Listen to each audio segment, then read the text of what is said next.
The world remains.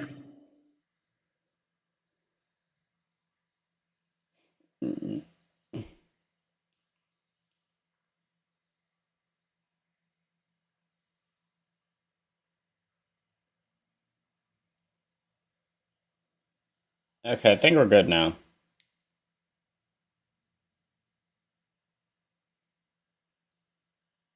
No, we're not. Constant over the centuries. What the fuck is going on?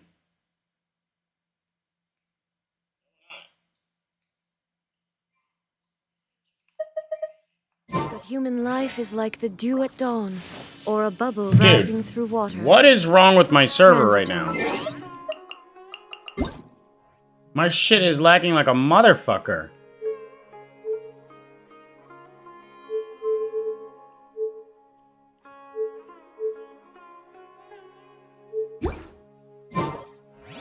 Like, what the fuck? Inactivity serves Shut the fuck up, Shogun. What's Like, stop talking. It is not just the game, it's the stream. Like, stop.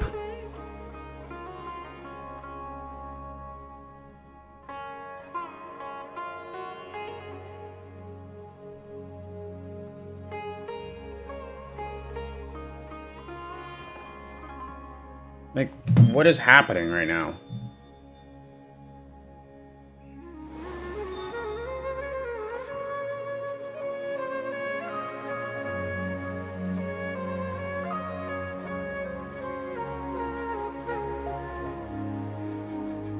Like, are we good or what the fuck?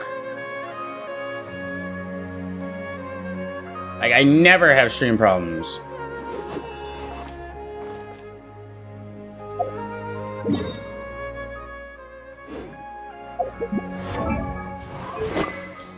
So I got another sack sword.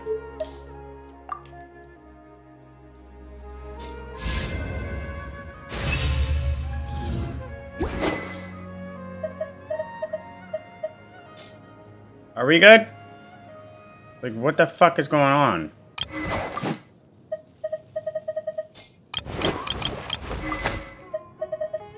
Keep this. For the fucking love of God. I need all the Favonius bows I can get. Keep that.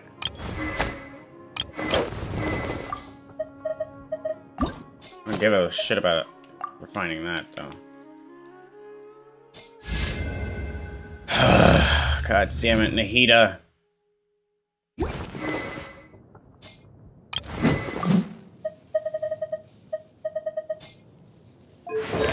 Well, at least we got C6U, I guess.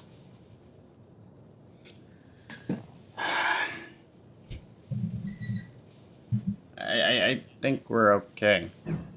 This scenery is wonderful. Yeah. Surely enough 50 on the... to convince anyone. Stop talking, please. Oh my god, Nahida. What the fuck?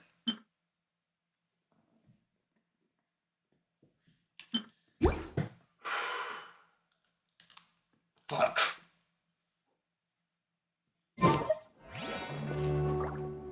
50 fucking shits later, man. I'm so upset. Like, I didn't even get a 5-star. That's what pissed me off more. Fuck.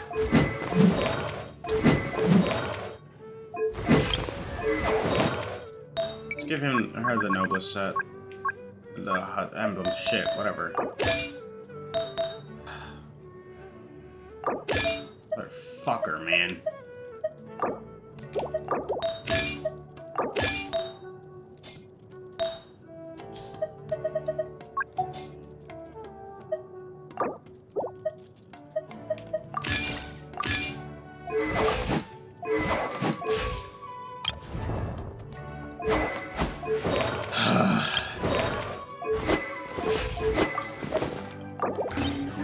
Okay. I smell rabbit.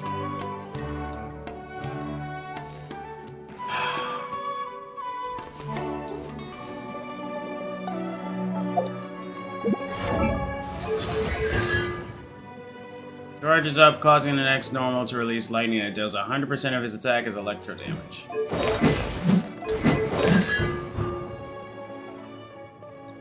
When he's not using Lightning Fang, a lightning strike on an opponent will grant Razor an electro sigil for the shit. Oh my god. I keep watch. Oh, You okay. leave. Literally, it's kind of hard to fucking miss that. Oh my god, man, I'm so upset.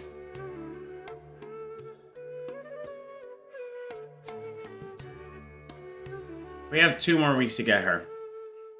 There's no primos to show for it. Motherfucker, man.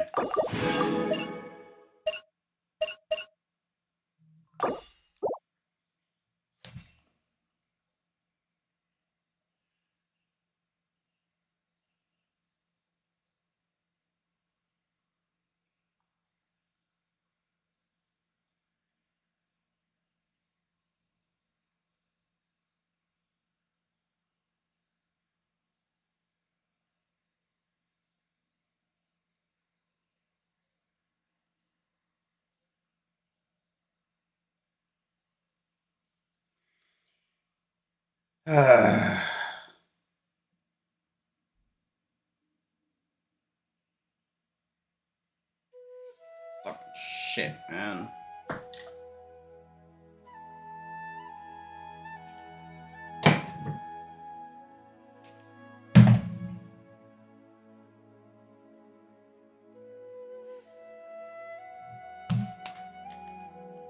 I'm only pulling 10 pulls from now on. No more singles. Saving everything.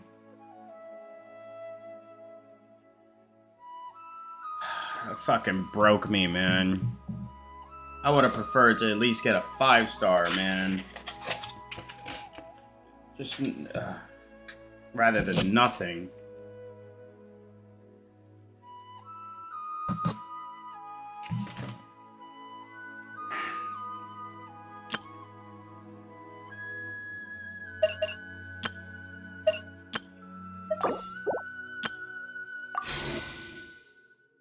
I have everything ready for you, man.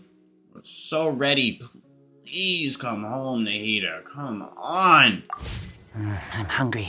Let's hunt. Shut up. Fuck.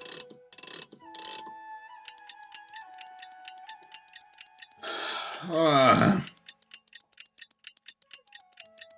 so upset. You know the worst part is? They did in fact redo the reset. Yeah, they've reset this shit. I'm very tempted to do that $15 for another 10 pull. Because when I tell you I want her, I want her. Like, no fucking question asked. Please.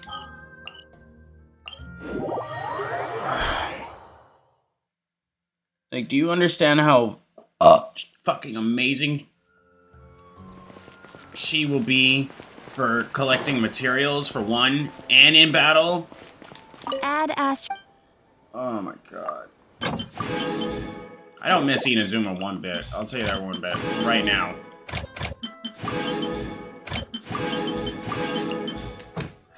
Fuck me. Alright, fucker. Come on, Candace.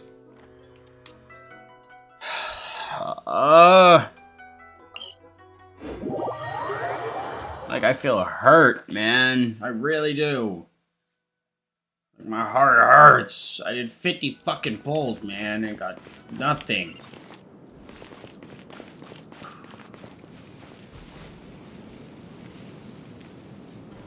Well, let's go, Candace.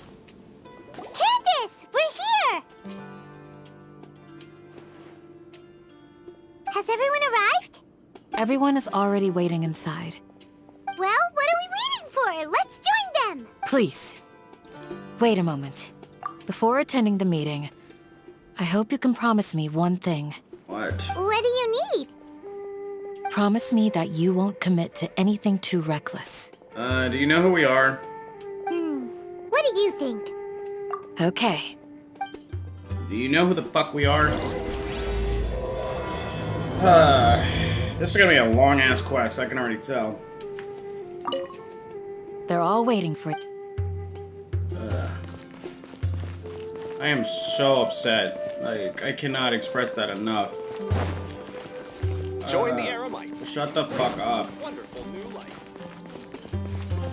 Oh my god, what the fuck?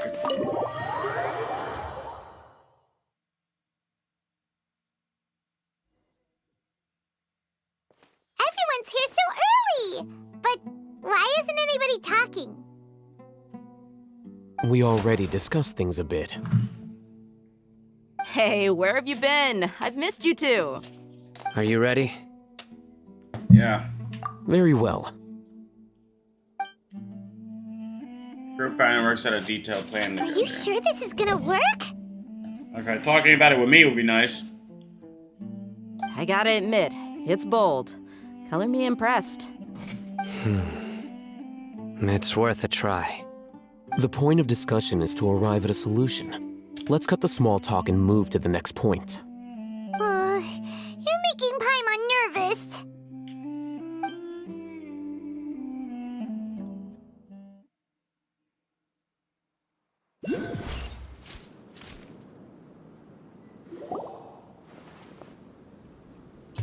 You're finally done. I have some other stuff to take care of. Catch you all later. Why weren't you involved in the talk? Come on, don't give me that face. I know what you're going to say. I'll be careful. That's what I wanted to hear. Take care. Yeah, thanks, Mom. Well, Traveler, Paimon, judging from your expressions, the meeting must have been quite productive. You can tell? I'm not that good at scheming or strategy, but I can sense people's emotions. And based on your reaction, things must have gone quite well.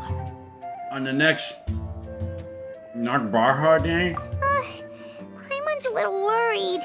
Hopefully nothing will go wrong. To be honest, I feel the same. But you're already some of the most capable people I know. So you have my trust. Oh, thanks. Candace gave us a compliment. Your deeds speak for themselves. Candace, we stayed behind to tell you that, although you won't be coming with us, we'll be sure to remember your words. I'm very glad to hear that. Thanks. I've said the same thing to everyone here today as I said to you when you arrived. Your safety is the most important thing. Only when you're safe can the plan be successful. So please, take care. Thanks, Mom. You're welcome. And thank you for taking my advice. Good luck. With everything. Stay safe, everyone. I'll be here, praying for you. Thanks. Alright, let's go. My fucking shit. I'm still very upset. What's good, dickhead? How does it feel that your entire fucking troops are dumbasses for following a dickhead god? Sounds good. I'll go make some preparations. Oh my god. Okay. I'll hit them. Have you finished saying your goodbyes? Yeah. Yeah. Also, Candace told everyone to be careful. Yes, she did. But I think my point also bears repeating. Our plan is not child's play. We won't be able to achieve anything if we're simply careful. We must go beyond that and fully commit ourselves to it. Yeah, we know. I hope this is clear to you. Huh? Shouldn't you be saying something more cheerful to boost our morale right This isn't a time for cheerful shit. Didn't we already do that during the meeting? You can never have enough words of encouragement. Yes, you can. In that case, Candace can cuddle you to your heart's content while I continue to remind you of the seriousness of our situation. A good man. We all have our jobs to do after all. It's like how some people can be put in charge of logistics while others will fight on the front lines. Makes sense. Speaking of the front lines, you don't look anything like a soldier. Did you not see how he defended himself against Sino? Of course. Compared to the mercenaries, I'm merely a feeble scholar. Bullshit. But the advantage of not being a mercenary is that I get to stay in a safer place and offer my strategic insight. Just think about that mercenary who lost his mind. Mercenary groups are facing constant danger every single day. Well, being a scholar is also a high-risk occupation, and you are a scholar. I'm not like the rest of them. Well, we know. Even among members of the same species, some will exhibit far more potential than others. This guy. Paimon still remembers when those mercenaries in Port Ormos called you a lunatic. All intellectuals are lunatics in the eyes of fools. I'll take that as a compliment. That's one way to look at That it. reminds me. Do you remember the record we saw in the King Deshret ruins? It mentioned forbidden knowledge. Yeah. You have a good memory. Forbidden knowledge has the power to drive people insane, but this fact has never been shared with the public. Even I, who has worked in the academia for some time, was never once informed of this. I think those mad scholars and mercenaries we encountered may have all fallen victim to the corrupting qualities of forbidden knowledge. But the academia has always held a different view. They have always believed that symptoms of madness are a side effect of human contact with divine knowledge as mere mortals. Come to think of it, perhaps the academia has also never understood the true nature of forbidden knowledge, and thus always approached the issue from the wrong direction. The Withering, Elazar, and the sandstorms. Don't you think what is happening right now across Sumeru is rather similar to the forbidden knowledge pollution that occurred in the desert thousands of years ago? Possibility. But Paimon thought that Irminsul's disease is what caused the withering and the sandstorms. At least, that's what Tainari told us. Wait a second. Could it be that? Ah, you've connected the dots. The cause of Irminsul's illness may precisely be the pollution from forbidden knowledge. But if that's the case, what should we do? This is huge! Wait. Why do you think Lesser Lord Kusanali would have a solution to this situation? She said the key to saving Irminsul is contained within the remaining consciousness of Greater Lord Ruka Fafaka. You mean, it's related to the scene you saw when you passed out in the Avidia forest? That whole, the world forget me thing? In that case, it's imperative that we rescue Lesser Lord Kusanali. Only by working with her to save Irminsul can we completely resolve the problems Sumeru currently faces. To make sure we're still on track, I would like to check on the state of some of our preparatory work. Where are we going? To an Eremite base.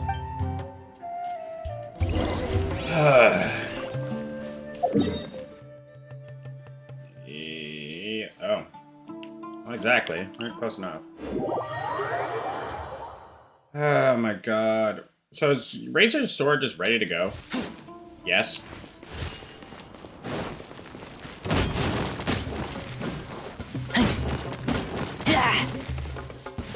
Yeah, I didn't expect it to do too much. Just following orders. That shit missed.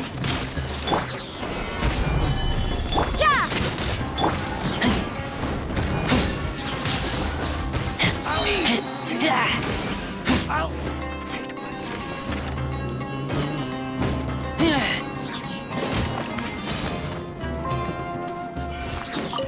Into the dirt, you little bitch.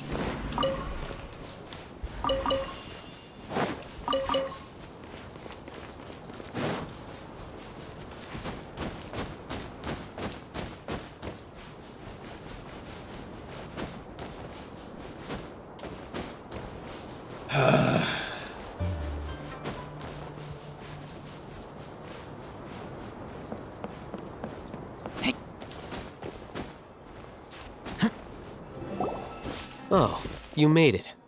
Huh? What are they doing here? I gave them some technical work to do. Ah, it's the scribe. And is that the traveler I see? How's the work going? Ah, yes! We have fixed the devices according to your instructions. One of them is already ready for use, while the others are still under repair. Aren't those devices for can knowledge extraction? What are you doing with those? Look here. Huh? More can Advantage? Are you going to put more weird stuff into his head again? What's that look on your face? Are you scared? Paimon's a little scared, but very, very furious! That's an interesting response. Anyway, we're not going to use this just yet. As I mentioned during the meeting, this knowledge capsule contains a decree I drew up in the past. The academia should also have their own copy. And according to the plan we just came up with, Traveler, I want you to record something into this capsule. Do you believe we can save Lesser Lord Kusanali? What I may lack in faith, I'll make up with my actions. Yeah, I do. Good. Conviction is the most important part of all of this. Now, please get ready and put on this device. You want us to record our conviction into the knowledge capsule? Yes, Paimon is still really worried. I understand. But trust me, Paimon, this is something we have to do. It's best if you can do as I say. Because, to achieve this impossible task, it sounds like you'll need to fool your own heart first. Although it may feel like a trick, self-encouragement may be the most important tool we have. Paimon can see the point you're trying to make. Imagine this. We have orchestrated our plan and successfully rescued Lesser Lord Kusanali. As a result, we have changed Sumeru's entire political landscape. Everything went without a hitch, and everyone recognizes and praises our achievements. Now, open your eyes. Here. What's this? Read it out loud. Starting words have been written on the note. Although you don't quite understand the purpose of this recording, you still follow his instructions. It's done. Is your head okay? Does anything hurt? It's just a recording. There should be no negative effects. But what was the point of doing this? Paimon doesn't get it. And that's perfectly fine. In any case, these capsules aren't meant to be used by you. Huh? What do you mean? Have you forgotten? Our plan needs to account for those who have long relied on the Akasha. You may find it hard to believe, but for those people, everything the Akasha transmits to them is nothing short of absolute truth. Imagine if you've been using a device like the Akasha since the day you were born, and this device has always supported you during times of need. After all that time, what do you think you'd become? A fucking zombie. A fool? A zombie. A machine? Pretty much. A slave to orders. Yep, that too. And that's why rules are so important. In addition, those who understand the rules can delineate boundaries and identify gray areas. Delineate. But why would you need to identify the gray areas? You could say that those kinds of ambiguous zones can be very interesting. One might even say they're advantageous in the right hands. Oh boy. Things you're interested in are really out there. Are all Sumeru scholars like this? Anyway, that's enough chit-chat. I'm going to take those two to work on some small projects. You can head to Caravan Rebot and start preparing for the next step. Small projects? We're going to tinker with the Akasha terminal and make a few modifications. I still don't understand why you're wearing one. Alright, come on, Sino. I still don't understand why he's wearing one. If you know that the sages are on some bullshit, why are you wearing it? I thought we agreed on a plan. How can you go back on your word? The plan is too radical and carries a high risk for casualties. I've given it a lot of thought. And in the end, You say this now. I still can't agree to it. But it's still the best plan we have. As a former Matra, you of all people should be able to see the bigger picture and recognize the innate advantages of our plan. I did. And that's how I saw the danger behind these so-called advantages. Al-Hitham's plan is even more radical than I imagined. Huh? Why are you guys arguing? My friend, you're just in time. Why don't you help me persuade Sino? He's turned against our plan. We agreed to work out a plan at the meeting. As mercenaries, you're familiar with the local environment, so you'll take care of the specifics. But then, you went to Al-Haytham for suggestions. Had I known Al-Haytham would give you those kinds of suggestions, I would not have agreed to the plan. Look, you already know that we're all on the same side here, don't you? Mercenaries place a lot of importance on their bonds of friendship, but also will not hesitate to make sacrifices if they deem the situation to be sufficiently dire.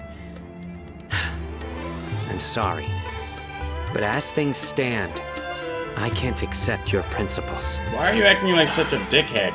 Seems you really do understand the ways of the desert. Do you see how he's dressed? Traveler, Paimon, this is also something you should know. Rahman's plan is to have me work with the Caravan Reebok guards in my capacity as a Matra. We will arrest the mercenaries and escort them into Sumeru City. That's an awful idea. Wait, how can we work with the guards? We can't get through that wall easily, remember? Caravan Rebot would never let so many unregistered members of the Eremites enter Sumeru City. My plan will clear us of any possible suspicion, and also let us enter the city as a big group. There is no better way. That also sounds like something Al-Haytham told you. Am I right? Doesn't Al-Haytham know how dangerous this plan is? Of course he does. He told me, there is no perfect plan, but this can get the job done. He also said that with the help of Sino and the Traveler, our chance of success would increase significantly. I never blindly trust anyone, and I've always had a good eye for people. I think he made a number of valid points. It's my own choice to trust you. If I make the arrests alone, I can control myself and prevent you from getting hurt. But I can't guarantee that kind of discipline from the guards. To make the whole thing more convincing, you'll need to resist to some degree. Casualties are inevitable once push comes to shove. I'm okay with the deaths of enemies. But now that we're allies, I'm against the meaningless loss of our own. I can't believe a Matra would actually care about us. I've lived a hard life, and I can say that people like you are hard to come by. I've always treated my allies with honesty and respect. They have the right to know important things like this. Now you're making this hard for me. Hey, is there something we can do to help? There's no other way I can help. I know what I'm doing. I knew you would say that. We can help fight some of the mercenaries, which should reduce the number of times you'll have to struggle directly with the guards. That should help at least a little bit. We should respect the determination of Rahman and his comrades. Sino, on behalf of my people, I thank you for your kindness. But this is a mission we cannot turn our backs on. We strongly value the lives of our friends, but the goal we are about to achieve is even more important. We have no fear of casualties, because we crave the spoils of victory. So please, lend us your support. We will show you the determination of us desert dwellers. Well, now that you've put it that way, What? I can no longer refuse. You turned on that But real quick. remember, you need to follow the plan and not do anything reckless. Candace made it very clear that we can only achieve our goals if we can ensure our safety. Since you and I both recognize the significance of this operation, there should be no more animosity between the followers of the Dendroarchon and those of King Deshret. Everyone's life is equally important. Okay, you have a deal. Let's do this for our shared dream. The guards should be stationed in the courtyard nearby. You can find them there.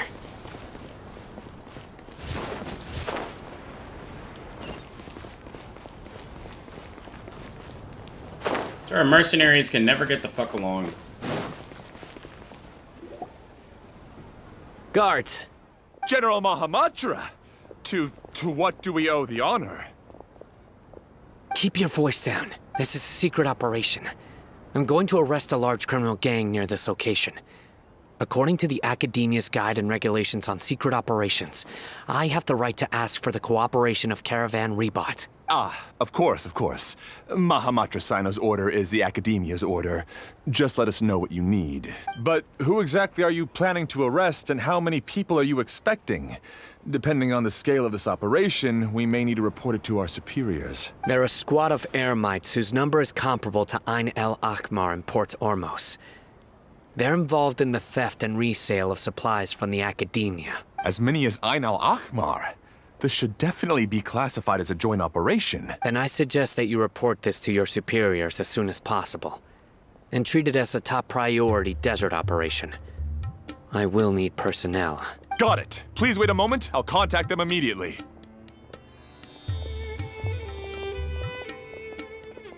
You look so commanding when you're working. Because this is work. That's gay.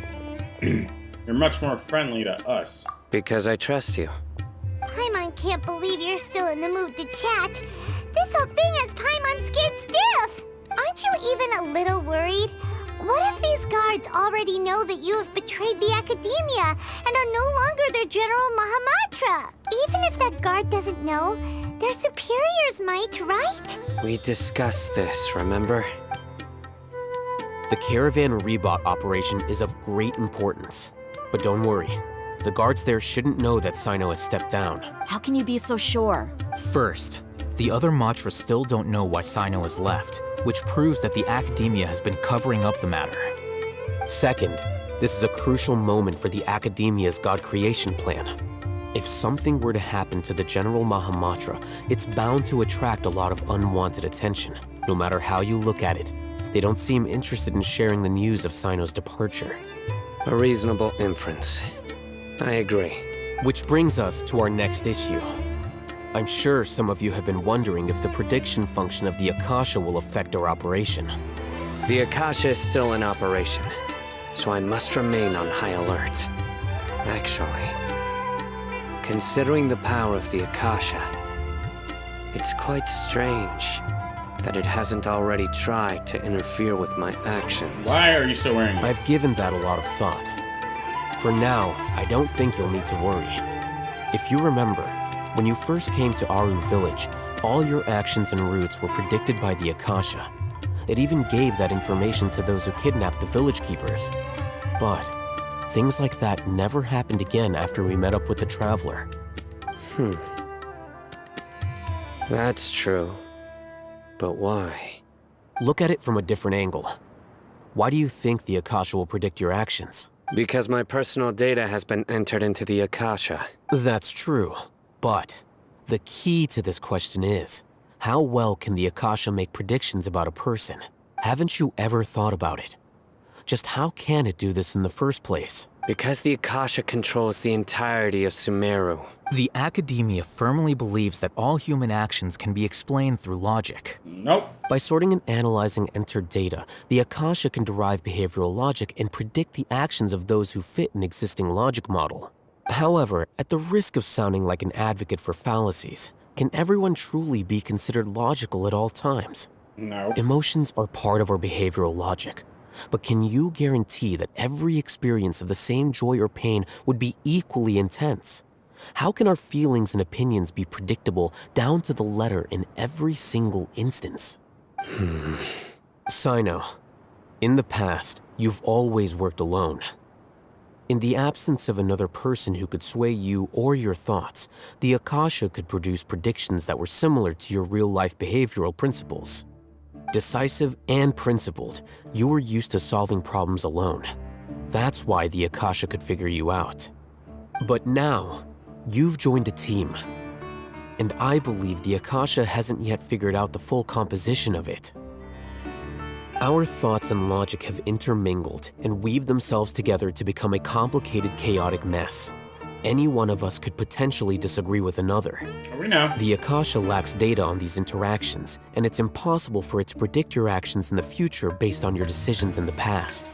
After all, there's probably a limit to just how much we can be modeled or controlled by data. So, in my opinion, you're probably safe for now. Makes sense to me. I agree. The Akasha is not alive, and I don't think we can be completely controlled by something without a mind of its own. Pretty funny because last time he explained himself, you just zoned the hell out. And this time you want to listen. Is that so? I guess there are things that even the Akasha cannot calculate. And people will not be forever trapped by the past. I'm so glad that this is settled. Next time, pay attention during our meetings. Literally. Will do. Or just pay attention in general, dumb bitch. Just remember to stay vigilant. Footsteps! General Mahamatra, we were not expecting your presence here. I'm the security officer of the Grand Deshret Desert District. My name is Luxembargo. This is my assistant, the Traveler. He will be working with me. The construct next to him is for his work. The construct. Construct. Beep. What the fuck? What a great honor to meet you. Your golden hair is as bright as the sun. And, is this the latest technology from the Academia? Have you made a decision regarding the matter I mentioned to your subordinate? Why, and why? It seems to be a dire situation, so of course you will have our full cooperation. To be perfectly honest, I've always longed to go on a mission with someone as well known as yourself. There's no need for flattery. Literally. Yes, sir. Take your most elite platoon and follow me to the eastern side of the district. We will carry out the operation there. Oh, you hoes are about to get fucking reamed. Understood. Map. Hurry, bring the map. Map circles location. In 2 days, we will engage Rahman's Eremites and capture all of them. Any questions about the time or location? None at all, sir. Good. See you then. Yes, sir. I can't wait to see you dumbasses get fucking reamed later. Maybe hanging around the General Mahamatra isn't so bad after all. Everyone's so respectful towards us. It's because they're scared. This is all due to the absolute authority of the Academia.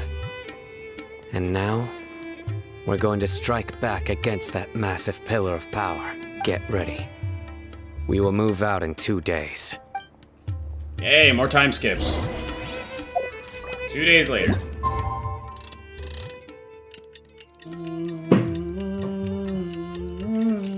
You make me keep doing these fucking time skips, but don't give me a skip feature on this. I don't get it.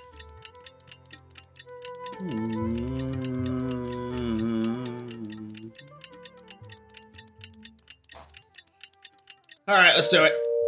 You hoes are about to die. What the fuck's going on here? It's time for the operation! Let's go meet Sino in the desert!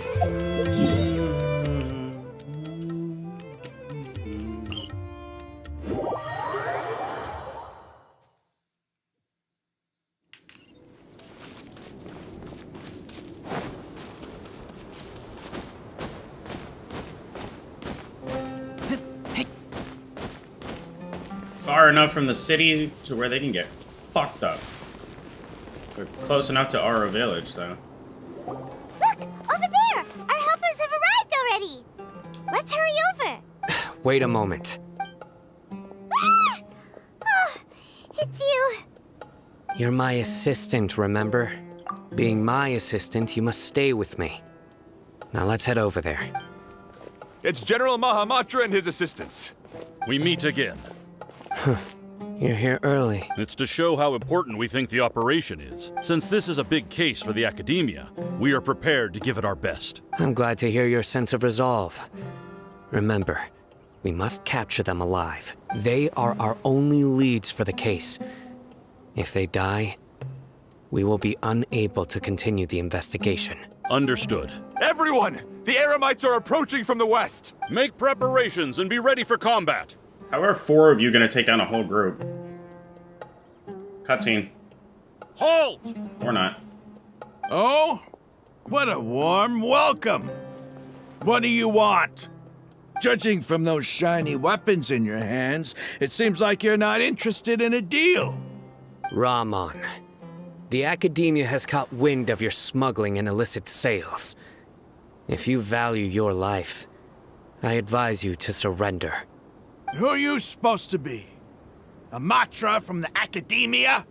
I can't believe you came all this way just to catch us. I'm not here to talk. Oh. Nobody's given me this much time of day since I became a mercenary. Brothers! For that slight, let's wash our blades with their blood. Let's show them we Eremites are not to be messed with.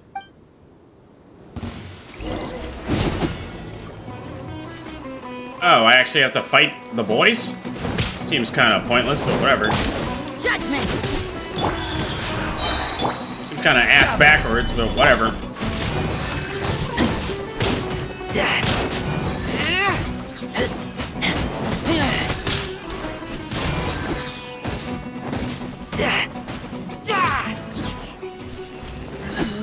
You can't run! Punishment!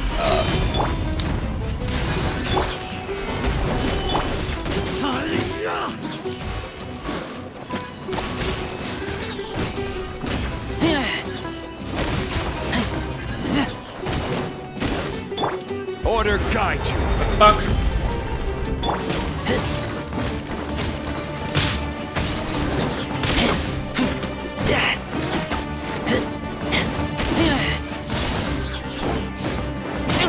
Bitch. You guys are weak as fuck. Finish her. What is up with y'all doing that? Thank you. It's over. We have subdued them. The operation is now over. All Eremite mercenaries and related personnel in the area have been arrested. You pitiful Dendro Archon dogs! You'll regret this! I'm afraid you'll regret it first. King Jeshred will curse you, and you will all! Silence! Oh. Restrain them and take them back to Caravan Rebot. Count their numbers and send them to the Academia as instructed by the General Mahamatra. Yes, sir! You're raising Raman and the others away. Mahamatra Sino, I will now take my leave. If you need further assistance, please come to Caravan Rebot and ask for me. Understood. You are dismissed. There they go. Let's talk elsewhere.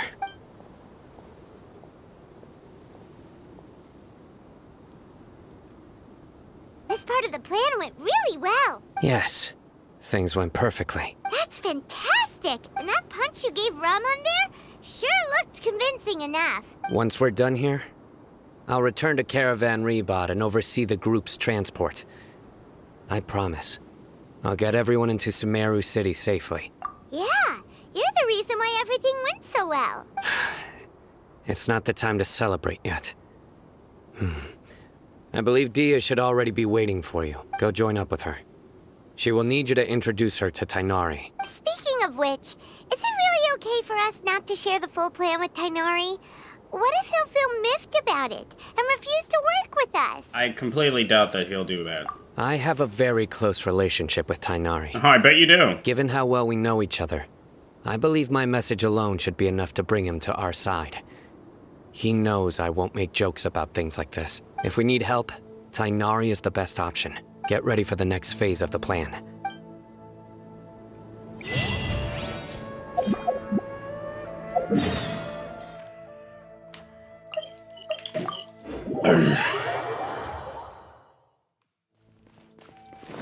What's this called?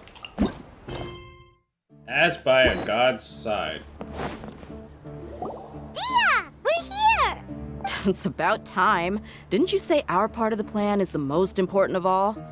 And here you come rolling in late. You know, this whole time I thought this bitch had cat ears, and she doesn't. That's just her hair. In the time it took you to get here, I already did 5 laps around the place, downed 7 drinks, and even did some clothes shopping. I don't give a fuck. Sorry. We didn't mean to keep you waiting. I just wanted to fix your attitude and rub it in a little. After all, you took your sweet time getting here, and we've got important stuff to take care of. I just like seeing that serious look on your face. All joking aside, I'm glad you're here. Let's get moving and take care of this as soon as possible. But where should we start? Our responsibility is to get a status update on the Fatui Harbinger known as the Doctor. We need to make sure he won't get in our way when we rescue Lesser Lord Kusanali. Dealing with an institution that controls all of Sumeru is already hard enough. If the doctor were to crash the party, it would be next to impossible for us to achieve our goals. Yeah, we sure don't want him showing up. Ooh, he really gives Paimon the creeps. Right? Hearing his name just reminds me of those stuffy old geezers in the academia. I'd rather not have to deal with someone like that.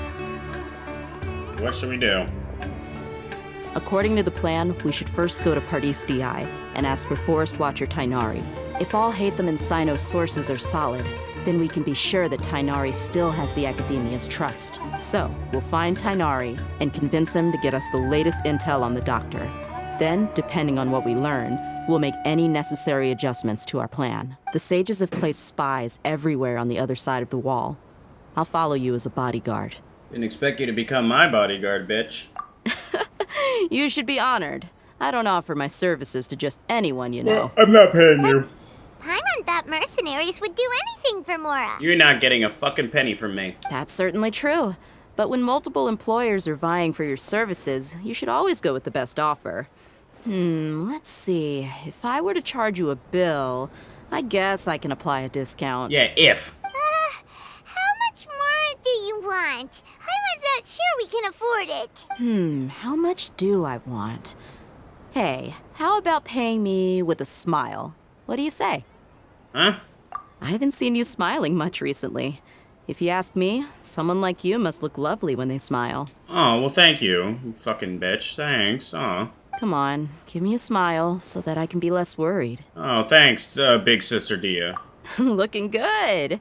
I hope this pretty smile will become our lucky charm. Alright, you need to calm down. There are many kinds of smiles, but only a truly joyous one can bring blessings to others. Let's consider this smile a down payment for our future victory. Let's go. It's time to pay a visit to Pardis DI. Okay, well, that was odd, but it's better than me wasting my Mora on your ass, which I wasn't going to do anyway. Yeah, C6 Razor more so is for the second part of his C6 rather than the first. Razor's not using Lightning Fang. A Lightning Strike on an opponent will grant Razor an Electro Sigil for Claw and Thunder. Ah, okay. Okay, that works, because that makes it easier for him to get more regeneration. I haven't noticed yet if he got the Sigil back or not. I don't fucking know. I'll see the next time I fight. He's over there! Let's go say hi! It's kind of impossible to notice, to not notice the lightning on his sword. Tainari! Ah, Traveler, Paimon. And you are? Hey there. This is our friend Dia. She's an Aramite mercenary. A mercenary? You must have some big news for me. We need to ask you something. It's something really important. Please help us out. All right, then follow me. Transition. Oop. They love these transitions. This place is better. We won't be disturbed by any passerby. Okay, what is this important thing you want to ask me? Have you ever met the Doctor? I want to know where he is. The Doctor, huh? He's that strange-looking Fatui Harbinger with the mask. Paimon thinks he has blue hair. Yes, I know him. Actually, he left Pardis DI just a little while ago. Of course he did. He left already? Yeah, he came looking for me. Can I ask what it was about? Sorry to ask you like this after having just met, but your answer is very important to us. For now, all we can share with you is that your friend Sino is working with us. Sino, you say? I see. So that's why he hasn't been at the academia. Okay. I will answer your questions and will assist you any way I can. You don't have to tell me everything that's happened. Well... Sino's name really does work wonders. You're not even a little worried that we might have made it all up? Despite having just met you, I can sense that you're the serious type. Oh, what gave you that idea? Between you, the Traveler, and Sino, none of you strike me as the type that would conspire to deceive me. Well... You don't need to tell me anything you don't want to. I'll also get straight to the point. The Harbinger you mentioned came to me because he wanted to take the scholar Hypatia away with him. Why? Hypatia? Why would he want her? It's so fun seeing Ether cross his arms, because you never see him do it. And what do you mean by take away? Is he planning to leave Sumeru? Yes. He told me his return to Snezhnaya is imminent. Good. Oh. So you mean... you're leaving this place soon? Indeed. Otherwise, we could have perhaps talked a little more. I was just about to set out when I remembered something important. To that end, I made a final trip to Pardis Di. Let me ask, have you been taking care of a scholar by the name of Hypatia? Your sources are accurate. No doubt because you recruited many informants. But you're right. Forgive me for asking, but how's the treatment coming along? Yeah, you're not pulling a fucking Kale on her, too, bitch. Given the way you're asking, I assume you have something to say. Since you asked, I'll be frank. I would like to take Hypatia to Snezhnaya. Absolutely not. It's incredibly difficult to transfer a patient. As a scholar yourself, shouldn't you at least be aware of this? Oh? I can't believe your utter lack of faith in me, to the point of even questioning my general level of knowledge. How unbefitting. Oh, wow. Fucking nerds fighting. Whoop-de-doo. Well, you're the only one who's ever made such a request. I have my ways of keeping her safe during the journey. In addition, I can also promise that under my care, Hypatia will receive the most advanced and effective treatment. No. I think you're talking to the wrong person when it comes to that because, yeah, his tutelage was left with you. I will personally supervise her treatment and see to her recovery. Would that be agreeable to you? Fuck you. Hypatia was born in Sumeru and remains a scholar of the academia. Her situation has not become dire enough to necessitate her transfer to another nation. Transporting her to Snezhnaya is risky, and the potential benefits are unknown. As the person currently responsible for her treatment, I cannot possibly sign off on this transfer. Your suggestion is rude and reckless. I'll pass. Yeah, bitch. I don't know much about the doctor, but after talking with him, I realized that, just like many other scholars, he possesses an aura of arrogance that I've come to detest. It's not so much that he's looking down on others, but more that he's so confident in himself and his abilities, to a point of near insanity. I would never refer a patient to someone like him. Yeah. If only you could have got to Kale first. I prepared myself for a protracted battle of wits, and was really surprised to see him just give up on the topic. Still, his reaction really concerned me.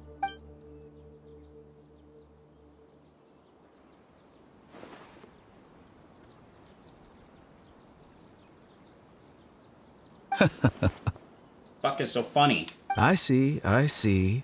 Of course, your opinion makes perfect sense. You're still young, but already quite stubborn.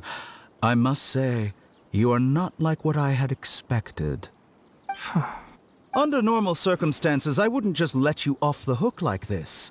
But unfortunately, I'm in a hurry today, what with Her Most Noble Majesty the Tsaritsa calling for our return. Luckily, there is still some time left for me to take care of everything before I leave. It's just as the Academia said. You're a responsible and gifted scholar. Sadly, even with all of that, you're still lacking a bit of shrewdness. And that's also why people like you can never realize that sooner or later, everyone must pay the price for what they've learned. What?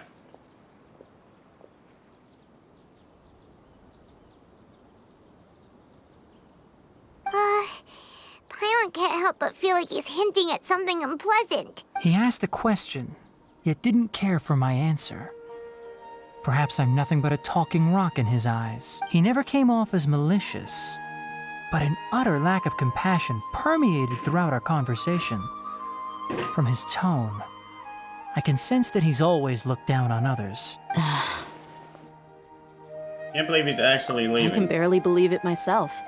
But if that's true, the situation will be in our favor. I don't think I missed any details. Frankly speaking, I don't want you to do anything too risky. Now that you know a little more, it should be easier for you to stay safe. Yeah, thanks. Sorry we can't tell you everything. We appreciate that you helped us anyway. I won't forget your kindness. It's okay. I have an obligation to do so. To be perfectly honest, all of this may have started because of me. I completely doubt that. Recently, my master wrote several letters to me, asking me to return to the academia and assist him with his research. Hasn't he already asked you several times before? Yes, but there's something off about this most recent batch of letters. The handwriting and tone are both familiar, but some details have been omitted. My master will occasionally leave a few dots on the back of the letter. 1 dot means that he wrote the letter on a sunny day, and 3 dots stand for a rainy day. This has been a habit of his for many years, but I didn't find any dots in his recent letters. I believe something may have happened to him. I get it. Since you are always at Gandharvaville, you would like me, someone already working at the academia, to investigate this matter, right? I'd like to ask you to do that for me. If you can keep yourself safe, please withdraw immediately at the first hint of danger. You know who you're talking to? I can do that, but I have a feeling it won't be that simple. The academia has been working on a big project. I'm not quite sure what it is, but your master might be involved with it. If the higher-ups really are hiding something, then it will be difficult to remove myself from the situation once the investigation starts. If the situation becomes critical, I'll leave the academia. If you don't see me there for an extended period, that's your cue. All right, we've got a plan. I'll stay at Gandharvaville to support you. If that scenario comes to pass, you must be extra vigilant. And be wary of any messages or direct requests from the academia. I must say, I didn't expect a warning like this from the General Mahamatra. Being loyal to the academia doesn't mean blindly doing whatever the sages say. I know what I'm doing. On that note, aren't you also being quite distrustful of your alma mater? The academia, yes, but my master is a man of integrity. Even when I was a student, I was worried he'd get in trouble for sticking to his beliefs. I suppose he's lucky to have lasted so long. But in the end, it still caught up to him.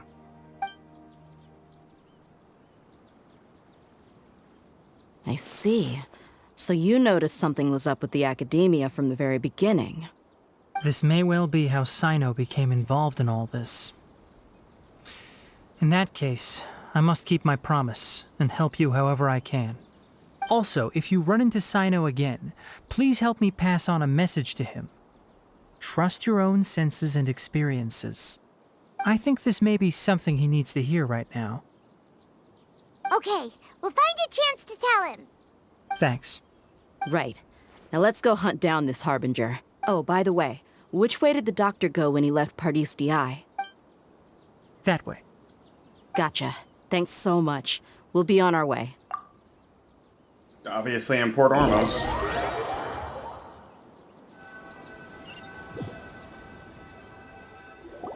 According to Tainari, the doctor is leaving Sumeru soon. I want to check if the doctor was actually telling the truth. He also said that he'll take care of everything before he leaves. What did he mean by that? We need to be extra careful when dealing with a person like him. Just to be safe, let's chase him and see what we find. But we have no idea where he went. How can we start chasing him? We'll do it the mercenary way. I'll find leads as we go. All you have to do is just follow me. That Harbinger may have tried to cover his trail, but he still left some traces. Or perhaps he never even thought about concealing his whereabouts. Maybe that's just how arrogant he really is. Yep, we're headed in the right direction. Because he knew someone was going to follow. The traces are still fresh, but there's no sign of his entourage. Clearly they're in a hurry. It's just as I thought.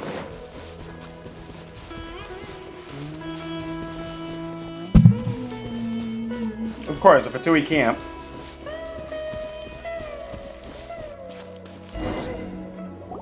We can stop here. I think I know where the doctor went. To the south of here is Port Ormos, which seems to be where they're headed. Port Ormos? They're going to leave by boat? That's right. Let's go to the port and have a look for ourselves.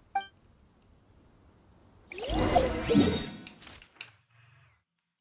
kind of obvious. I'm assuming that Snezhnaya is like south of Inazuma.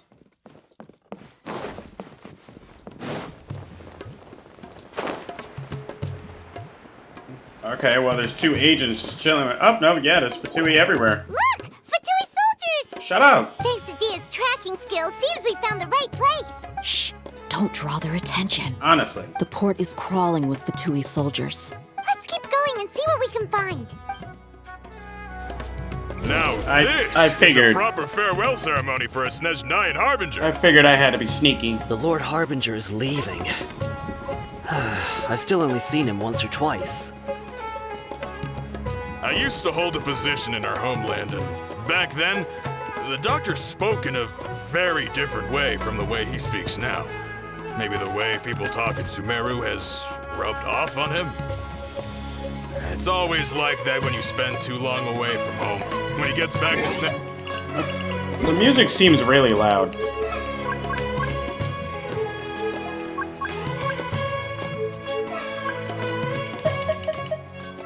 There we go. I turned it down. Huh? But, sir, that can't be right. No, I remember it like it was yesterday. Both his expressions and tones are now very different. Oh, there he for is. some reason, he seems like he's all smiles now. There he You is. must be mistaken. Nobody's supposed to look happy when they're on a business trip.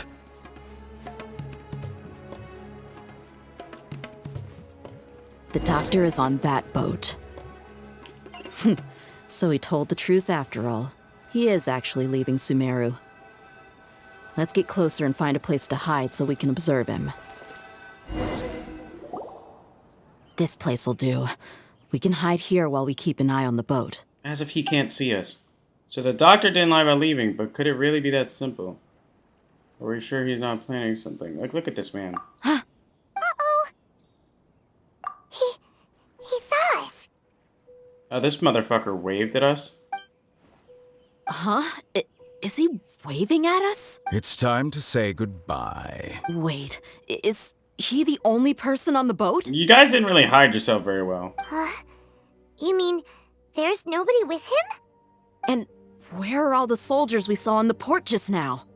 They were all here just a few minutes ago, but now they vanished. So this was a trap. Wait, don't tell me that. Luckily, there is still some time left for me to take care of everything before I leave. Oh no. They might be after Hypatia. Let's get back to Party's DI. Huh? What do you mean? Hypatia once connected her consciousness to the Balladeer. I'm afraid that she's seen something that she wasn't supposed to see. If I were the Fatui, I would also try to take her away. And if I couldn't... Oh no! Are you saying they're going to kill her? Let's go!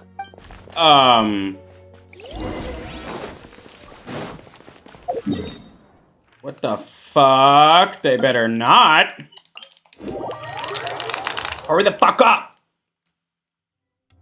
Pardees DI is not a place you Fatui can just show up and do as you please. I believe we've already made ourselves quite clear. Ew. Our superior gave us permission to search for and collect medicinal herbs in Pardees DI for research purposes. But you've been in Sumeru for some time already.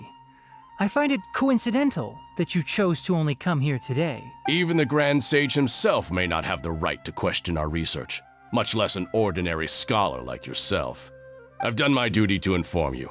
Don't make things difficult for yourself. It would seem that my words have fallen on deaf ears. You can keep trying to deny it, but coming to Pardees DI now? I'm pretty sure you're not just looking for herbs. With all due respect, your baseless speculations will only lead to unnecessary trouble. Well, you only have your Harbinger to blame. He knows nothing about keeping a low profile. I may be staying at Pardees DI as a scholar, but that doesn't mean I'm no longer a forest watcher. It is still my duty to protect the peace and safety of the scholars who have contributed so much to Sumeru. then it seems our conversation has hit an impasse. No one will lay a hand on you, Hypatia. Not on my watch. Tighnari, are you alright? I'm fine. These Fatui have really crossed the line. Time to teach them a lesson. I love that they're weak. I don't know why. There's no use resisting! Give us Hypatia! Keep dreaming. Yeah, Tighnari, beat him up! None of that, bitch. No, sit down, fucker. The doctor's orders are absolute! Yeah? You've been someone's lapdog for so long that you don't know anything else now!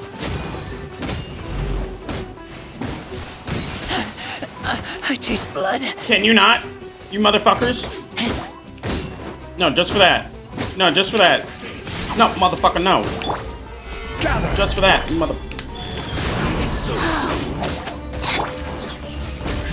Bitch. Stupid ass mushroom.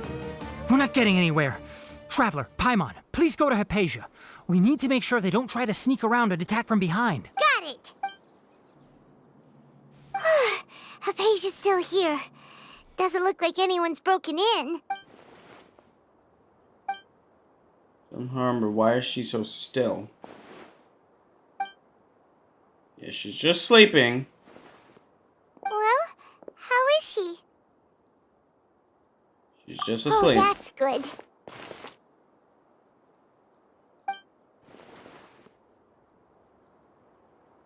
So, you think this is over? Oh, motherfucker.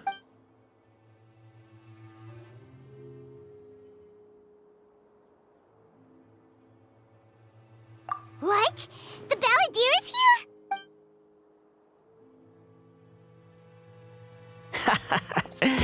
I've missed that look of abject horror. You've given me that look every time we meet. But, where is he? A spirit? A ghost? Made physical contact with Vision as a Balladeer in her consciousness? I can hear all of your thoughts, you know. Don't you remember? I already saw you the first time you came to Parties DI and made contact with Hypatia. What did you do? I didn't need to do anything. It is her honor to be able to connect her consciousness with me. Who are you talking to? It can't be the Balladeer, right? I know you must be curious. I might as well tell you that I decided to enter Hypatia's consciousness the moment I sensed your touch. I wanted to observe you on a fool's errand. Hey, Traveler! Like, what are you doing? Like, Paimon, shut the fuck up. My deification is nearly complete. All that's left now are just some final details. Deification. Do you understand? Even if you manage to rescue Lesser Lord Kusanali, it will be impossible for you to defeat a bona fide god like me. Is it wise to force that childlike god into a divine battle against me? Acted even faster than we thought. Scholars consider the God of Wisdom to be the sum total of their faith. It's how they can justify reverence for a god as they construct it. But this also shows that humanity's worship of gods is a combination of blasphemy and exaltation. It's truly laughable. I want to ask you a fucking question. Yes. What is it? You're acting more friendly than usual, or am I mistaken? Yeah, I'm in a good mood, which is why I'm talking to you like this. But are you really okay with all this? What do you mean? Academia plans to infuse your consciousness with divine knowledge capsules. This is extremely risky. Even if the Academia's theories are correct and you manage to gain the wisdom of a god, you would probably no longer remain yourself. You become the new Greater Lord Rukkhadevata for the Academia. Even if it means losing yourself, would you still want to become a god? Those words almost make you sound like a friend who actually cares. And what if we did? But you're wrong. I'm different from all of you. I was born to become a god. My entire life up until this point has just been a meaningless routine. Just think about a sheet of paper. By itself, it holds no meaning. The content recorded on it is what gives it value. All I had recorded down before were some painful memories and boring human feelings. Such senseless drivel should have been erased a long time ago.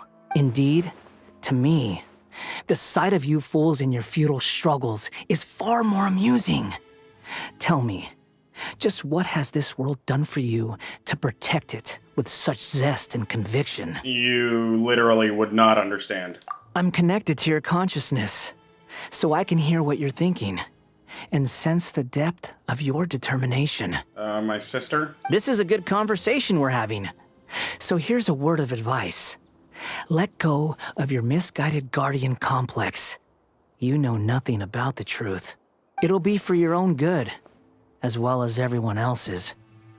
Humans are a species that can only find bliss in ignorance. If that's truly what you believe, why did you keep your connection with Hypatia? Surely with the power you've come to possess, you can cut her off with just a thought. Ah, you've seen my affection for her. If you were in my position, I think you'd feel the same way. She peered into my consciousness and saw my past. Someone like that is qualified to become my first follower. All gods need followers. So Hypatia has been chosen. Her appearance heralds my imminent arrival at the throne of divinity, while her worship shall become my glory. You need to calm down. Is that fucking so? You're doubting me again? No matter. Soon, you'll know what kind of authority you're challenging. If you truly cherish your follower, you should protect her from harm. Who wants to hurt my devout follower? It seems the doctor does not wish for her to stay in Sumeru and continues receiving treatment here. Isn't that a little suspicious? The doctor wants to hurt my first follower? Doesn't that make you mad? How very amusing. Has anyone ever told you that you're not good at sowing discord? Okay. The doctor has never known his place. Even now, the puny human thinks himself capable of interfering in the business of the new god. You're still too naive if you think a few words will be enough to convince me to destroy the doctor. But I'm willing to give you a gift, just like my expression of affection towards Hypatia. It is an honor for you to be able to stand here and speak with me. As my listener, you will be rewarded. Look on your face. What the fuck are you planning? Both good things and bad things can be called gifts. After all, gods have never needed to be reasonable. Paimon hears thunder! That person Paimon couldn't see was the Balladeer? Oh, he sure chatted with you for a while. He became milder, but somehow even more deranged. Oh god, look at this bullshit. Where is the storm headed? Is the Balladeer using a gnosis to change the weather? That means anyone outside is in danger! Let's go! Tainari and Dia still must be fighting! Oh god. I love that I got a particle from that. Look at this shit! And now they're affected. Why are they affected? What the hell? Oh! Have the Fatui retreated? Do not hit me with thunder, I swear to god. Hey! What happened to you? He's hurt. I'm fine. Don't move. I've seen Eremites get struck by lightning before. You need to rest. Struck by lightning? We were fighting, and just as things started looking grim, the weather suddenly became extremely strange. Lightning started attacking everyone, almost as if it were alive. Luckily, there were only two of us, and both of us were nimble enough to dodge most of the strikes. There were a lot of Fatui, though, and they were being torn to shreds by the bolts of lightning. With that, all the Fatui soldiers were forced to retreat. Can you calm down? It's all right. My wound aside, you look like you've seen something unpleasant. My boy. Hey, didn't I tell you not to move? Just in case. Yeah.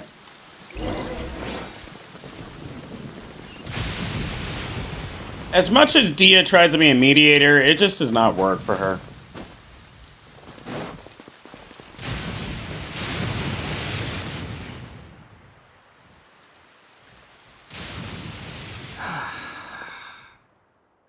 Thank goodness she's fine. Hey, how about taking care of yourself first? I understand my condition. The wound is not fatal. I'll be all right. Ugh. The more you understand medicine, the worse of a patient you become. I know. They always think they can push through the pain. Oh, he sat down. Let me rest for a bit. Sorry, Traveler. Now you may start. Connor, in the meeting, the doctor and the balladeer were talking about So that's what you were talking to the balladeer about? Oh, Paimon can't believe what he's thinking. The Academia's God creation plan. How ridiculous. That sounds, ambitious, I guess? Anyway, this is all way beyond me. As long as I can enjoy every day with a drink in my hand, tasty food in my stomach, and a good night's rest, I must be the least ambitious person who's ever set foot in Party STI. My girl. Don't say that. I haven't even thanked you for your help back there. Don't mention it. Well, if nothing else, all this proves that the doctor really did have some urgent matter to attend to and left Sumeru in a hurry. And I have a theory.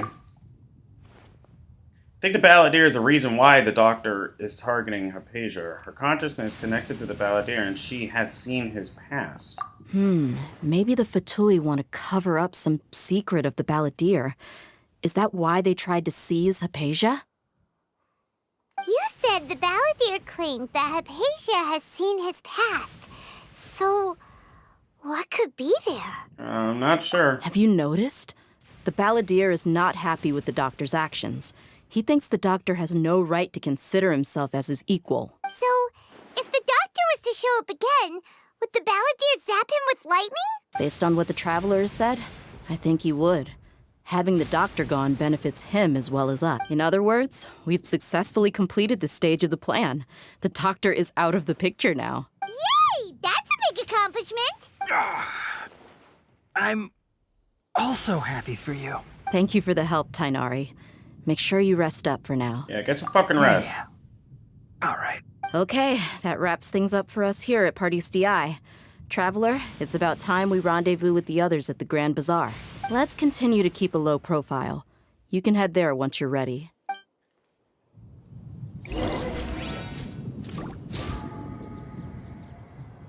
Why is he... Oh, he's sitting on the crab. You can just focus on your plan.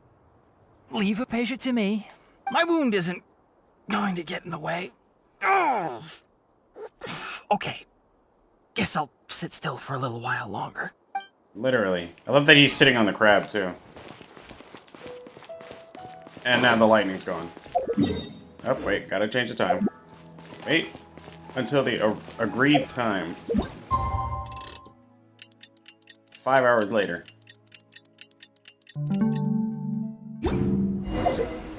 Go to the Grand Fuck.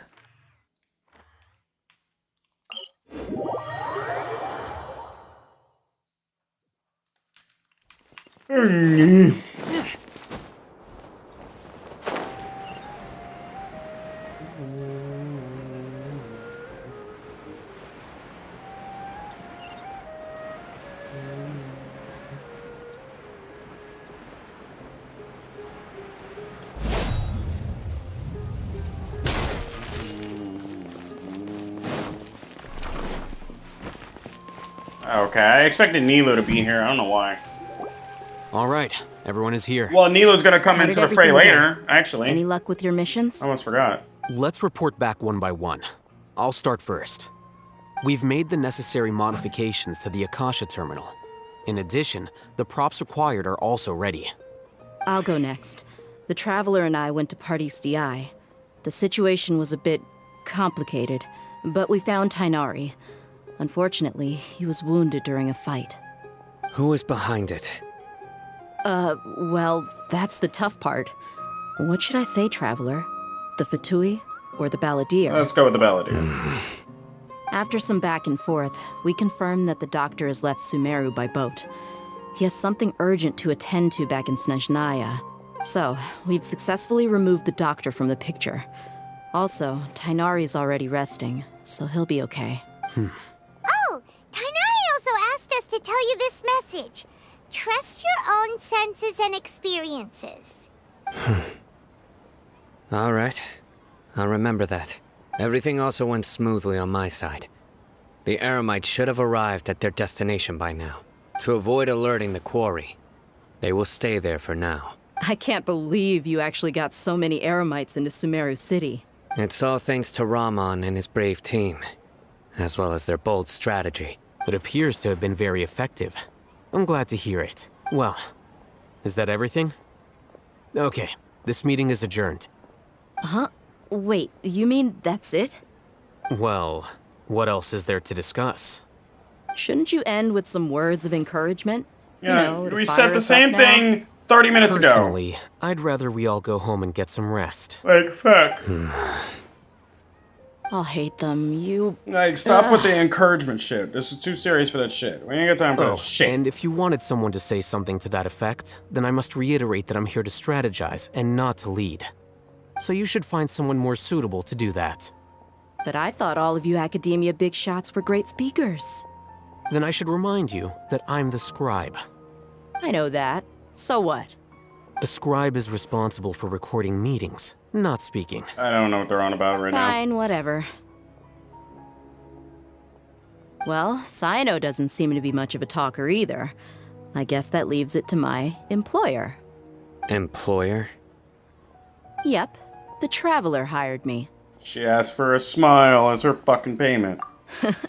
That's right. So come on, boss. What do you have to say for the team? Yeah, say something to boost morale. Let me think. Huh?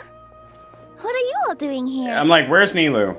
Bring your ass in here. Oh, it's Nilu! Hey, everyone. I'm not disturbing you, am I? Not at all. I was actually just about to go find you. Judging from the group and all your serious faces, you were discussing something important, weren't you? But you also look like you're up to no good. Seems pretty interesting. Welcome, Nilu. Would you like to join us? I'd rather she not. Huh? Join you? You mean you also want to discuss something important with me? Yes. Something very important. Nilu, are there any breaks in your performance schedule in the upcoming days? Huh? Wait, you're seriously inviting me? Bitch, I thought we made that obvious. Oh, God. Shocked at first, but it isn't long before she's bubbling with excitement and anticipation. I can't believe my ears. You are truly the bravest and most passionate people of Sumeru, well, that I've ever met. Yeah, like... Oh, right. The Traveler and Paimon are not from Sumeru, but you are awesome as well. That's right.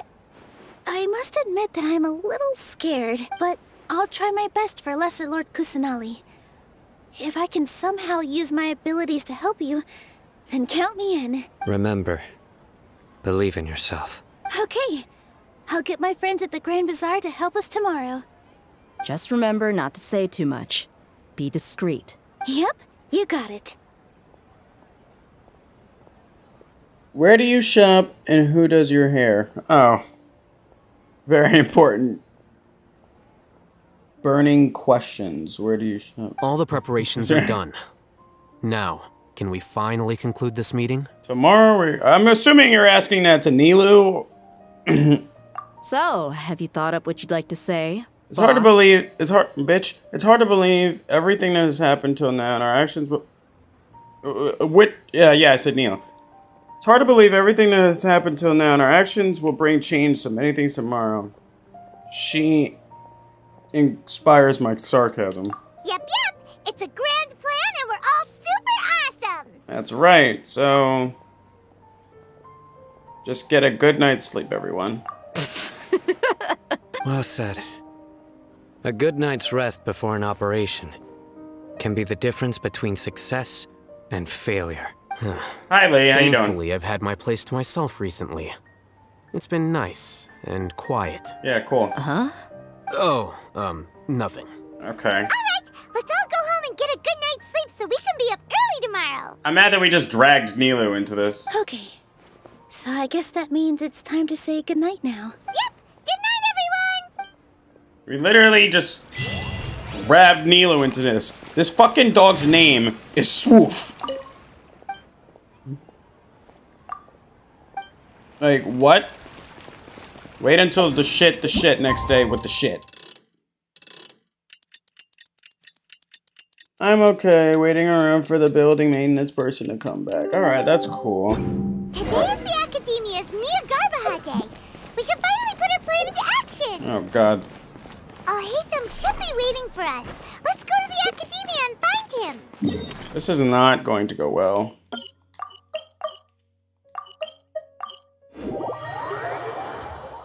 God, fuck, this is gonna go. Hello, you two.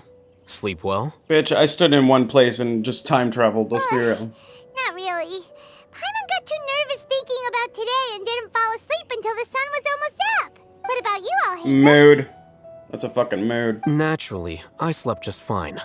After all, a good rest should be considered part of the plan, since energy is an important resource. Yeah, that's amazing. You just want to show off how calm you are. Honestly. It's crucial to dissipate any tension before we execute our plan. The only thing you're doing is being annoying. Coming from you, bitch. Anyway, do you need me to go over the game plan again?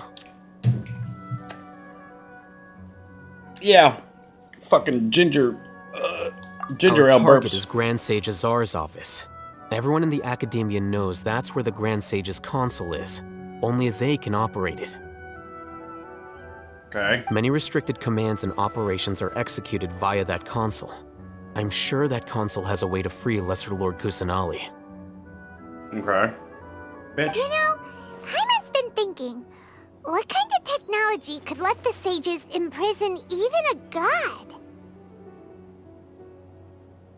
That isn't something they could have accomplished with their scholarly talents alone.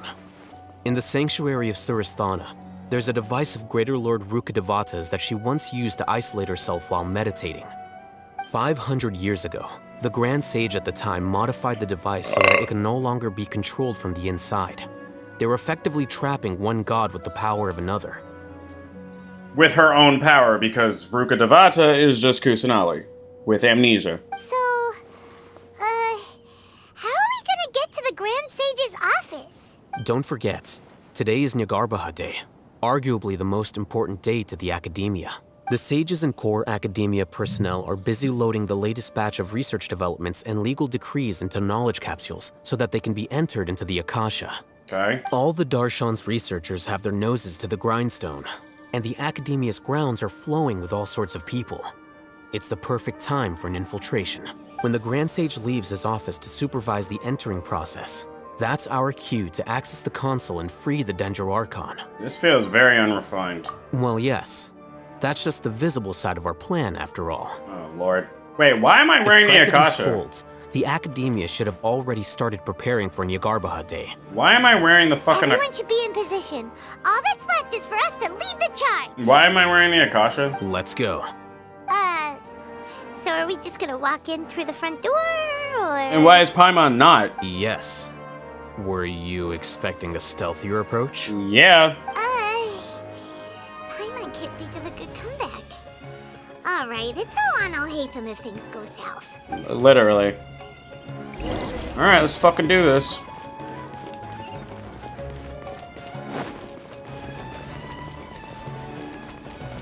Leave it to some nerds to do some stupid shit like this. Let's be real. Your name is Sit with a double T. I'm very mad at that. Alright, let's do this shit.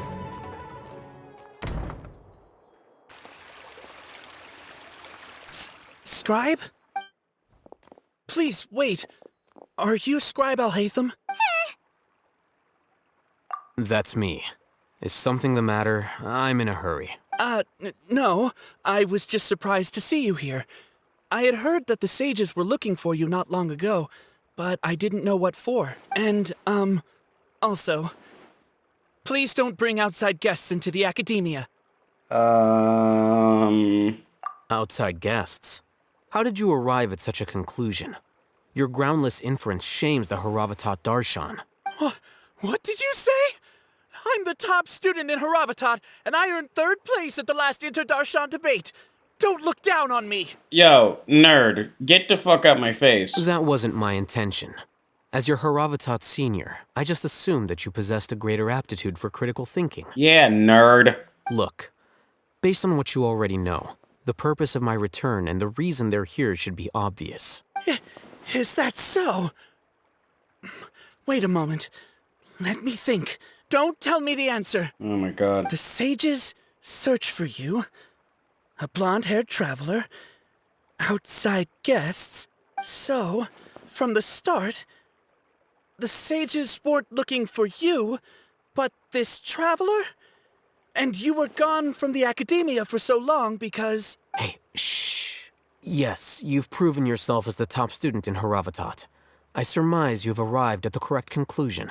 Fuck. As I expected. Please, forgive me. I wasn't thinking clearly just now. It's nothing. We'll be on our way then. All right. Thank you for your contributions to the academia, Scribe. Like, fuck off.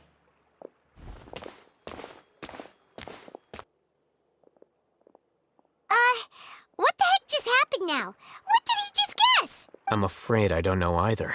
You have no idea? Mm-hmm. He convinced himself of whatever truth he came up with. That is the so-called pride of a scholar. If someone questions their academic facility, they will instantly feign understanding to keep up appearances. Yeah, it's called being a know-it-all. Nowadays, And the a show-off. academia is rampant with this type of scholar. And an asshole. Their obvious farces of intellect only serve to highlight themselves as fools. It's called being very far-fetched. Fucking dickheads. Wow. So there are special ways to deal with smart people. Yeah, it's called... We don't even need to make up our own excuses. Yeah, it's called fucking punch them, because most smart people are not built different. Fucking pussies. We shouldn't waste any more time. It would be problematic if we missed our window of opportunity. Fucking Christ. Some nerds, I swear to God, they're just... I'm a nerd through and through, but some nerds, I swear to God, they're like asshole nerds. There's a definite difference, and that was certainly one of them. It's like, we get it, you're smart. Doesn't mean you have to look down on people, dickhead. I was in 3rd place. Shut up, bitch. You want a cookie? Like, fuck you. No one cares. Is this the academia's library? Man, this ain't shit. I got a bigger library downstairs. Indeed. Known as the House of Dana, it is quite possibly the most extensive special collections library in Teyvat. There are a lot of students going through here. Is it really okay just to waltz right in? The academia marches to a fast beat, especially since it's Nyagarbaha Day. They're all Nyagarbaha. So, like, can we not do that? What the fuck? Everything just fell, bitch. I just wanted my Cheez-Its, and then I dropped my Cheese Whiz, my box of fucking crackers, and my fucking beer. I'm good. I got my Cheez-Its, nothing spilled. We're alright. Just act natural. Now, hurry along. Oh, it's just me? Okay. Hide for now and wait for an opportunity. I'm about as built as I can be. Hold on. Wanted to see. Oh my god, I have so many of those. What the fuck? Oh no, I need those. I need those. That's why I have so many. Yeah, I got a fucking family size extra toasty. You want some? What's good, bitches? You want some, right? No? Alright. I'm not sure why we're still wearing the Akasha. Okay. And Paimon's not. Like, What's this platform for? It's a lift that academia personnel use to access higher floors. Are we gonna take it then? The Grand Sage's office is up there somewhere. No, not right now. We can't guarantee that we won't run into the Great Sage. Let's step back and observe for now. Of course it's an old white guy. Is the main, basically, president of this shit. You think the Grand Sage will exit from there? Can you And take... after he does, we'd sneak past him? Oh, Paimon thinks that's really dangerous. Can you take me higher? Who knows? However, if we can confirm Azar's current location, our operation will be much safer if we... Allow me to offer you a hint. If you wish to know his Oh, God. location, look behind you. Oh, fucking amazing. What's Grand Sage Zar doing here? Yeah, great. Yeah, because this wasn't obvious as fuck.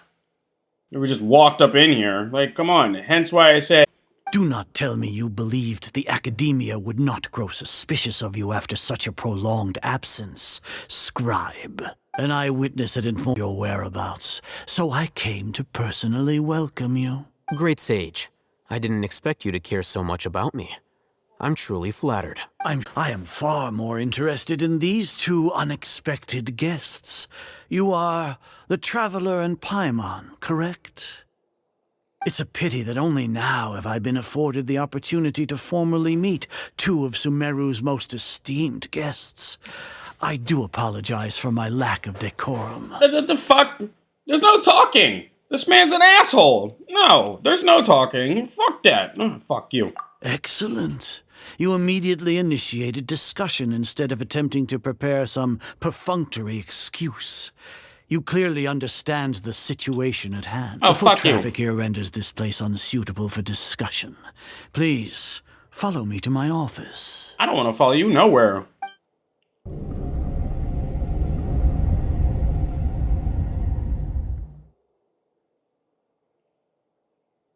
Look at this shit. This place is crawling with guards. There's no way out for us. All right then, Traveler. What did you wish to discuss with me? Today is Niagarbaha Day, so I still have many responsibilities to attend to. There is little time for idle chit-chat before I detain you all. You know, the last time we tried to tell somebody with higher power that the Fatui are not to be trusted or have ulterior motives, they didn't care, and they already knew. So let's see how far this goes. You seem to know quite a bit about our endeavors. If that is so, then you should be praising our great work, rather than using your trivial misgivings in a futile attempt to sway me. Trivial? Then tell me, what do the Fatui want from me? A gnosis? Worthless. Those are all completely worthless. Benefits, divine power. These materialistic words do nothing but debase our great work, creating a god.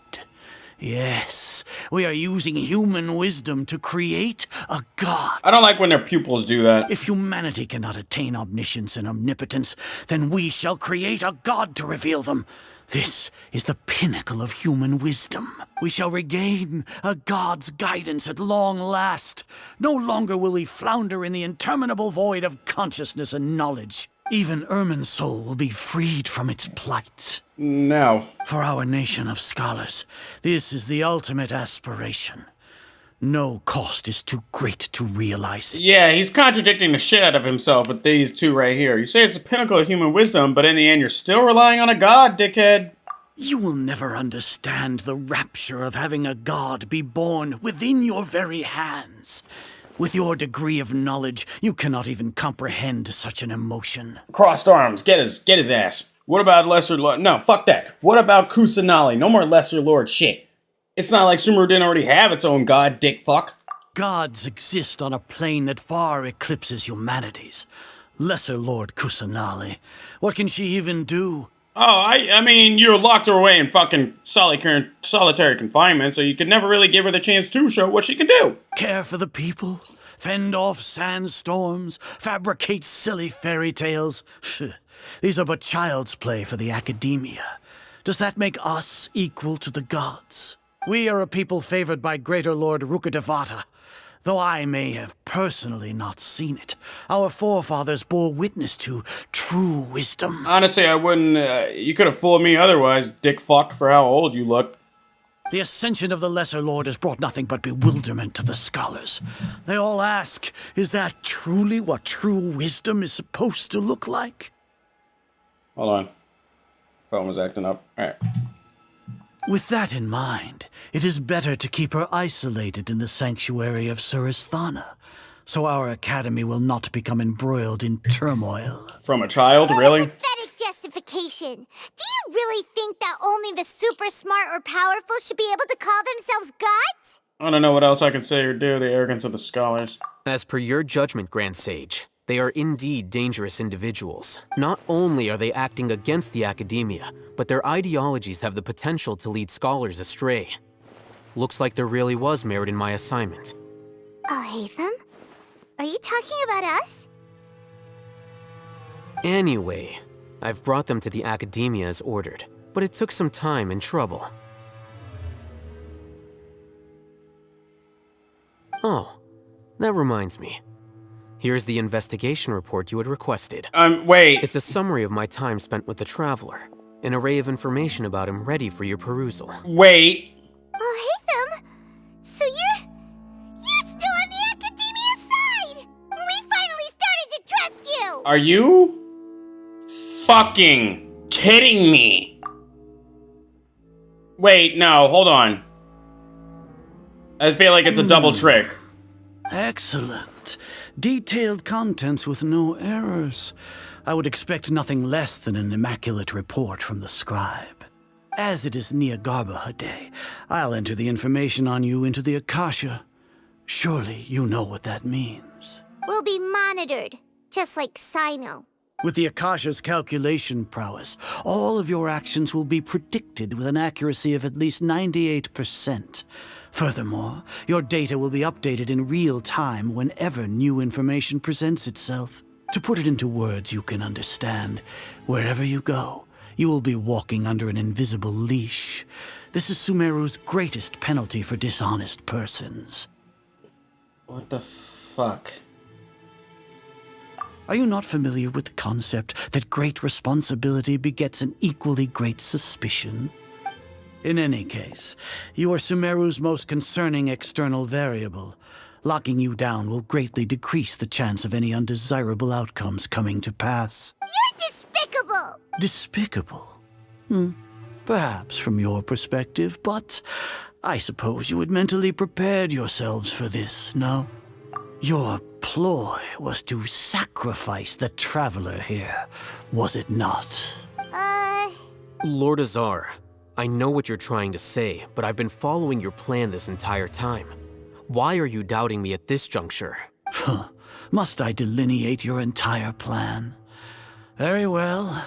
I will spell things out. First off, I received an eyewitness report that you were spotted with the Traveler at Caravan Ribat. However, you immediately departed for the desert and escaped surveillance range. Judging by the time, you all likely encountered the truant General Mahamatra in the desert. Am I correct? Maybe Paimon shouldn't have mentioned Sino just now. The Academia had not received correspondence from its scribe for a prolonged time. You were also in the company of the Traveler, a close associate of Lesser Lord Kusanali and General Mahamatra Sino, who had defected from the Academia. With their instigation, what was the probability that you would betray the Academia? Rationally speaking, 50%? 70%? What do you think? Regardless, that's only a guess. The facts are that I've brought the Traveler right before you, and I gave you my report. Indeed, your boldness deserves praise. To think that despite status as an outlander, the Traveler is still willing to sacrifice for the sake of your plan. If I'm correct, you have a contingency plan to save Lesser Lord Kusanali and ruin our great work. Sneak into the Academia on Niagarbaha Day, using Alhaitham's status as the scribe. For there is a good chance that an opportunity to save the Lesser Lord will arise. Should your intentions be discovered, Alhaitham will turn traitor and sacrifice the Traveler, thus proving his innocence. He can then stay inside the Academia and continue searching for a way to proceed forward. As for Sino, according to the Akasha's calculations, he will soon return to the Academia and confront me in person. I suppose this is also a part of your plan? You'll see me as a traitor regardless of what I say. No, even if you impugn me, it would have little effect on you all. You misunderstand. Losing our scribe would irreparably damage the Academia's regular operations and the development of Sumeru's future academic systems. However, under the current circumstances, even that is trivial compared to what we stand to gain from our great work. You said that I betrayed the Academia, but you, Azar, You've betrayed all of Sumeru, betrayed its Archon. So flight is turned to fight at long last. Guards! Cutscene? The fuck is happening?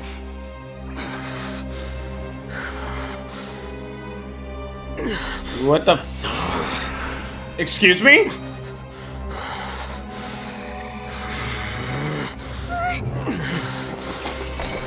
What?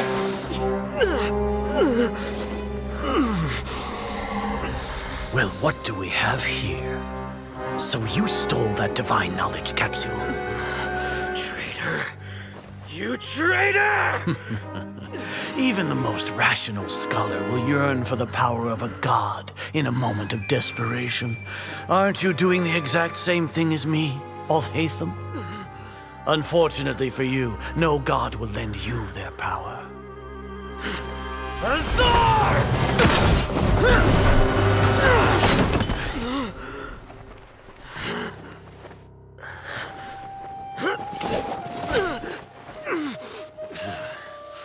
He has gone completely insane. Are you serious? Take him to the Matra and exile him to Aru village. Then find someone to take these two to the confinement room. I'll deal with them later. Grand Sage, we've finished all required preparations for Nyagarbha Day. We may begin to enter the capsules now. Excellent. You may begin.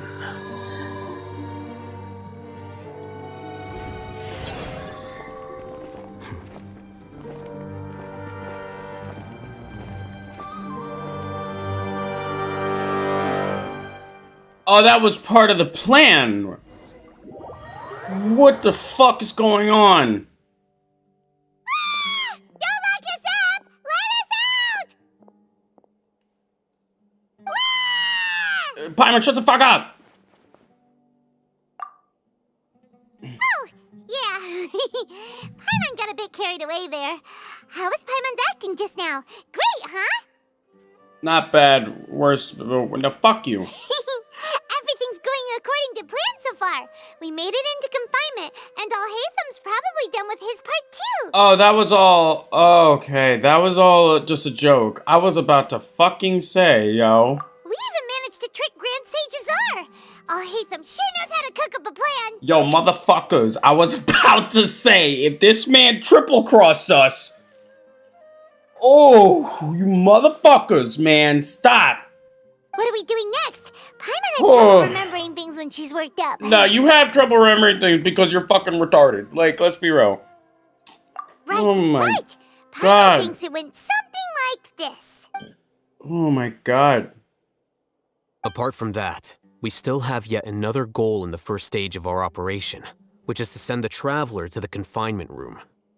Hold on, I need a second. I was like, what the fuck, man? What? Why do we want to get him locked up on purpose? Oh my god. He's always been the person the Sages are most afraid of, as well as the greatest obstacle to their successful implementation of their plan. They are very aware of the risk he poses to them. Once the Traveler is imprisoned, the Sages will likely think that everything is under control. And with their guard down, the next phase of our plan will have a much higher chance of success. So that's why he had the fucking... the DKC. I can already see the pompous looks on their faces. Yeah, I bet. Oh, that's a super tricky plan. The Divine Knowledge Capsule. Paimon still thinks it's not really worth it. That's why he still had that damn thing. That isn't the only reason, of course. Oh, and he his has a more Akasha. important task once he's in confinement. What? According to the Academia scholars in Ramon's custody, Lesser Lord Kusanali has sealed off her consciousness in the Akasha ever since she was captured by the Doctor. That way, they can't pry any more information from her.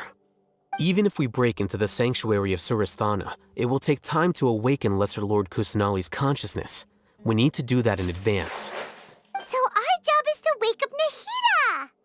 Okay, totally worth getting thrown and jailed for. The confinement room is inside the Academia, close to the sanctuary of Suristhana. It's a completely enclosed space, and you won't be receiving any visitors. Oh, okay, so we're basically Klee. Solitary confinement, yay. I'll work with Ramon's scholars to make some modifications to your Akasha terminal.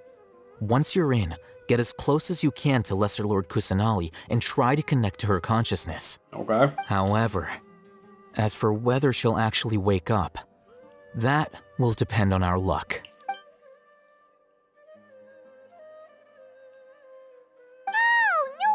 You've been wearing your Akasha Okay. terminal today. It's the one that Al-Haytham modified. Paimon thought they'd take our Akasha terminals when they locked us up in here. Were they being careless?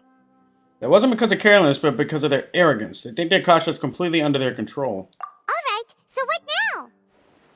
First, need to find the place with the best signal in this room. Then we try to connect with Nahida. Sounds easy enough. We can finally talk with Nahida after all this time. There's a light flashing on your Akasha terminal. It's almost like... the faster it blinks, the better the signal.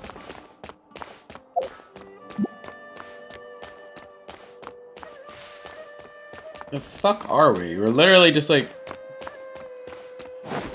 Hold on. Yeah, I figured it was up this way. Whoa. Oh. It's Mora. Ooh, Mora. No, Paimon, we're not here to hunt for treasure. What? Okay. I hear more, Mora. Oh, no, that was it.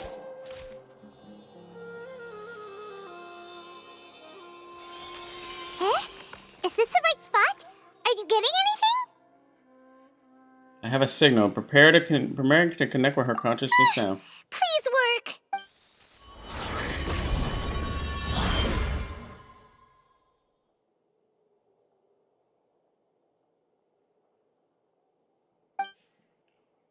Is this a realm of consciousness?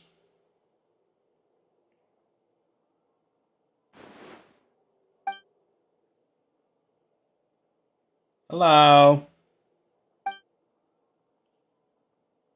I need to think of a way to wake her up.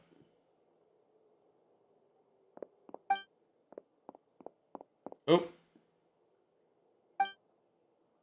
Some sort of barrier. Is she using this barrier to isolate her consciousness from the outside world? Nahida! Oh, I'm glad he actually said it. Let's go. Hey, Nahida! Oh, I love that he's talking. Seems like she can't sense me.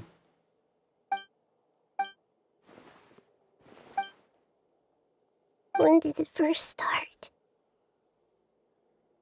Oh, right. It started from the moment I was born. I wanted to become a worthy Archon. So I've kept studying. Kept listening to my people and their hearts.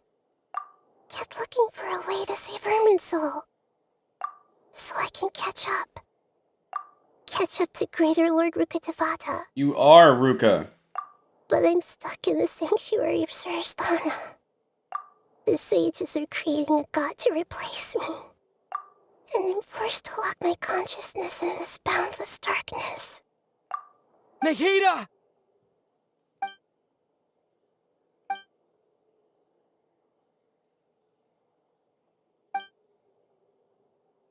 I'd already left her behind once when the doctor first appeared. Nahida! Can't do that again.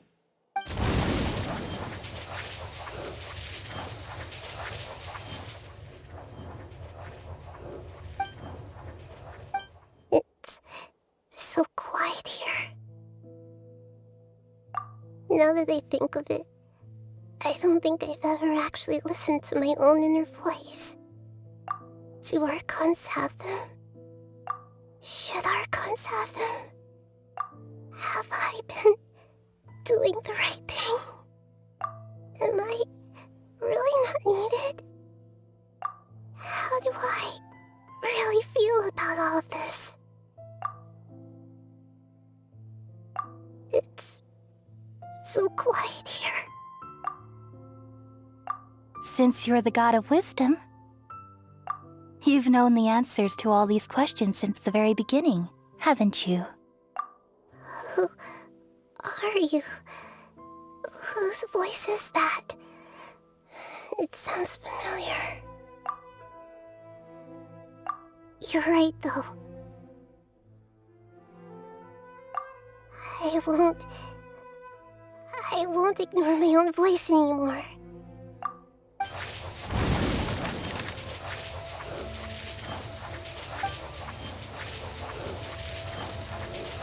Nahida!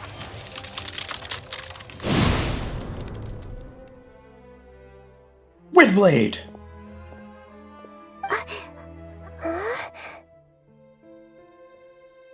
Nahida? Did you wake me up? Thank you. Why are you here? We're here to rescue you. Are you alright? I'm glad he's actually talking. I'm fine. It's just...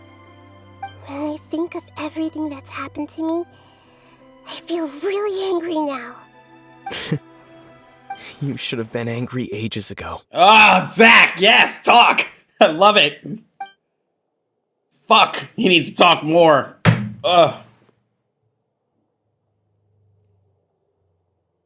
Huh? Oh, you're back! How's everything? That's wonderful news! Great, we weren't locked up for nothing. When you went to wake up Nahida, Paimon was listening for any sounds outside. You were out for a long time. There are fewer and fewer scholars going about now. You think everyone's done with their Nyagarbaha day stuff? I guess they finished entering all the knowledge capsules. Yep, so that means our next act is Nilu's performance. Why am I in a domain?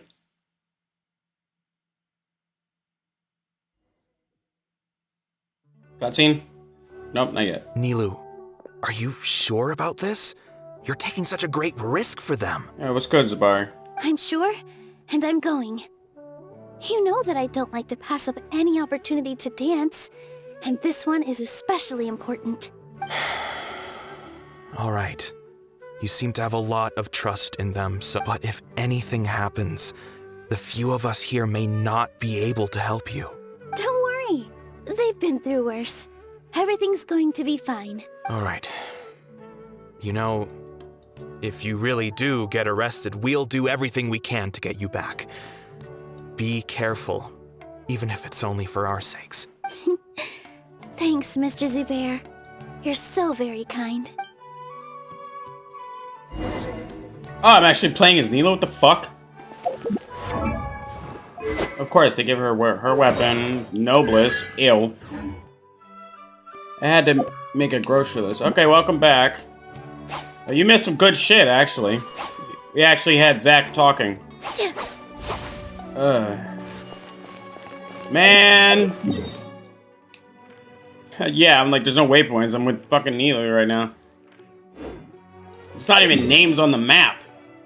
This is a nice overlay, though. Finally seeing this map with no fucking words on it. I like it. It's pretty nice. Very welcoming. Well, it's not the right word, but it's nice to see this with no words all over it. Nice. I'm surprised they even let me go to the map. They put her weapon at level 90? Yep. Not that it matters. And they put her at 90. We actually had Ether talking. For once. Nilu, how's it going? Nervous? Definitely more than usual. But it's because I'm worried I won't dance well enough. It's okay. Just focus on your performance. We'll take care of everything else. You sure know how to talk. Taking all the credit, even though we came here together to help out. Fuck off. Well, thank you both. I'll have to treat you to a meal after all this ends. Cool. Ooh, that sounds great. Huh? All right, let's get back to business. Nilu, we'll be here to keep people from going to the academia so they don't interrupt your performance. I was planning on telling them something like, the Academia's been conducting a weird experiment, and some of their test subjects escaped. It's really dangerous there, so stay away. Oh, you couldn't think of anything better? Oh well, I guess it does sound like something the Academia would do.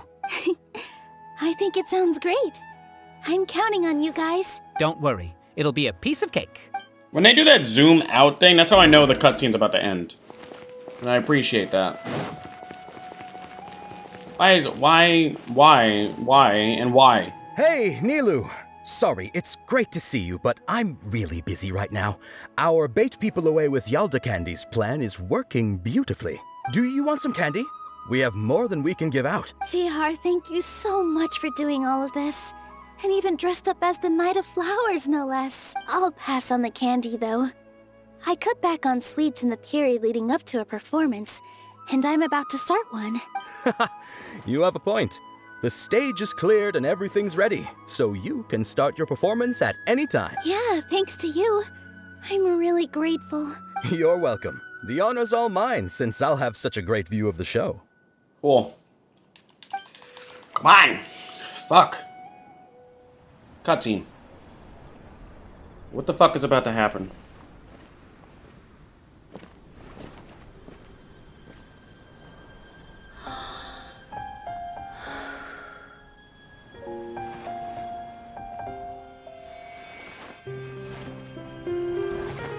They love giving this bitch screen time, I'll tell you that.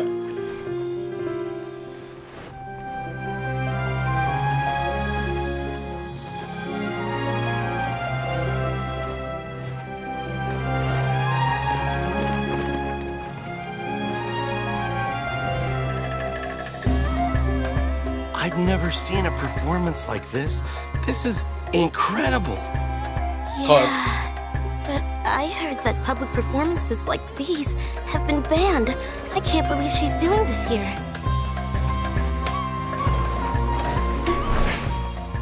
Grand Sage, there's some commotion outside. How uninteresting. Issue the new Prohibition Act from the Akasha to the guards. They'll know what to do. Do you think we should, like, stop her? Let's just watch for a little bit longer.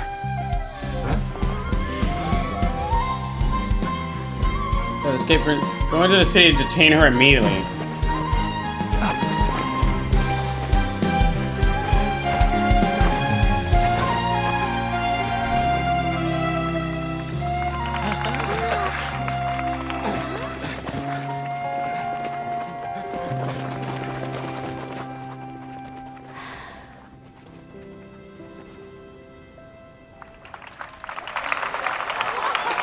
Oh, hi. Grand Sage, fucking entourage bitch ass is here. I did not do any trick-or-treat shit for AC. Oh, really? Alright, what now?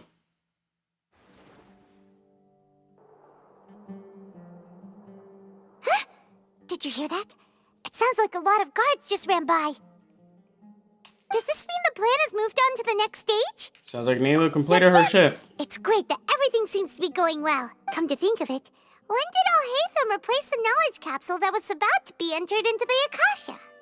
When he pretended that he had been corrupted, do you remember when he rushed towards the Grand Sage? Oh, so that's when he did it! Oh. Paimon was too nervous to notice. I was fucking flabbergasted thinking this bitch cheated on us again. Wait, what? Speaking of, didn't Al-Haytham also yoink the divine knowledge capsule from that mercenary leader in Port Ormond? Yeah. It's a time-tested trick of his. He can maintain his composure when things get chaotic. Chaotic? That's why he can pull off this kind of thing. Why are we complimenting him? Yeah, he's smart and all, but he still makes Paimon's blood boil.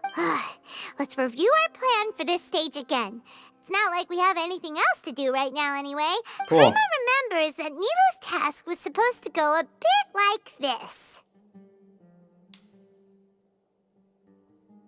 Now that Lesser Lord Kusanali's consciousness has been forcefully sealed, the core We keep figures coming of the back here. Academia and their guards have started to wear their Akasha terminals again.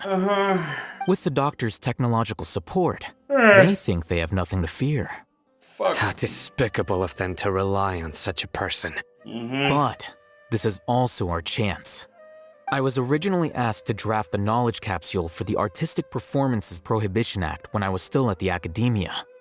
It should be on the Grand Sage's desk right now, and will be entered into the Akasha during the next Nyagarbha Day. Oh. Are they really going to stop artistic performances? So it was a different. Horrible. Oh. I'll make an identical knowledge capsule, but this time I'll smuggle some misleading information into it. Okay. So he. Oh, so that's what it said. It changed when I was reading it, when it was on the screen with the weird ass text.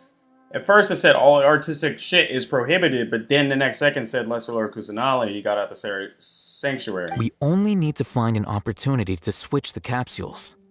Once it's been entered into the Akasha on Yagarbahade. Wait. If someone were to be seen performing in public. Hold on. You would think if they were putting the capsules in there, they would see what the capsules said before they put it in.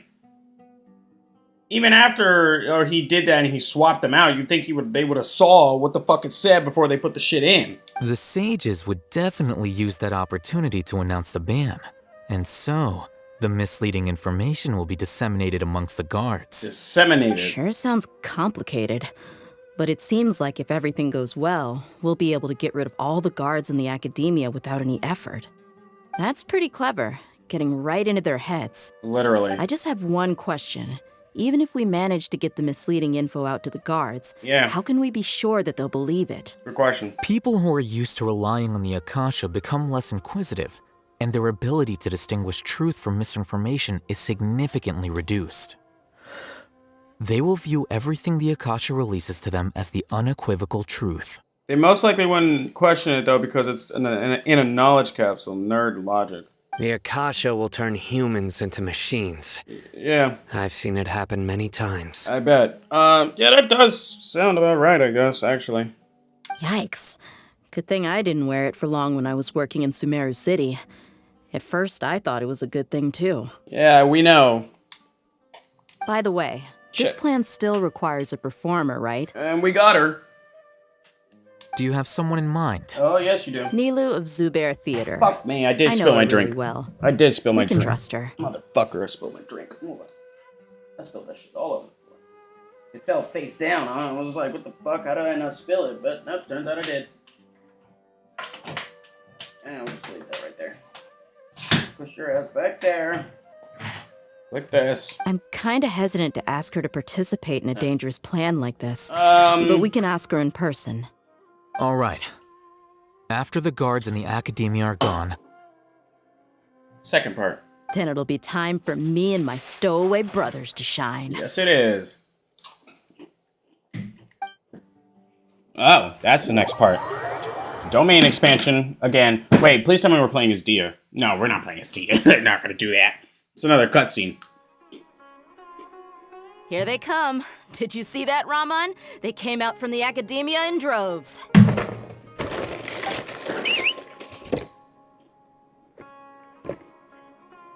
After laying low in the city for so long, this is the moment we've been waiting for. My brothers have already sprung into action. We couldn't do anything to them inside their coop. But outside the academia, this is our hunting ground. Yeah, it's called getting nerds out of their natural habitat. With a lioness like you, the prey sure won't be able to run far. The We flame still main. need to eliminate the guards as soon as possible. If we give the sages enough time to realize what's happening, the plan's doomed. Yeah, all they've done is to sit on their cushy salaries and twiddle their thumbs all day while we fought and struggled every day in the desert. The only advantage they might have is their numbers. Barely. Speaking of which, most of the guards who report directly to the Six Sages belong to the Corps of 30, but they have a completely different reputation.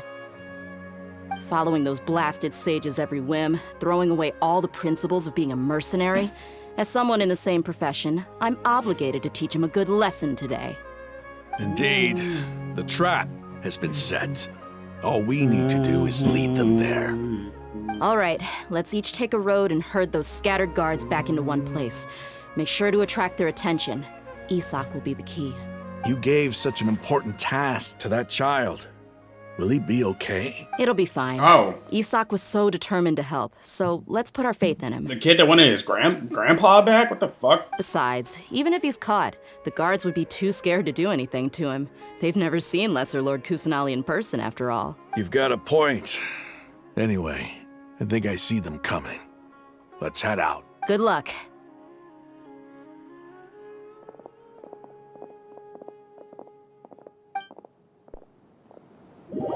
Dude, I was thinking, yo, imagine they let us play with Tia like a virgin early. Oh, This outfit. my God, what the fuck is this? You know, on Twitter, I saw, this is fucking terrible. On Twitter, I saw, it was like Nahida's banner, but it had a kid dressed up as her. I saw it for a quick glance, the quickest of glances. And here we are. Hey, do you remember what you need to do, Isak? When the guards get here, you'll pretend to be Lesser Lord Kusanali and run away from them. Oh, yeah, I remember. Of course I do. I'm just a little nervous. Oh, Lord. Relax. Don't think about getting caught. Even if that happens, we won't leave you behind. Even if it happens, who gives a fuck? He's a kid. You only need to think about getting the guards' attention and leading them to the Grand Bazaar. Okay, got it. I'm here to pay back Lesser Lord Kusanali for helping Grandpa. I won't get cold feet. Cool. Hey, they're here. I can see the Academia guards. All right, it's time, Isak. Take a deep breath and go. You can do this. I was about to say, am I controlling him? But no, I'm not. I was so about to fucking say. Why is there a guard over there? Did he already run ahead of me? This is different from our plan. But there's no time. I need to make a choice. Are you fucking kidding me right now? They have choice-based shit? No fucking way they're doing choice-based shit in Genshin. I cannot. I fucking love player choice games. Let's have a look behind the house. How about no? What should I do next? I gotta go back. Looks like nothing's here. A wasted time. Damn, that was quick. I was just there. Luckily, he didn't check behind the tree. What should I do next? Dude, this is fucking... Oh, this is amazing. They need to do this more often. The guard looks alert. What should I do next? Nah, wait. Yeah, Doesn't seem like anything unusual's around here. Yeah, fuck off. Looks like the guard finally left. I need to go. This is fucking hilarious. Oh god, the kids are gonna get me in trouble. No, they're not. They're going the other way. Hey! Lesser Lord Kusanali is over there! Stop! I think that was inevitable. What? Lesser Lord Kusanali? How did I not notice that? Dumbass. They found me. This is bad. Where should I go? Grand Bazaar. The target suspected to be Lesser Lord Kusanali has escaped into the Grand Bazaar. Assemble and arrest her!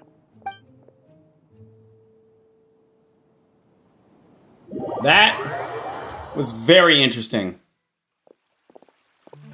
I loved that. Where did she go? How did she disappear? Did we lose her? Hurry up and find her! Hey, why is your team here? Didn't we say to split up our search? Hurry, hurry! This place is... Why are you all here? Yeah, isn't it one heck of a coincidence? Everybody's here. What on earth is going on? I suppose that's all of you? Who are you? Did you set us up? What are you planning? Phew, that was rough. I almost got caught. I mean, I'm not gonna lie, he kills that outfit. I mean, it's weird. It's very fucking weird, don't get me wrong. Little brat! So you're not actually Lesser Lord Kusanali. Who exactly are you all? Eremites from the desert? Just some colleagues.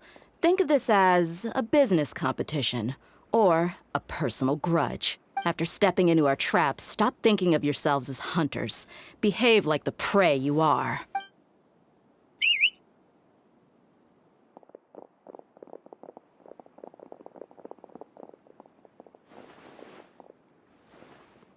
That bitch is ready. I heard a weapon come out too and everything. An ambush? How's that possible? This is Sumeru City, but mercenaries from the desert somehow ambushed us! You've spent all your time hiding away in the academia. This place has long since become our hunting ground. Brace yourselves! Damn it! I keep thinking they're gonna give us an opportunity to play with her before this happens. God damn.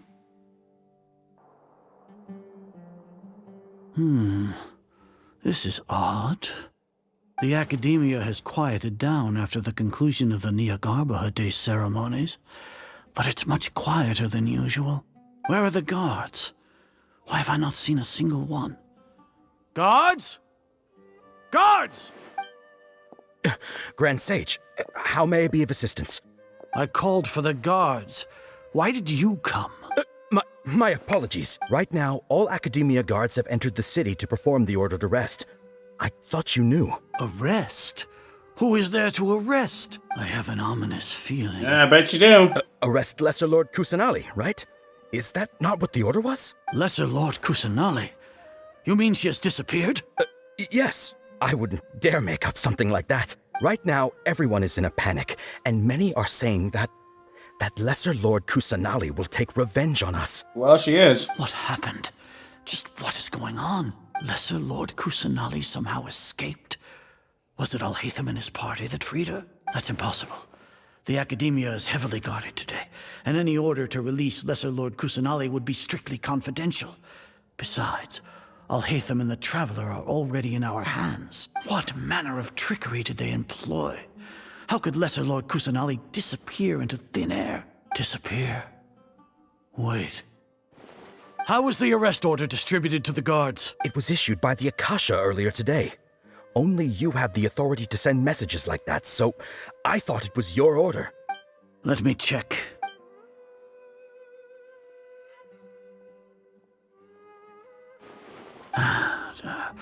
Here. Lesser Lord Kusanali has escaped from the sanctuary of Surasthana. The Akasha indeed contains this information, and it clearly appeared in my mind. How did they bypass my permissions to issue this kind of message? Was it the report about the Traveler that Alhaitham submitted? No. I specifically checked that knowledge capsule before entering it into the Akasha. Could that have been a red herring? Well, even if I figure it out now, it won't make any difference. The important thing now is to confirm Lesser Lord Kusanali's status. Have you been to the sanctuary of Surasthana to confirm that Lesser Lord Kusanali has indeed escaped? Confirm?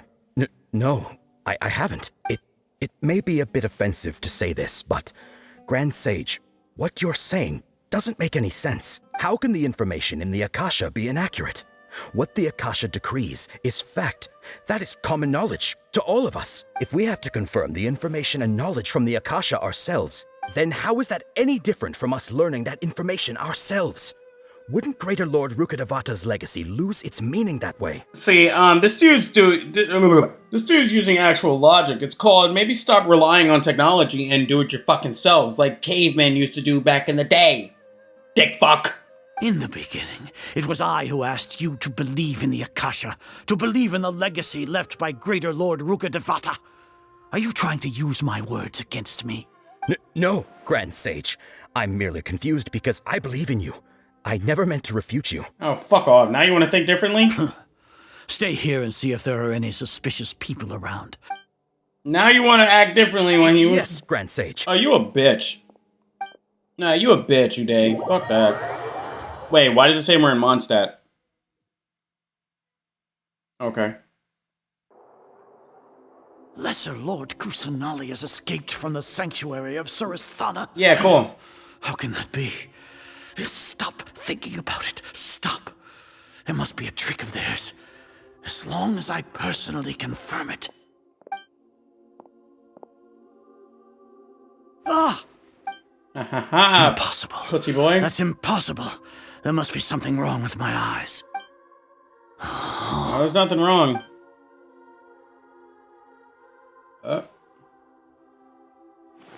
the fuck? What a comical sight, Azar. Oh, hi. Once the Akasha has put certain thoughts into your head, even the Grand Sage can no longer see what's right in front of him. You all can only see the world in your mind, the one you think you know. And precisely because of this, you disregarded Lesser Lord Kusanali's existence. She has been a wise and worthy Archon. Sino, have you been waiting for a chance like this? The Akasha predicted that you would return to the Academia to confront me. but I didn't expect it to turn out like this. I was careless. No, you were blinded. Your faults stem from your reliance on the Akasha. Yeah. You're still the same as always. Severe reliance.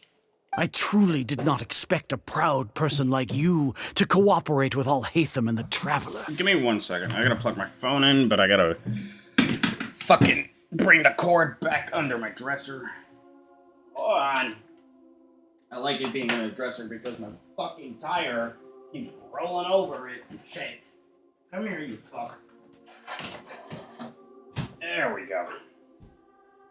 Play that shit. People change, Azar. Admit it. The Akasha can't predict my actions anymore. Too much. Then tell me, what have you found during your investigation? Yo, can you stop You want talking? to buy time. This is the sanctuary of Surasthana. Under your own regulations, even academia staff are forbidden to come here. Gotcha. No one will come to save you. As for the investigation, I've at least confirmed that you are guilty of insurgency against the Archon. A serious crime. To say the least. So what? Did you do all of this so I would plead guilty in front of you, General Mahamatra? No. I want you to plead guilty in front of the Archon herself. You once said that I had no standing to judge you. So now, how about judgment in the name of a god? So, like, god damn it. I wanted that picture. Cutscene. No? Okay. There's a whole lot of bullshit going on, and there's not a lot of cutscenes. How long do we have to wait? Paimon wants to know how things are going out there. You know, it was fun not hearing your voice for a while. Paimon hasn't heard any sounds outside for a while. Hopefully something bad didn't happen. How about we put trust in our friends, please? Yeah, but aren't you scared that we might be locked up in here for the rest of our lives? No. Thinking about it, at least Paimon has you. At least? We can still chat like this. And fuck you. When Paimon thinks of Nahida being imprisoned alone in the sanctuary of Surasthana, Paimon can't help but feel sorry for her. It's a new emote for her. She's never done that before.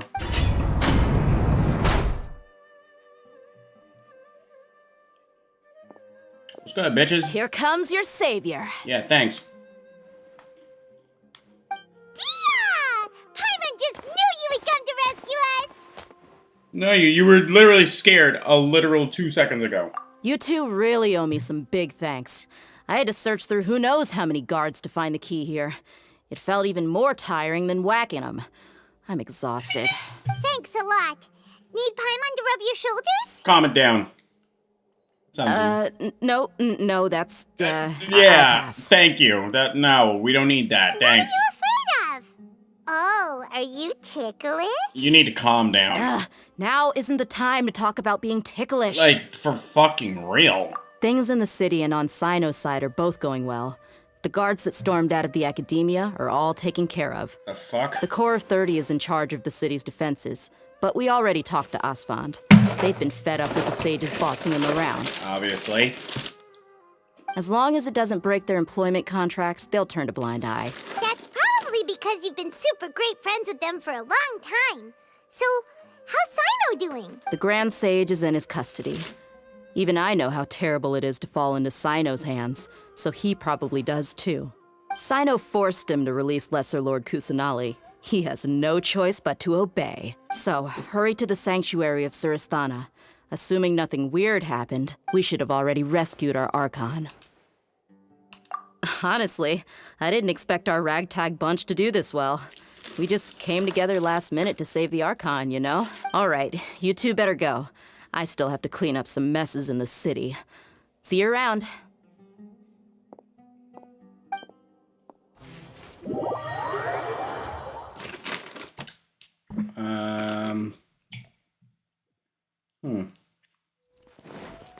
Yeah, there ain't nobody in this bitch. Let's go.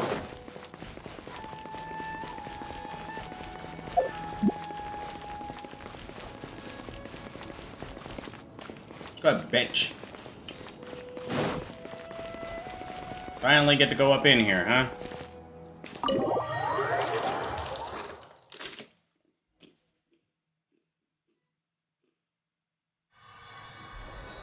Wake that ass up, Nahida. 50 fucking pulls later and I still didn't pull you. I'm extremely upset about that still. I got 2 weeks still to pull for you. And it will happen. Nahida! Ah, for the love of God. Should I say it's nice to meet you? This is the first time we've met in real life. Before, we've only met in dreams, consciousness, or when I was in someone else's body. Hello? Nice to finally fucking meet. Thank you so much for coming to rescue me, but I also need to apologize. Fuck that, I have questions. Where's my sister? During this time, I did some self-reflection. My sense of inferiority and yielding to the academia led to all of this, and created so much trouble for you all. Yeah, please don't. Exactly! We're here because you're a good Archon and one of our friends! Thanks, you too. Amazing. So this is how it feels to walk out of that cage with my own body. It's like I just had an endlessly long dream. I can't even tell if I just woke up or was only now born into this world. My concept of self has become so clear. But now doesn't seem to be the time to indulge in this feeling. Yep, gotta save Erminsil. This is really embarrassing. You all just rescued an Archon, and now she needs your help to save her country, and even the entire world. It's okay. With you here, Paimon's sure that everything will work out. There's one more thing. Ooh, that's a new emote. That was new. She said... And shit, I've never seen that one. For all the things the academia did to me, and for all the folly it committed in the name of wisdom, as their Archon, I will make them pay. Lovely. Ah! Wow! That's the spirit! Finally standing up for yourself and not letting people walk all over you! I am severely confused on what the... Well, concerned on what the fuck the next Archon's gonna be like in Fontaine. The god of justice. I understand now. To be a better Archon, I first need to better myself. I think both of the next... I think the last 4 Archons are all females. No, the next one's a female, we know that. Don't know her name, though. The god of war in Natlan, in the Pyro Nation, fire, is going to be a male. And then the fucking... Her Majesty, the Tsaritsa, her benevolence, fucking Sneznaya, the god of love, Fatui bitches. We know her all too well. So, yeah, there are Shogun, god of thunder, or god of eternity. Shogun, Kusanali, Fontaine, and Tsaritsa. Females. Males, we got Barbados, Venti, god of freedom, Mondstadt. Zhongli, or Morax, god of contracts, Lire. And then Natlan. If I'm not mistaken, Natlan is in fact a male, god of war.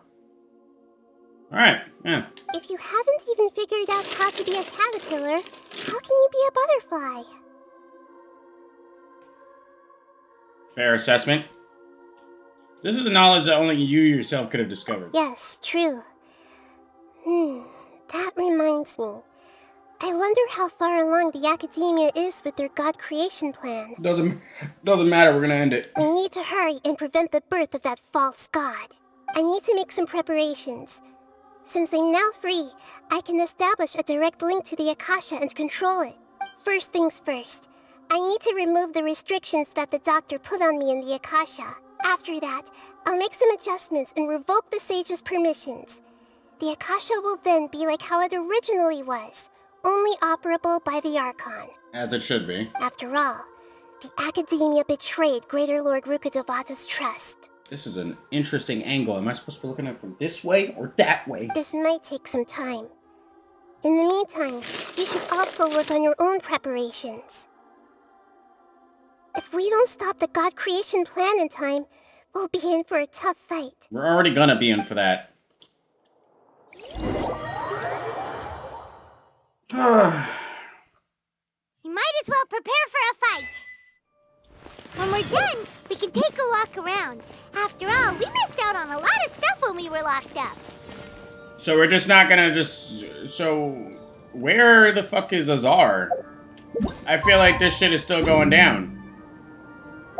Wait until 16, bitch. Okay, that was easy. Yeah, I'm ready. Fuck it. There's no preparations needed. Let's go. We waited a whole How's it going, Nahida? 20 minutes. I'm done with the parts that needed my involvement to complete. Although it's my first time working with the Akasha like this, its internal structure and operation procedures are easy for me to understand. Greater Lord Rukkhadevata's design is truly brilliant. What the fuck? Keep dropping my shit. The fucking Cheez-Its box hit the cord and then the whole thing just wanted to tumble. Oh, also, this is for you. Okay. This is for the boss fight. Huh? What's this little floaty thingy? It's a small device I put together just now. You can think of it as an upgraded Akasha terminal.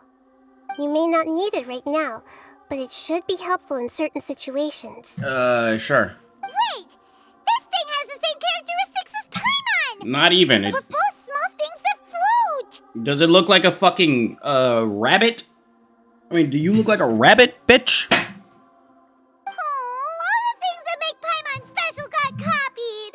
When Paimon appears with the Traveler from now on, people won't remember Paimon because she isn't unique anymore! Stop talking, bitch. It looks completely fucking different. It's alright, Paimon.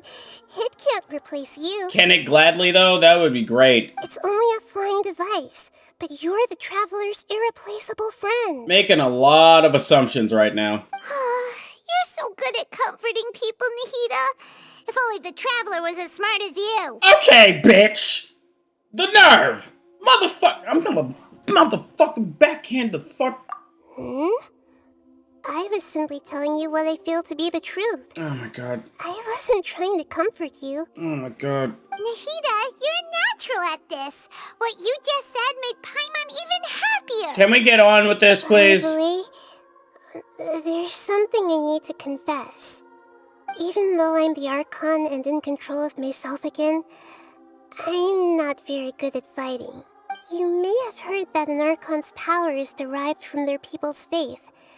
However, I'm not as well loved as Greater Lord Rukkhadevata. I think we know that by now. If we get into a situation where combat is our only option, I'll have to count on you, and I'll do my best to provide support. Well, you are a sub DPS through and fucking through, so I already expected that. I'm glad I can rely on you. So the God of Wisdom isn't good at fighting? That actually sounds about right. I've located where the false god is. Time is of the essence, so let's get to it. Let's get it. I'm ready for a fight, bitch.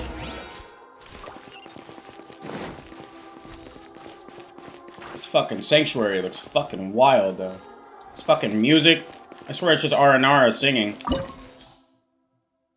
Dos Foundry, creating a god. Yes, we're using his wisdom to create a god. You know what? We're gonna run this with the other team. I'm too used to use this right now, and it has Traveler on it anyway. So fuck it. And luckily, I'm not changing much off of this anyway. So I could just swap between these two teams, kind of. Yeah. Not swapping much over that, I'm just changing one person's artifacts, luckily. Yep. Alright, run it. Let's get it. Alright, son, I'm coming in to kick your ass. Of course. Lo and behold, I'm using his mother to kill him. This should be fun. Alright, it's time to sit up, bitch. What is this place? Is this really the way we need to go? What the fuck is this? Wow. Who would have thought there'd be a place like this hidden right slap bang in the middle of the city? Right slap The bang. sages wanted to realize their god creation plan without being discovered. The safest and most convenient way would be to build within the academia itself. That's true. They were already hiding one god, so why not two? Judging from the structure here, the project is a huge undertaking. The sages really saw the god creation plan as their ultimate goal. But this place doesn't look like it could have been constructed by the academia alone. At all. The Fatui under the doctor sure didn't hold back. They provided a lot of technological support. To help one of their own harbingers to become a god after fucking all. Yeah, or else they wouldn't have been that generous. Is that it, though? I've always felt that this doctor is different from the academia sages. He doesn't seem to share their sense of urgency. She is the only small character that has done the whole cross-arm shit so far. None of the others have done that. Instead of being interested in the end product, it's like he's enjoying the experimental process. And shit. The Fatui harbingers are all such weirdos. So, the doctor being weird is actually normal. So, this Fatui that they're trying to turn into a god is called the Balladeer? We had previously come into contact with his consciousness. He harbors particularly strong obsessions. One is the desire for a gnosis, since he was created to be the vessel for one. The other obsession is probably related to his past. I can't quite explain it. Paimon knows that he was a prototype puppet for the Raiden Shogun before he became a Fatui harbinger. Imagine if you didn't know that right now before Paimon just said that. Imagine if you didn't talk to Yamiko back then after we finished all that shit of the Vision Hunter Kree and all that. Then you could literally ask Yamiko 3 questions or whatever prompts it was about your sister, Balladeer, the puppet, Skara. And then she literally explains, oh, the Fatui got a hold of him and made him into a fucking harbinger. Imagine if you didn't even talk to her and this was your first instance. I would be flabbergasted as fuck if I was them. That's why he wants a gnosis so badly. There's no way he'd willingly be a test subject. Now with that temper and ego of his. Yeah. It sounds like you know the Balladeer quite well. Way too many encounters, none of which were pleasant. I see. Tell me more about him and what he's like. The more we know now, the better we can plan for and react to any future situation. Talking is not gonna help. You tell her everything you know. I see. How fascinating. The power of a black screen. You can just skip information talking like that. Alright, time to go. Let's get through here and meet him in person. This is gonna be interesting. What the fuck is going on in here, man? These landscapes, man, I swear. Well, at least we got another weekly boss I gotta deal with. Look at this shit. Time to work. Shine down. Rain outlines your fate. Die, bitch. Fucking bitch. Yes. This is it. What the fuck?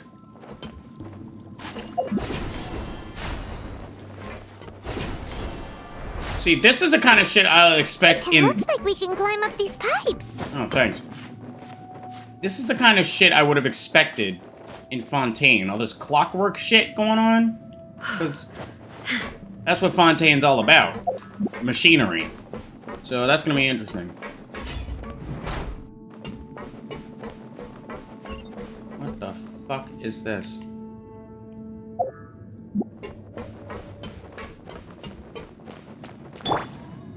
Here, I'm gonna turn off my bird for right now, my baby cloud retainer, because this is some serious shit right now. This landscape, though, something the hell else.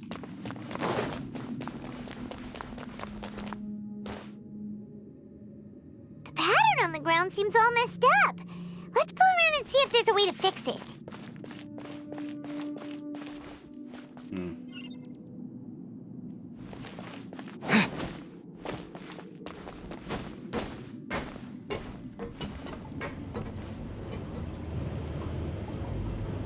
seems to have stopped. Oh, okay. Let's continue. I was gonna say, is it gonna turn?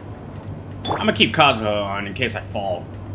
As if it's gonna matter. If I fall, I'm going into the fucking abyss.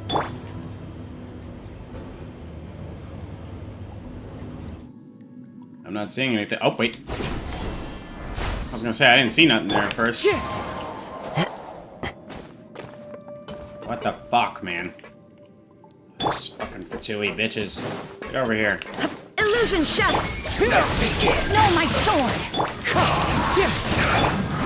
Damn, bitch! I guess. You got fucked up. This is it. Wait, what? What the fuck?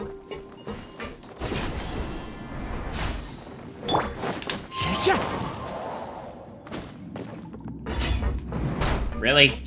Frozen. Crisp. Shit. There is no escape! Rain outlines your fate! No, my... Die, bitch. It's time. No, it's time for nothing, bitch. Propagate!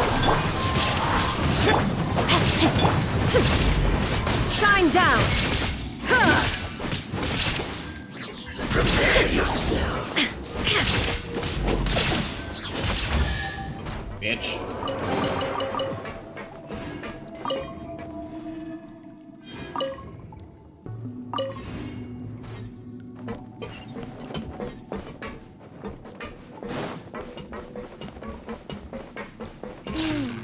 The cart is stuck. Maybe there's something wrong with the tracks. Let's try adjusting the direction of the device to clear the tracks. Ah, okay. I gotta wait for the fucking next one now.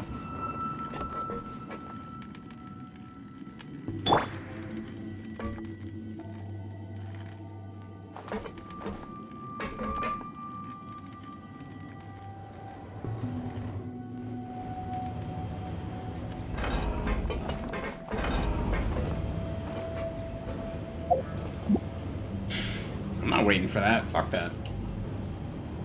Be damned if I jump off this fucking thing. I don't care about that. Oh wait, is there somewhere I have to go?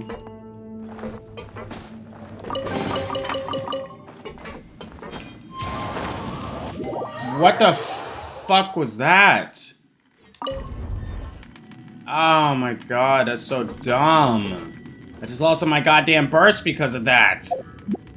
It's so dumb. If you fall, you lose all of your bursts. Like, fuck. Like, I didn't realize that. Like, what the fuck, man?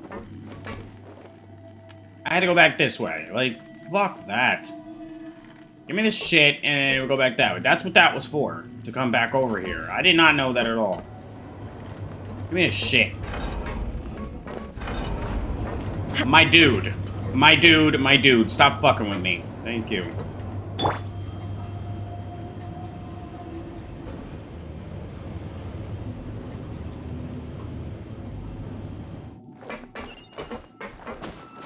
I didn't really need that, but whatever.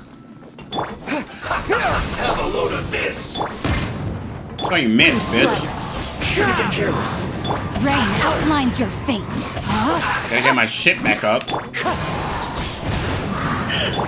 Illusion shattered. Propagate. Bitch. Weak ass.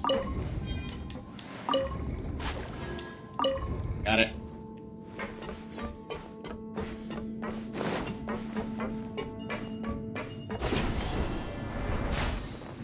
Straight abyss. Nowhere. Everywhere. The eyes. As far as the eye can see. Look at this shit.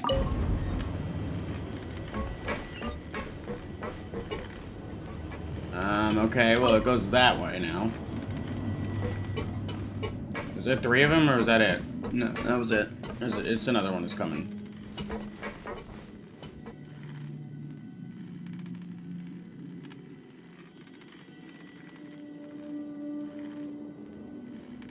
Maybe? Oh, there it is.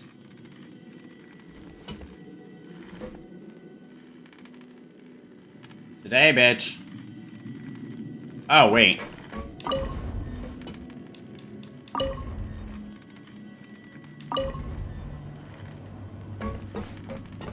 That's why you gotta do the other one first. Stop. Thank you.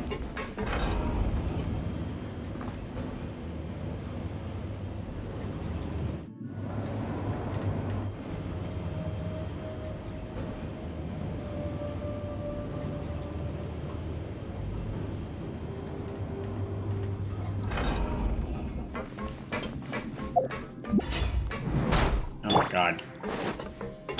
Shine down! Wind strike! Rain outlines your face! You a little bitch, what you is. No, none of that.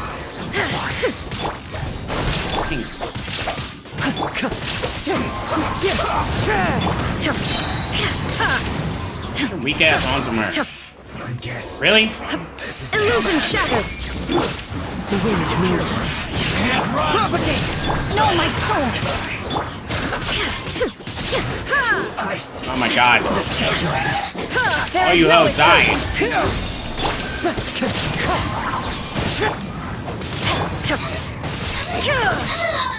Fucking die, all that moaning in my ear and shit. Fucking hoe.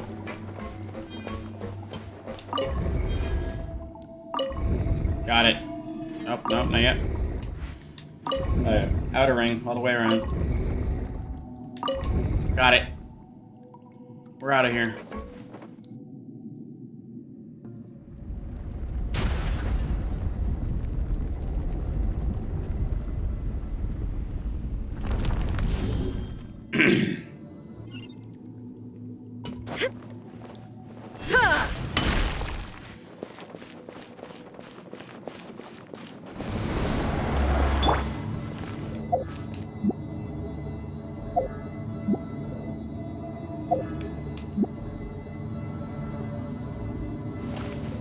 Elevators are very weird in this game. I feel like my feet are in the ground.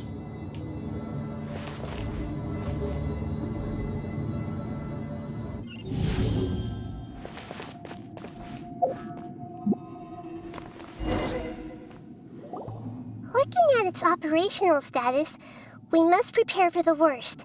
The god they wanted to create is likely close to completion or already completed. Not a surprise, already seen him control the weather. Oh no! What should we do? Paimon can't imagine how hard it would be to fight against a Fatui Harbinger with a Gnosis. Yeah, acting like you fight, bitch. Are you nervous, Paimon? If you really want to know, of course Paimon's nervous. Aren't you too, Nahida? Yes, I am. This is probably the first time I faced with a calamity of this degree since my birth. I feel not just nervous, but curious as well. Curious? Curious about what? Curious about our fate. To me, everything we perceive in this world, everything we learn, and everything that happens to us is considered knowledge. And if it's a form of knowledge, then it can be understood. However, only fate is about that which has yet to occur, so it has always drawn my curiosity. So to me, fate is the ultimate knowledge. That's also why I love observing humans and all the things that happen to them. It all brings me great satisfaction. And now, at long last, I'm not just an observer anymore. I will personally experience my own fate with you by my side. Isn't this such a wonderfully exciting thing? Ah, so that's what you mean. Paimon thinks she understands what you're feeling. We ain't gonna lose shit. Agreed. Okay, let's continue on. I can sense his aura from here. Go to where the balladeer is. Let's go. Okay. Still in a domain. Okay, here we go. Oh, fuck. Cutscene, I knew it. Look at this shit.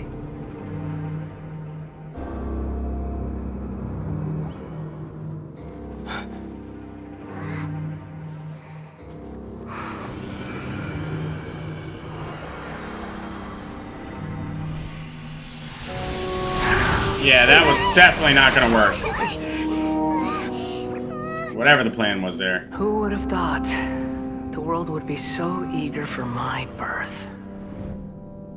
I remember you, Booer, the god of wisdom, and standing beside you, the traveler. Booer? Is he all-knowing and powerful now like Greater Lord Rukkhadevata? No, I can't feel the same kind of divinity I felt from the Greater Lord. It seems that the sages didn't get the chance to infuse the divine knowledge capsules into him. But even still, he has undoubtedly become a true god now. So we're too late? The Balladeer has already become a god? The Balladeer. A long bygone title. When my spirit ascended to divinity, I felt as if I had existed for the same number of epochs as heaven and earth. Looking back, the existence of what once called itself Kunikazushi appears infinitely small and ugly.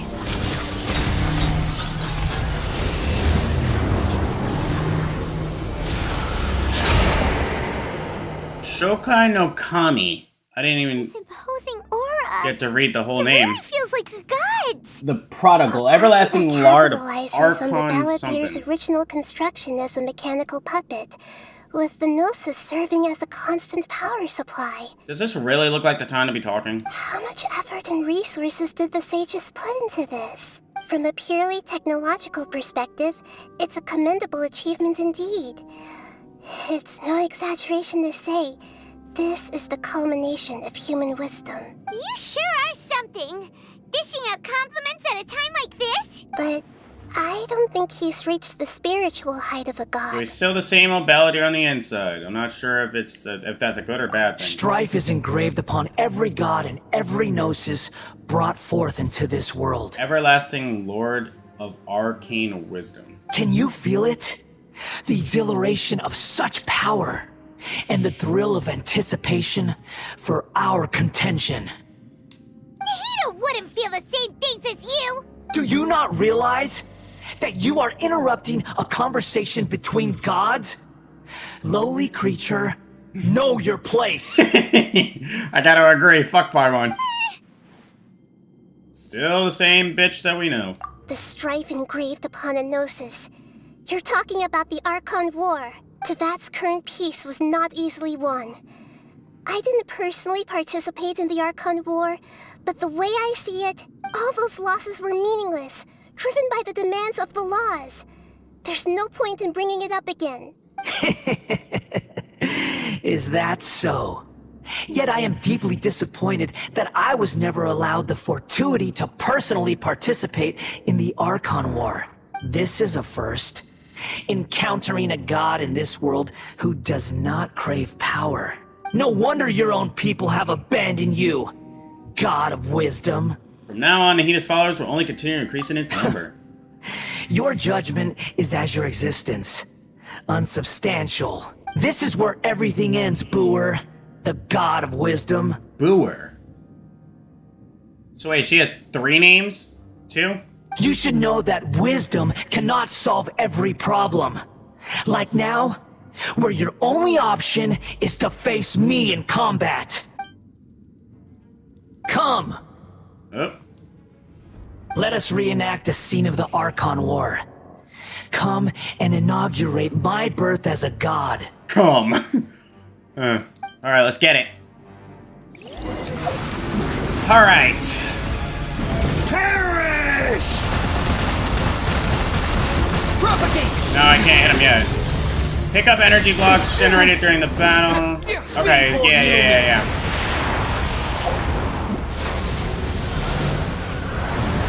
So, like, how? Mother bitch. That ain't doing shit. Hold on. It can... Insignificant pest!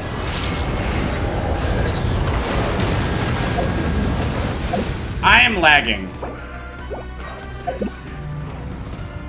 This is the worst time to lag. Why is the game lagging so much? It never lags this much for me. No, it's lagging very badly right now. My stream's not lagging, but the game is. At my command, you shall fall.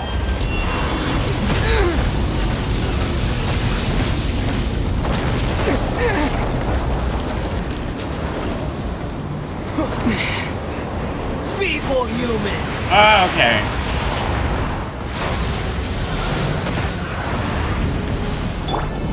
Okay. Oh my god. Alright. Okay, so I can hit him right now. Alright. Okay, it's not lagging no more. So, let me see here. How the fuck to do this? Can I hit him? Shine down. Yo, motherfucker. Okay. My endless. Oh, I put his ass down. Mother bitch. Absurd. What the fuck is going on? Bitch. Absurd.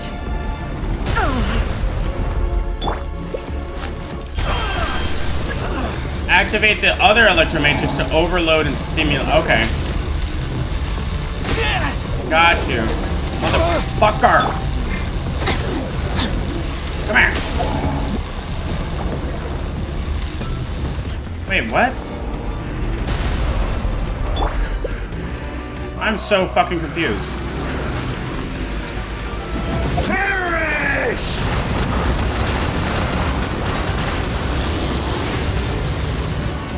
Bitch. So wait a minute. At my command, outlines your it healed shall me. fall. One with nature. Bitch. Looks like give me this. Okay, we're ready. Boom. Activate the other electrical shit to overload and stimulate his shit.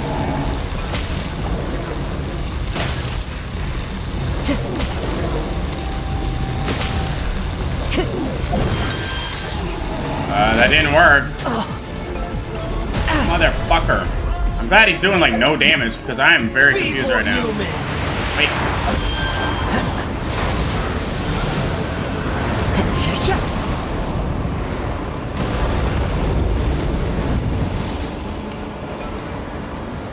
So we gotta collect these. My endless cycle begins. Fuck you.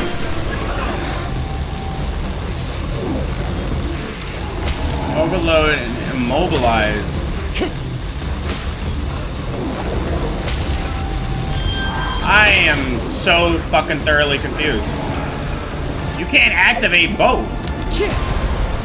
So I'm a little fucking lost here. Churn!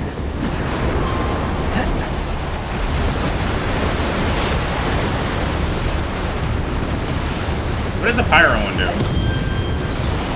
I don't even know, but it gives you particles, I guess. Time to go. At my command, you shall fall. Fucking. I didn't get it. What the fuck? Why is it still on the field? Feeble human.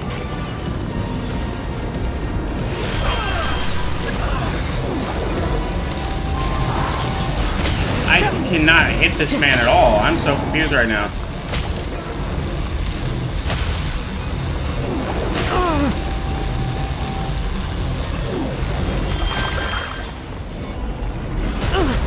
Like, what the fuck? Thanks for the heals. Perish!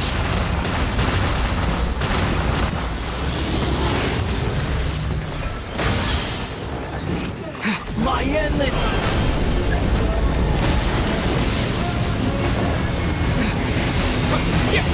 There is no escape. Yeah, no.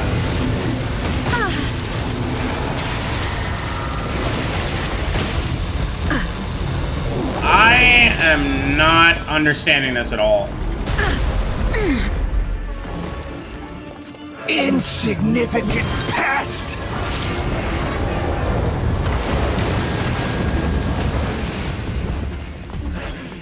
I am severely confused, if I could say the least. Feeble human.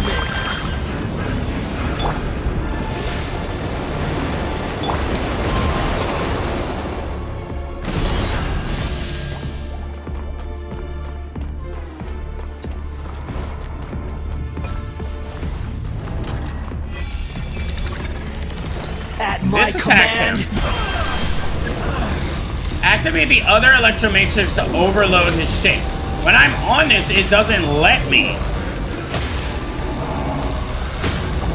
I'm on it. I can't do shit. Time to go.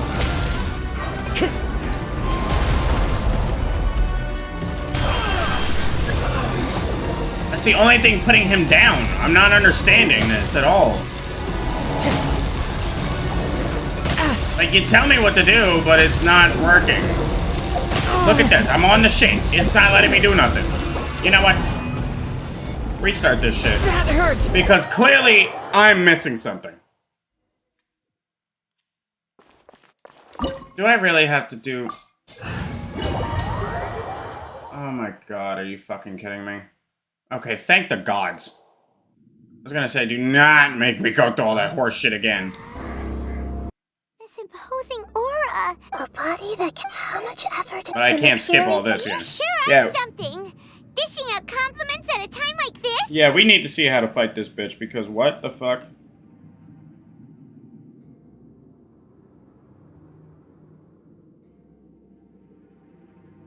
Like, how the fuck... Like, what do you do? I'm looking at this right now. Give me a fucking second, please. I just need to see the first part.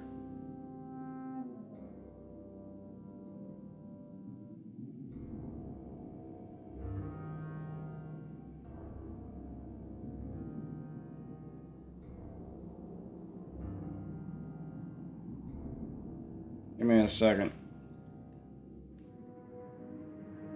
That's great. I don't care about that. Yeah. Cool cutscenes. All right. Like, how do I do this? I need to see this.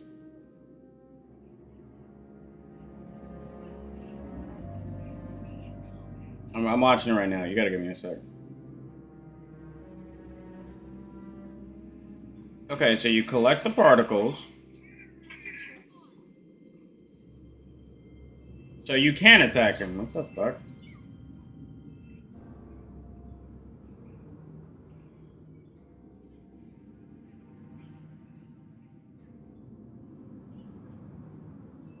Well, this person, yeah, you can attack the hands.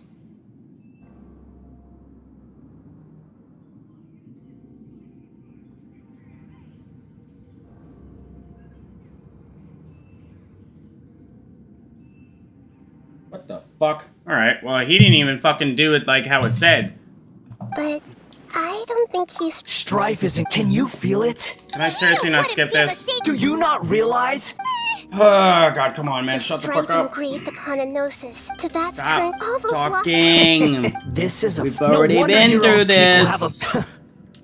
Your judgment is as your existence. I don't care. Unsubstan- This is where everything ends, Booer. Shut up. The god of wisdom. Oh my god, shut up.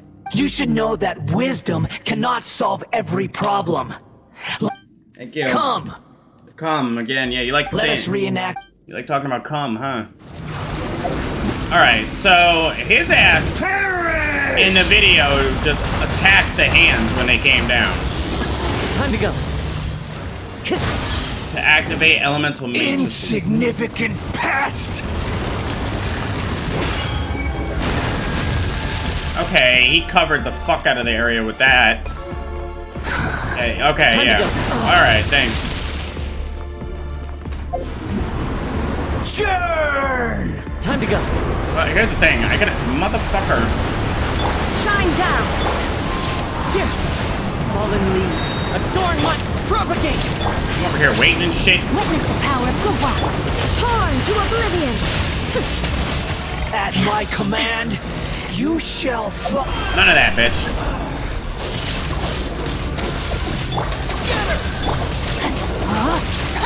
Illusion shattered! Well, you fucking suck. Oh my god. How are you holding that? Fucking shit, Ether. Oh my god. Why do you forget about your wing glider? I swear.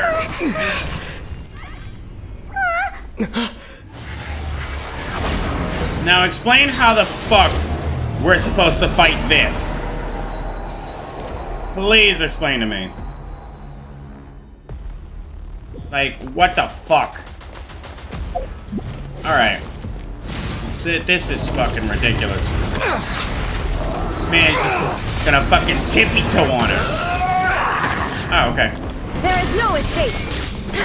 Yeah, I didn't think that was gonna do jack shit damage. Kneel! Oh my god.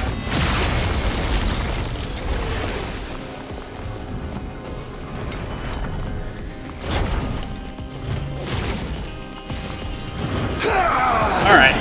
Insolent.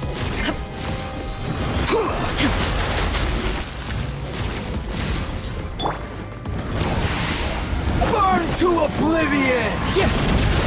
No, my sword! Oh? What do I do with you? Shine down! Filth! What the fuck do I do with you? Propagate! Oh? What the fuck? Reality is pain! Yeah, I'm like, what can we do here? Can't really do anything.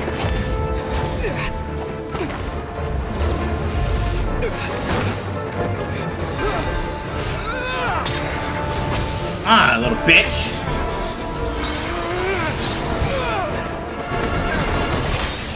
Man, he loves that move.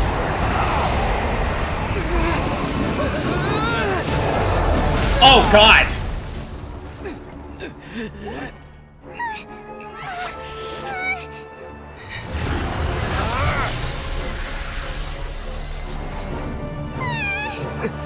Yeah, do something. Oh, God.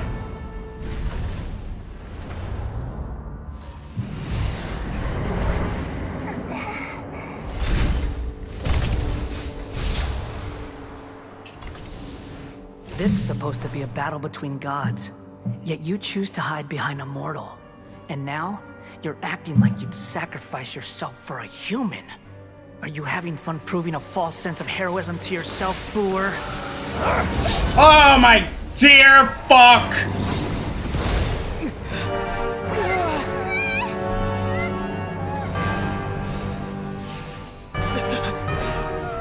The data collection is almost complete.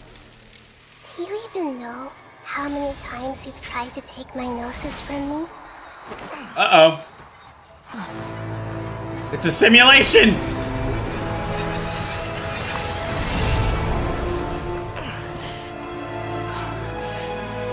Uh-oh. Got his ass. You saw just it. included the 168th loop.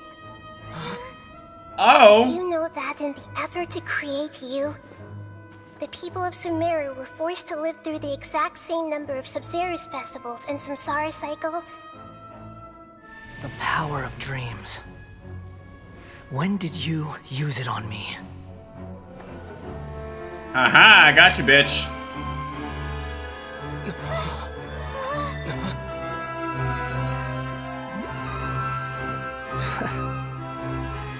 You can't even defeat me in a dream.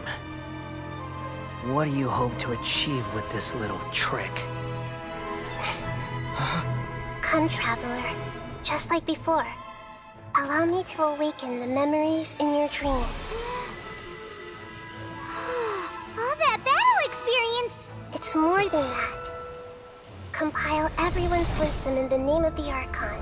So... That is the original function of the Akasha. Why did he just let me do that? I've sent everything that happened just now to the people of Sumeru in the form of knowledge. I've asked them to help you find a way to defeat the false god. I never understand why they let us do that kind of shit in anime.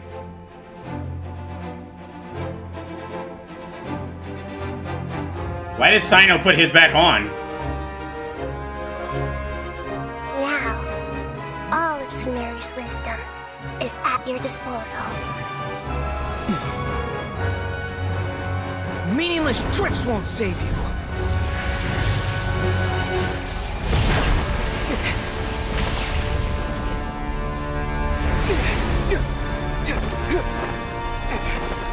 Alright, we're back here, I guess.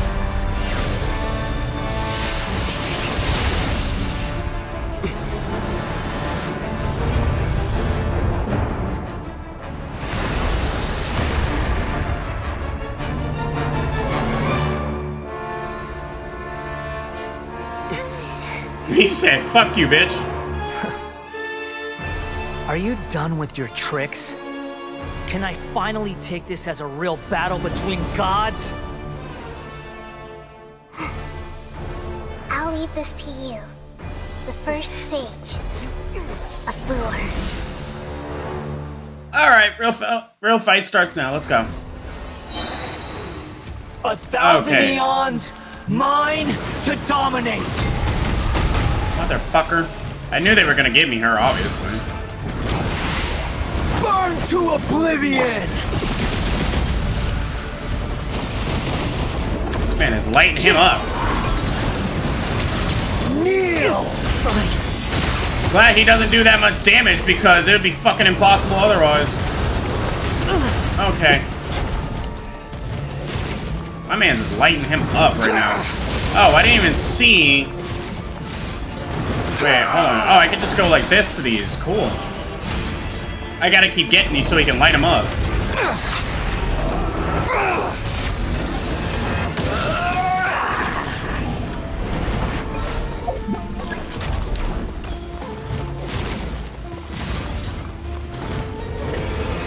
Reality is pain. What the fuck? Oh, okay, I see. Come on, there you go. Good riddance, cruel world. Fuck me. Clouds high. The birds. I'm about to say, hurry the fuck up.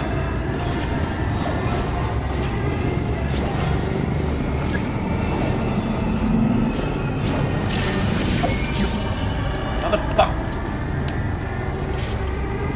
Yeah. Get that ass. Possible.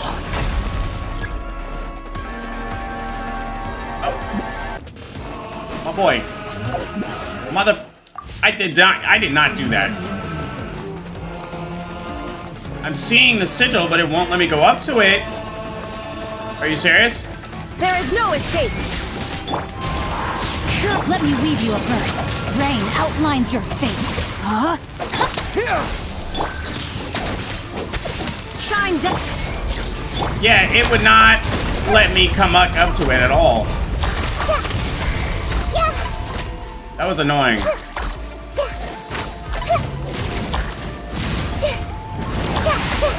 Burn to oblivion! Oh, I can turn the... No, I can't. Oh, yeah, I can. Reality? Just gotta hit them with Dendro. Okay, yeah, sure.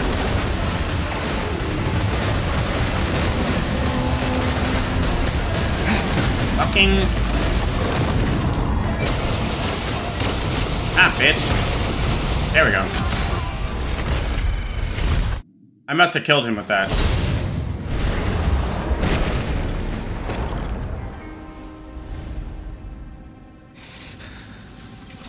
Humans. Filthy humans.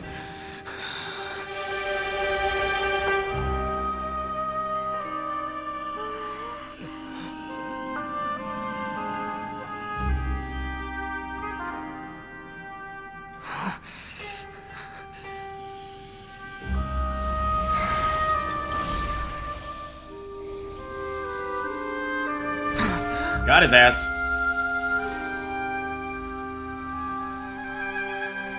No! Wait! Please!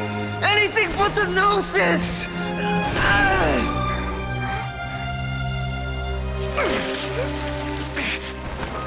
That's mine! Don't even try! I'll never go back!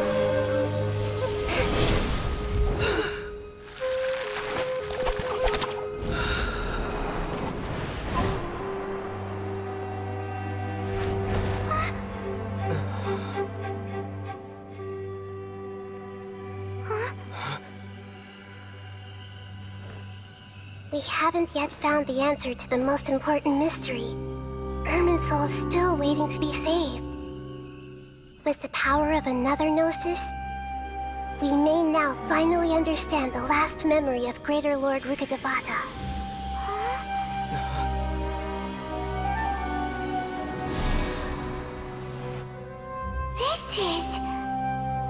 That's right. This is the last memory of my predecessor. Of you mean? Fuck. You kind of feel bad for Scara a little bit. The fuck are we?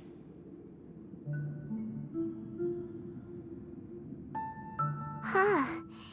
This sure seems very different from what Paimon imagined.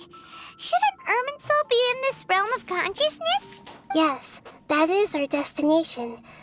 But I didn't expect the remaining consciousness of Greater Lord Rukkhadevata to be as polluted as this. How did I forget the scene of her crying? Oh my god. It must be due to forbidden knowledge. Forbidden knowledge?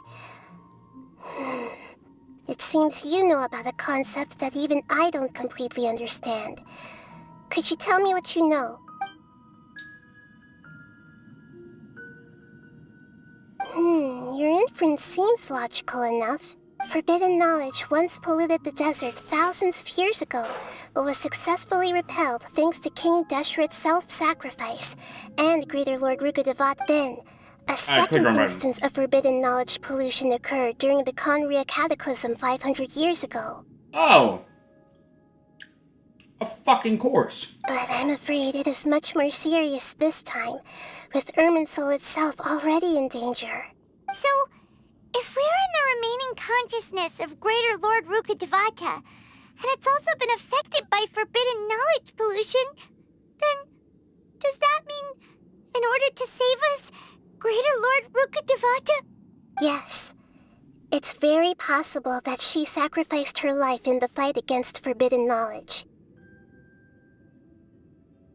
So wait, she's not Ruka? I'm not understanding this. The fucking flashback from his goddamn priest, the Scarlet King's priest, clear as they said, oh, she expunged all of her power and became that of a small child. She looked exactly the same. Ruka and Kusa look exactly the same. Expunged all her power, became that of a small child. Now we're saying that she sacrificed herself in that fight? That was the first part, like she just said. Oh, the Scarlet King brought the fucking divine knowledge, the forbidden knowledge, and fucked everyone's shit up. She got rid of it, but it crept back in. To get rid of it completely, she had to use all her power, and the Scarlet King sacrificed himself, and she had to use all her power, and became a small child. And now we're being told that the second time it happened in Conria, of course, and she died. So what you're saying is, we can't ask Kusanali about her sister. Cool. Because she doesn't know. She didn't completely eradicate forbidden knowledge, but if it weren't for her actions, the pollution would have been far more rampant over these past 500 years.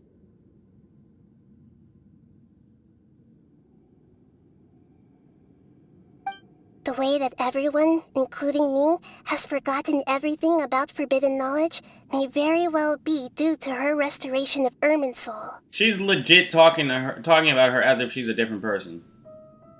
But the priest himself said she expunged her power and became that form of a small child. Oh. Aww. Do you feel sad, Nahida? Yeah, her mom's dead. I'm just sharing her pain. Oh. The pollution of her consciousness here is severe. There is madness, chaos, and pain all around us.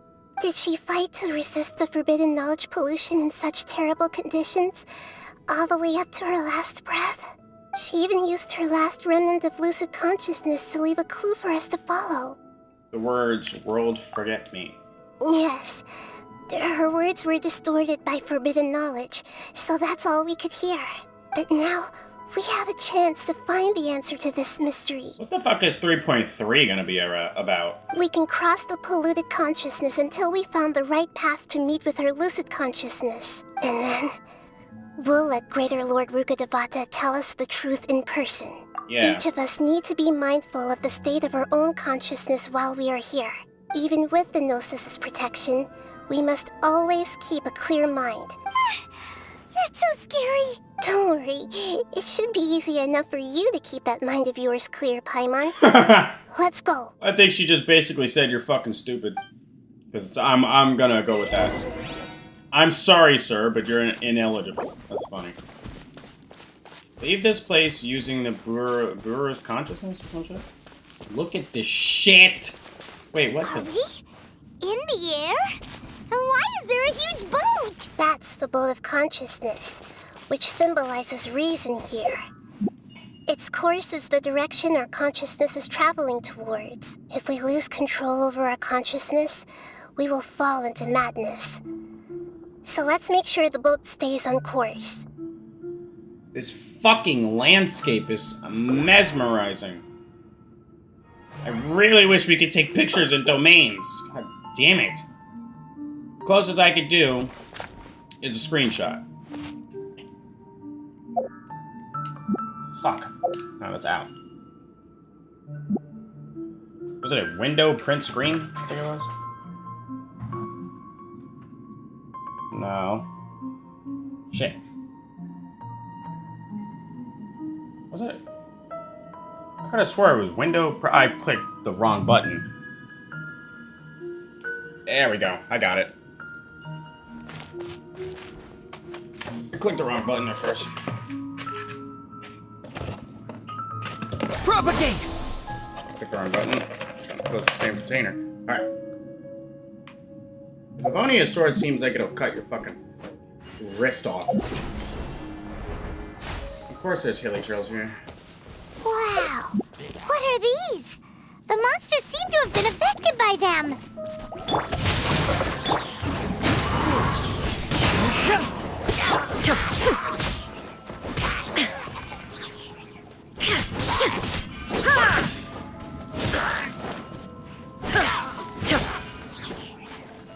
Bitch.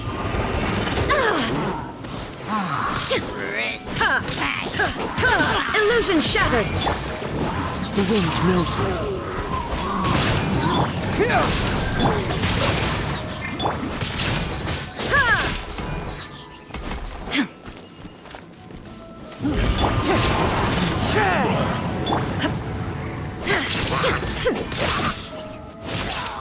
We're done. Oh my god, you motherfuckers. Shine down.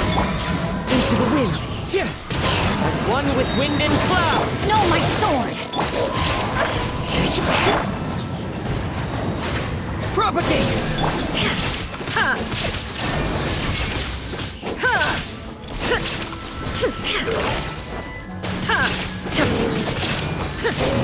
Wind strike.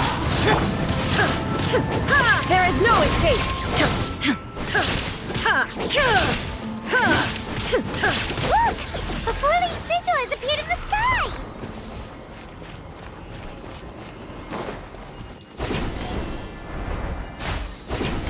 Like, look at this fucking blood moon shit going on over here.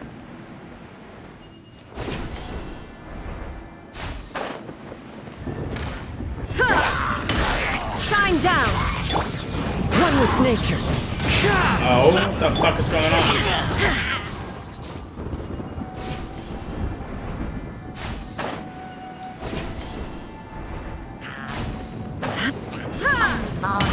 Rain outlines your fallen leaves. Adorn my night. The wind knows me. There is no escape.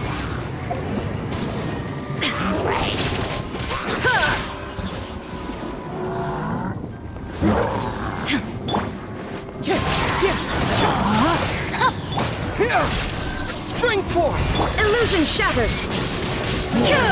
Now you shall perish.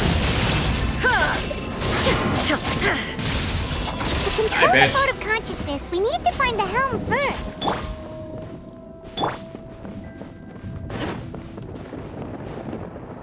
Look at this shit.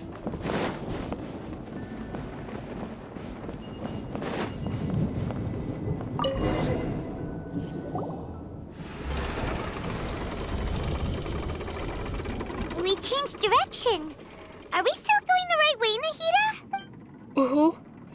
Judging from the current route, the boat of consciousness will soon take us out of here.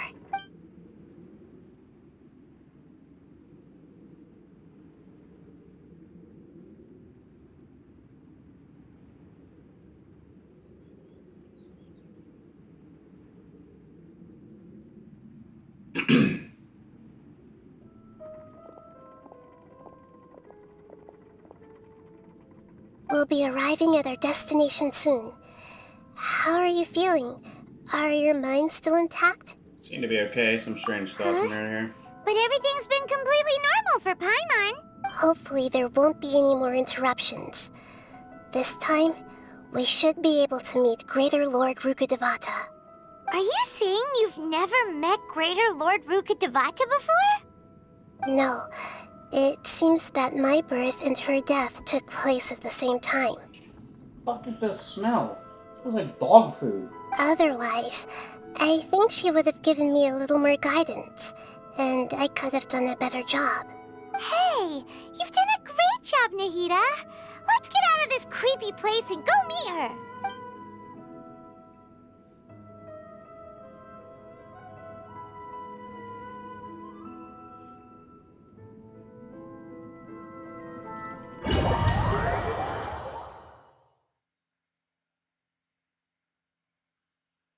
So, is this the place you were talking about? Yes, it is. The base of Irminsul?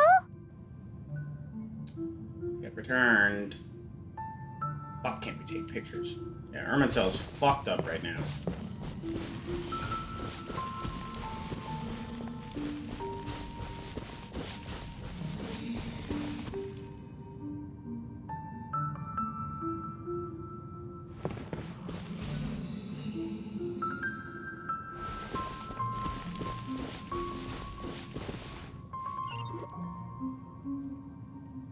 Well, this is the place.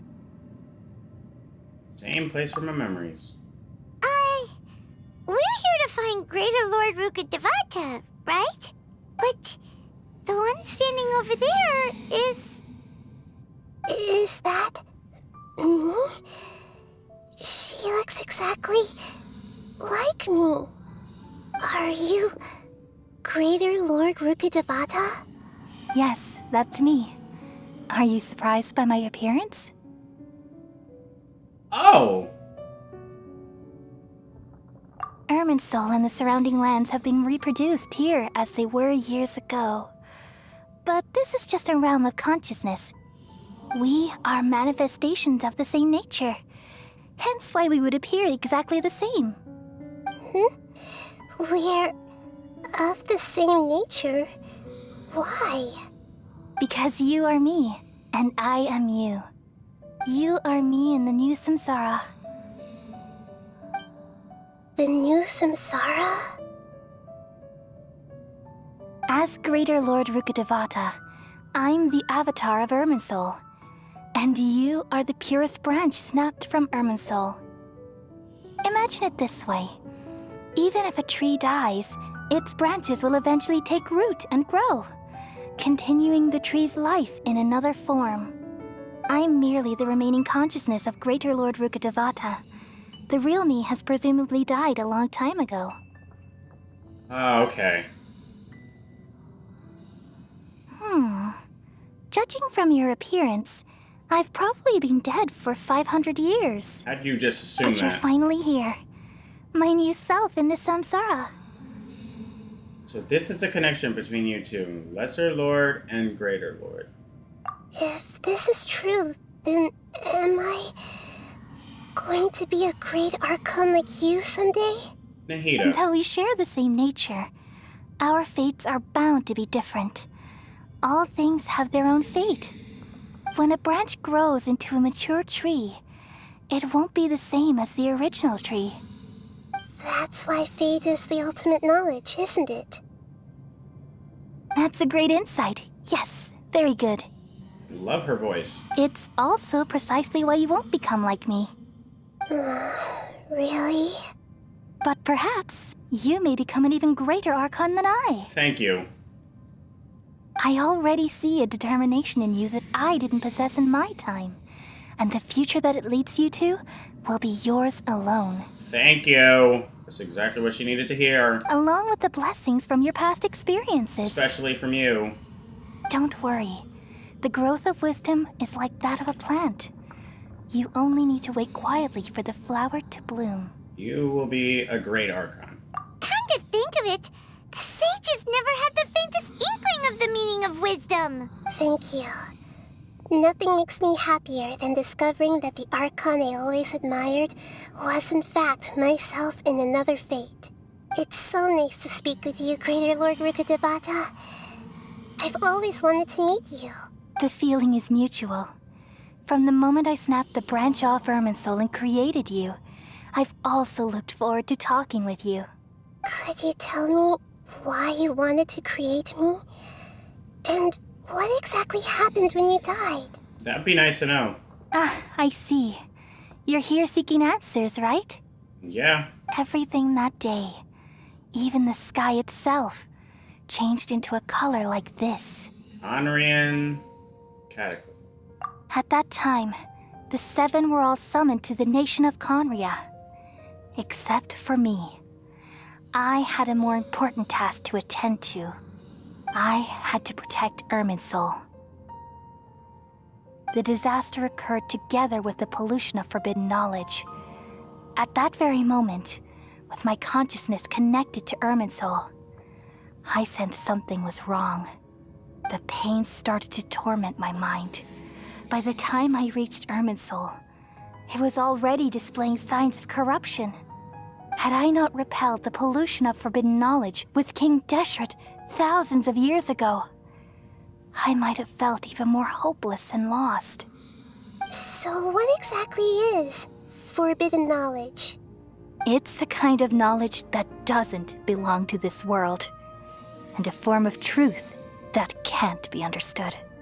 It came from the very bottom of the abyss. Of course! Even I could never understand it. Of fucking course. The world is constantly rejecting it, leading to all kinds of bad phenomena. It's always the goddamn abyss and Conria. It always leads back to them. If we allow forbidden knowledge to pollute Irminsul, I'm afraid the entirety of Teyvat could fall apart.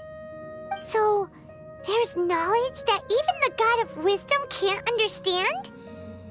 At that time, I knew I couldn't repel the forbidden knowledge with my strength alone. Okay. Which is why I created a device that compiled human wisdom and named it the Akasha. It's truly the world's most amazing invention. But... Thank you.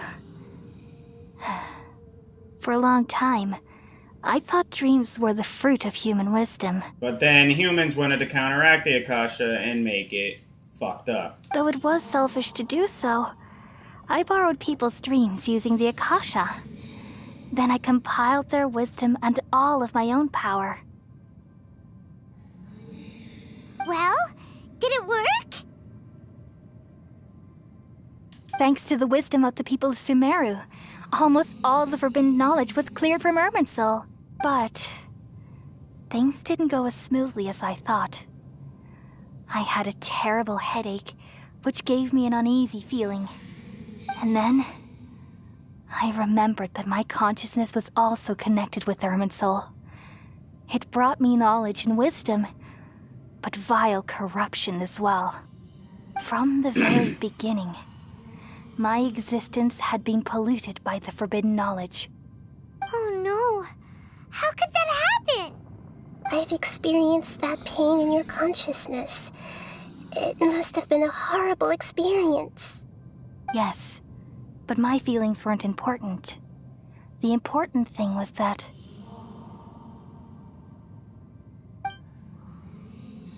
even if I died, my existence and everything related to me would continue to exist in Irminsul as memories and knowledge, meaning that the forbidden knowledge couldn't ever be permanently eradicated. And there's no way for me to eliminate myself. It would be a sort of paradox. So, I took the purest branch of Irminsul as my incarnation in the next samsara and left a trail of clues, all in hopes that you would come here and remove me and my pollution from Irminsul forever. Wait, no, I can't.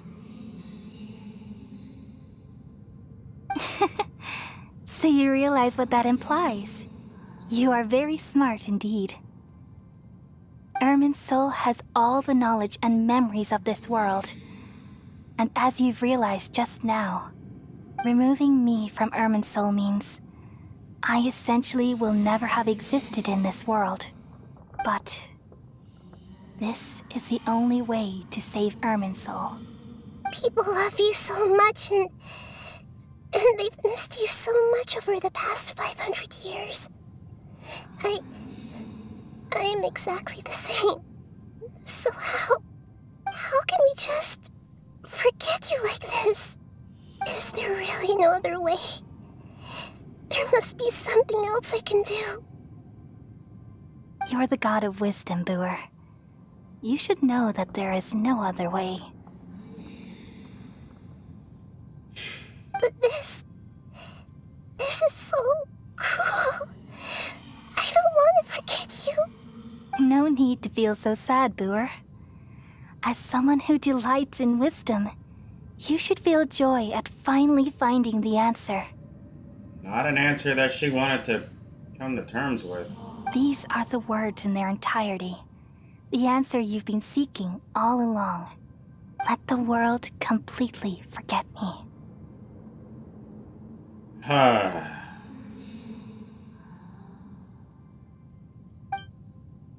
Cutscene. We all nestle under the great tree of wisdom, peering out to perceive the world. From the earth and from the rain, we perceive its wonders, until we become a white bird to perch atop a branch, and finally snap off the most important leaf.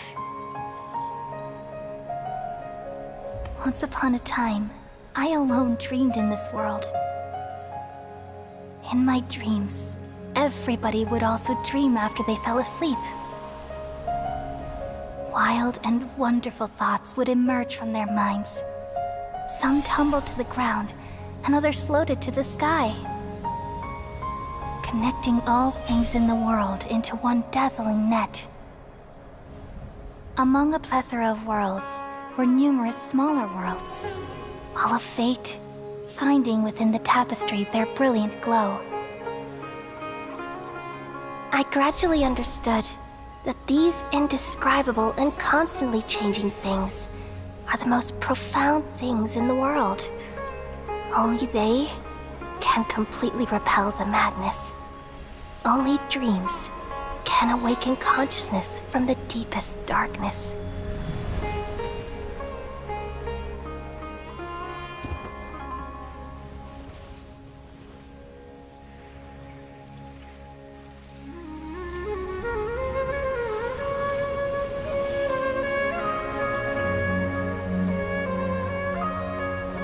I'm the one who posed this question, yet also the one who sought a solution.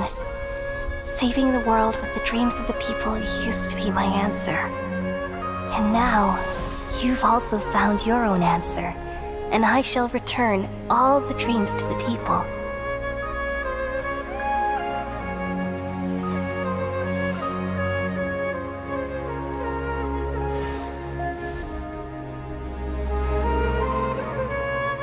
Oh, thank you.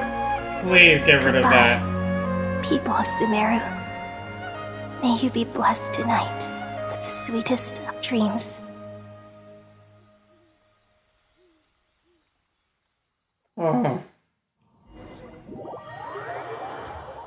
Oh.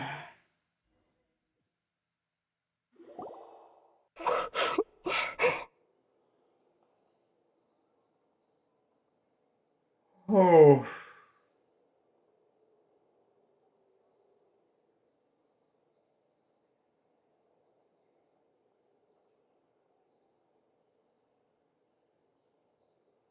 Oh, fuck.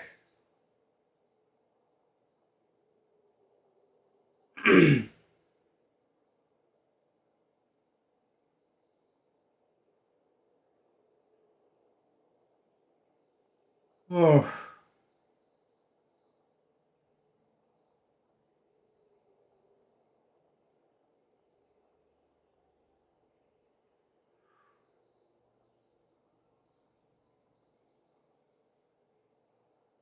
Fuck.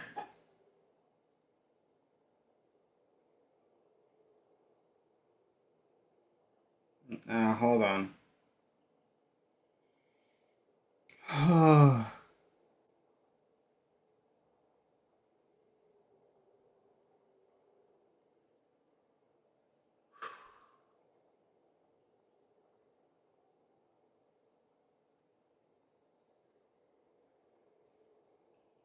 Okay.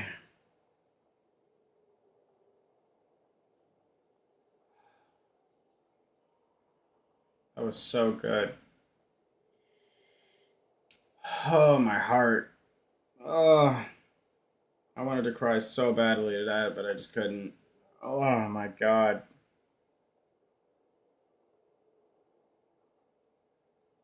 I'm alright.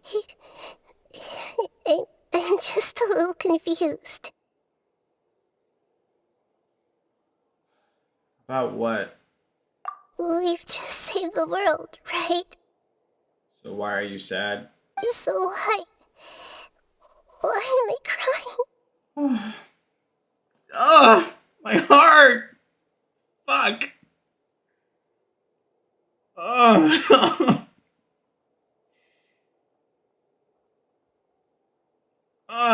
Honey, you're about to make me cry. Oh my god. Fuck.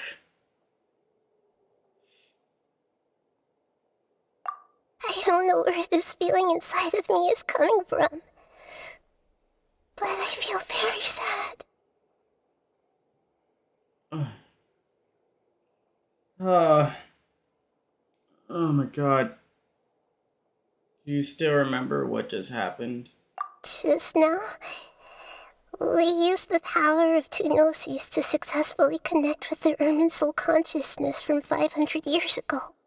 Then, we removed the remaining pollution from Merman soul. She forgot that. Oh my god, it's the Aranara all over again! What the fuck, man? We get rid of something and then the next second everyone forgets everything. Did I manage to remember because I'm not from this world? That's where we're gonna boil it down to. Yeah, what's wrong? Weren't you there just now? Oh! So even you forgot. So you're from here. That basically just confirmed that. I mean, we kind of figured that already, but... No, we didn't, because we don't even know where the fuck Paimon's from. Getting rid of that person made it so that she never existed, so everyone from that world... Yeah, I know. I got it. I knew. I got it. But... So that just confirms that Paimon is of this world. Not some random off bullshit like Fischl or something. Oh, my heart. Oh. Yeah. Has everyone really forgotten? Except me. What the fuck? Should I tell them the truth? Bitch. Ugh. If it were up to me, I would've. But I know it's not going to be. What the fuck is going on? What?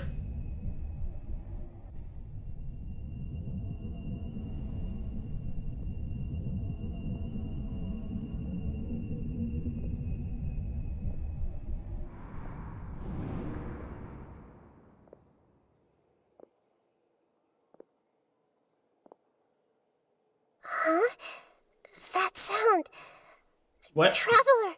Paimon! That's the first time we've ever seen Paimon slept on the ground. What the fuck is going on? I've been waiting here far too long. Oh, come on! But finally I have the chance to be alone with you. All the precious time I wasted has finally paid off. Oh my fucking god, why? The doctor! What have you done? Just a type of sound wave that can quickly put defenseless people into a dream. As I expected, it doesn't have any effect on gods. Don't you dare take her gnosis, please. This is the only thing of interest I found among the sage's research. I thought I'd take it for a little spin. Don't worry. I know you would never forgive me if I actually killed them. As if it matters to you. I'm here to negotiate with you. Naturally, I won't do anything dangerous that could potentially damage our relationship. Which is null and void anyway. Negotiate with me? I heard you had already left Sumeru. Why are you here again now? I left Sumeru, but I also stayed in Sumeru. That wasn't really him, was it? Even the God of Wisdom is restricted by the habits of cognition. How disappointing. You mean there are many different versions of you in this world? An astute guess. Even the same individual will have different cognitions at different ages.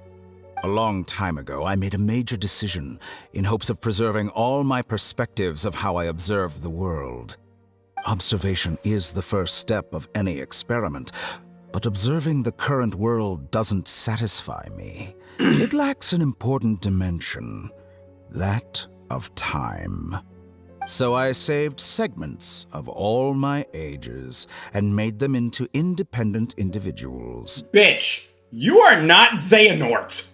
That is exactly what you just explained. You put your different self of different ages in different points in time. Who has done that before? Oh yeah, Xehanort. Who you think you is? That's all there is to it. Indulge me. How does the God of Wisdom find my method of seeking knowledge? Copycat! That's my opinion. It's an insult to the very concept of life. Wow, this man really think he's Xehanort. Motherfucker. Life inherently has many rules and restrictions, each with its own significance and reason to exist. They can't be broken on a whim. I'm not giving Xehanort credit, but he did damn near almost possibly do that first. Good. Amazing, even. Indeed, it's difficult for humans to make peace with themselves, not to mention oneself from a different period. Since you're in the academia, why wait until now to show up? You could very well have stopped us and helped that fake god. Simple. Let me ask you this. Would any staff member ever help the subject in the middle of an experiment? It was my experiment. So why should I interfere with the results? I already knew it was his experiment. That wasn't obvious. The academia saw the plan to create a god as their ultimate goal, yet you only saw it as an ordinary experiment. You really are crazy. If the experiment succeeded, you would have had a new god on your hands. How would you have faced your own god then? Would you still take the same stance? Would you still hold the same view of yourself? I'm first and foremost a scholar. These results should be left to the judgment of the hypothetical me confronted with that outcome. But you're right. And that's exactly why I'm disappointed with the conclusion of this experiment. As an individual, you don't have any sense of belonging. You seem to have even fewer convictions than a typical scholar. Oh no, I certainly have my own convictions. They just don't fit your standards, that's all. Oh my lord. All right, that's enough conversation for today.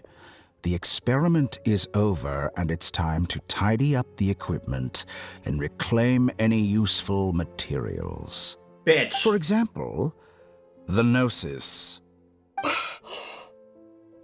Lesser Lord Kusanali, you're an intelligent Archon. I'm sure you understand the disparity in our combat abilities at this time.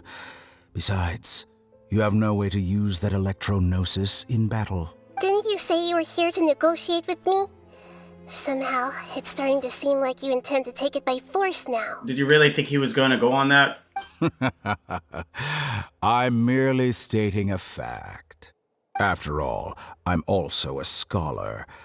Naturally, I hope to show proper respect and dignity to the God of Wisdom. By punching her in the face and taking a pressless artifact? Your hypocrisy is built on absolute confidence. And arrogance. I understand your scheme, but...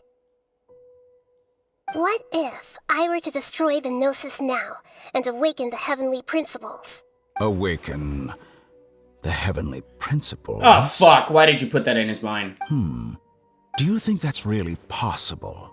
The heavenly principles have been silent for many years, but the Gnosis are symbols of their control over Teyvat and all the laws. Will the destruction of a Gnosis attract the attention of the heavenly principles? And if so, how do the Fatui plan to deal with the consequences? Do you dare to gamble such a possibility with me? Yeah, bitch! Gamble? How surprising. I thought you would show evidence or use rigorous reasoning to prove your point. The word gamble is the last thing I expected to hear from the god of wisdom. But this is a clever move. You must have seen through me when I first captured your consciousness. As a scholar, I respect all possibilities. This has always been my principle and is an essential trait as an experimenter. Indeed, I can't ignore this possibility. So tell me then, what are your conditions? This foreign Gnosis will only lead to disaster if it stays in Sumeru. But this Electro-Gnosis is the prize I obtained after defeating one of your fellow Harbingers. Now, as the one who initiated this cascade of events, shouldn't you pay the corresponding price? Price? Interesting. What price would you have me pay? How about erasing all your other segments? So this is how you wish to restrict me, the most threatening opponent of the Nation of Wisdom. What you request of me is like plucking out the eyes I have placed in the dimension of time. Segments are extraordinarily difficult to make. They require extremely rare resources and enormous amounts of time and effort, requiring me to destroy them all here and now. Bravo. A suitably wise decision on your part. Yes, how very interesting. Can I assume that you have long been wary of me? I would not be turning my back to Among all this the dude. versions of me, this segment you see now is the most selfish. If it weren't me, your idea wouldn't have worked. What? What did you see when you were imprisoned? You were observing me, and that's how you know I've long grown tired of their doubts and endless arguments. So it's different segments of his emotions? Like you said, it's difficult to make peace with yourself. Being as smart as you are, have you managed to do that? We are in a long-ass dream on the floor. I see.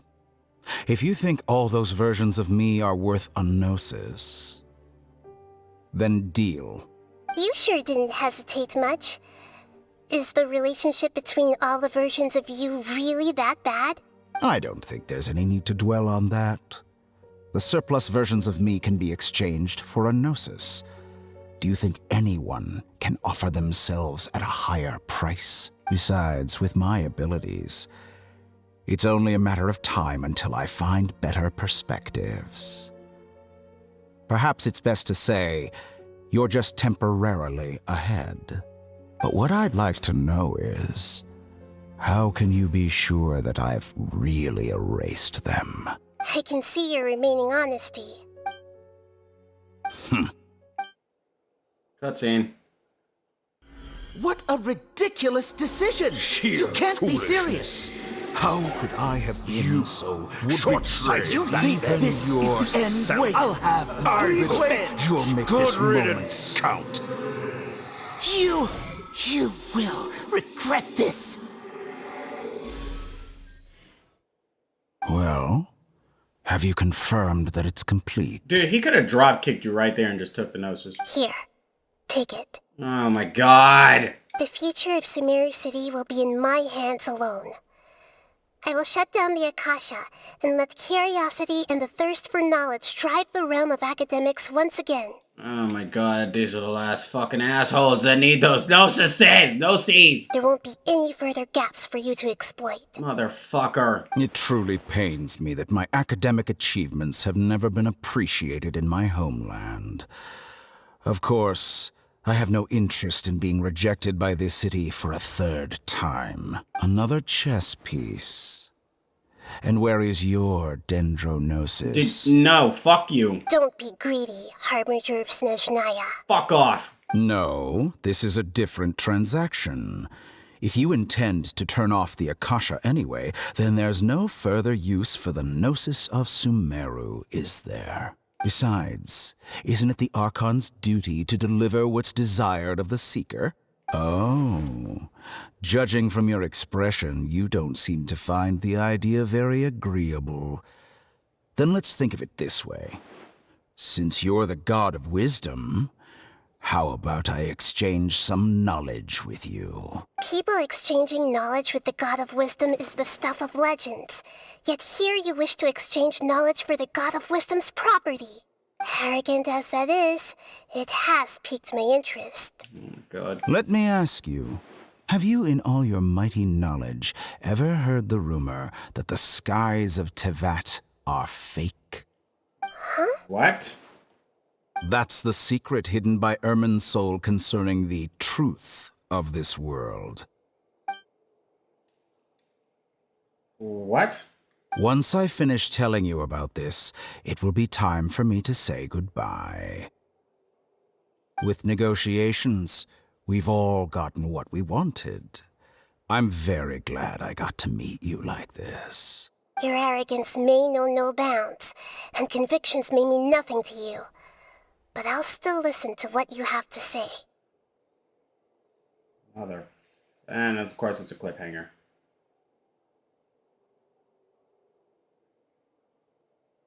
Secrets and dark truths flow to the mind of the wise, and everything falls silent. I'm sorry? Days later?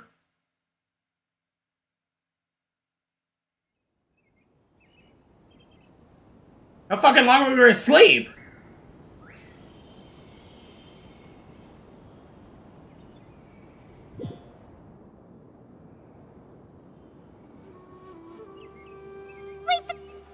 Together! Okay. Wake him up. We're back in Gandharvaville again. Are you awake? Kali says it's time for breakfast. Come on, get up! Good morning! How are you feeling today? Good to hear. It looks like we've recovered pretty well. Not even Tainari could stop us from going out now, right? We woke up. We found ourselves in Gandharva, and Tainari and Kali were looking after us. Usana brought us there. Tainari complained that Sino was always sending people to him, and he was taking good care of him. Care of us. We're completely exhausting ourselves. We had a good rest. After a few days, we finally recovered enough to be able to go back out. From what Tainari and Kale have said, the Akasha have been turned off completely, and the people of Sumeru no longer rely on it. Such a big change will certainly affect people's lives, but will definitely be a good thing. Come on, Traveler. Let's go.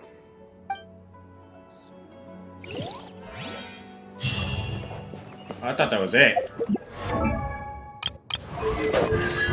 Let's go. Oh my god.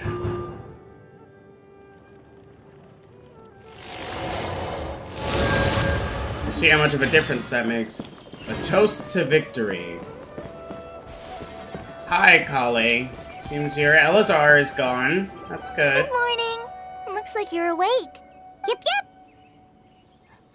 I prepared some breakfast today. Please have a taste. I hope you like it. It's nice to have you here so we can eat something yummy. Are those pistachios? Well, now that I've recovered from Elazar, I'm feeling better than ever.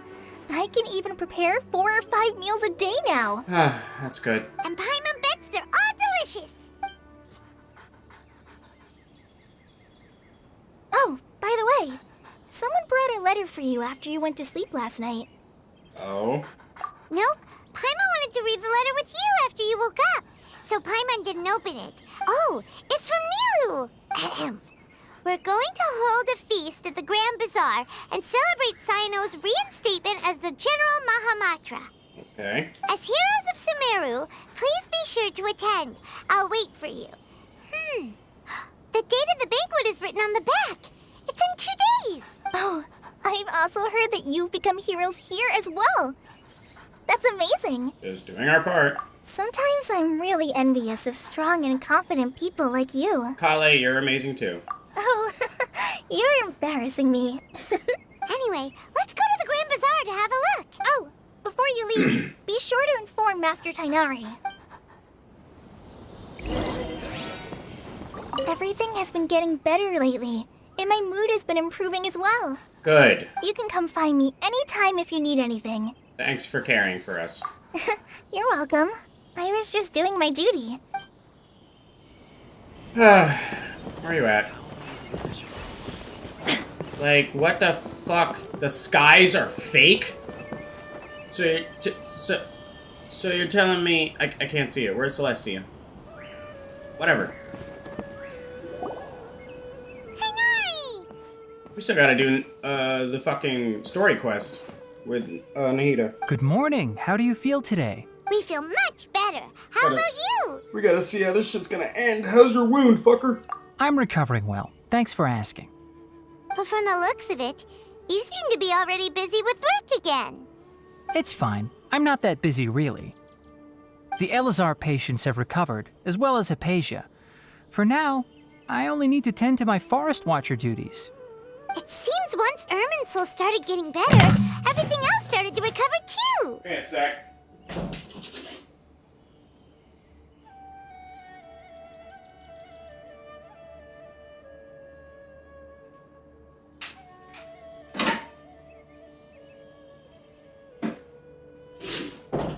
Sorry, my fucking throat is sore as shit. I just got up really fast. I gotta piss. I'll be right back.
Alright, I'm back. Yes, but there are still some residual effects. The withering is one example.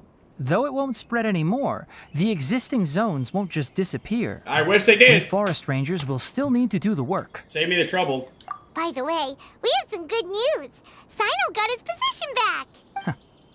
This news is hardly new. He had already mentioned it to me before. Huh?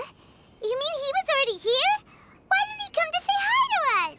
He visited once, but he was afraid of disturbing you while you were resting. He just asked me a few questions and left. And you probably already know all about the celebration feast. Celebration feast? No, I haven't heard anything about that. Huh? But didn't Nilu say in her letter that they would celebrate Sino? He didn't tell you? Perhaps, or alternatively, he doesn't know about it either. Come to think of it, Sino doesn't seem like the type who'd enjoy a celebration feast. I only plan on telling him once festivities are You underway. and Kale are both Sino's close friends. Why don't you come to the feast with us? Kala has taken over some of my tasks these days. I don't think she'll have time for it. Not to mention me. You see, some VIPs have come to the forest recently. I'm sorry? Huh? VIPs? Very important Paimons? Bitch! Well, technically speaking, they are former VIPs. The sages involved in recent incidents have begun their training in the Avidya forest, and the people they had previously imprisoned have all been released. As they should have been.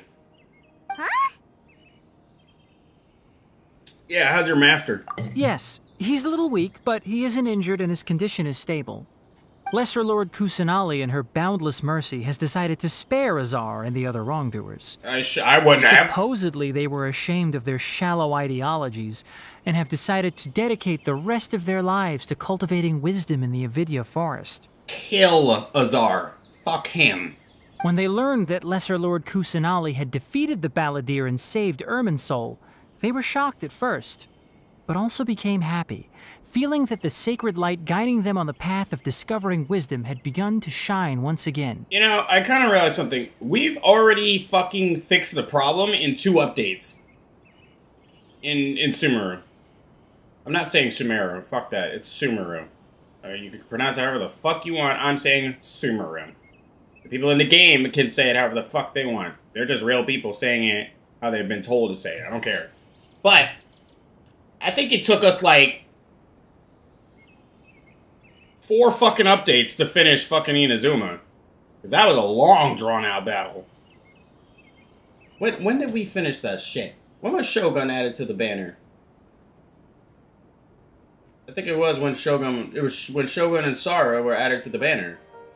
In 2.3, if I'm not mistaken.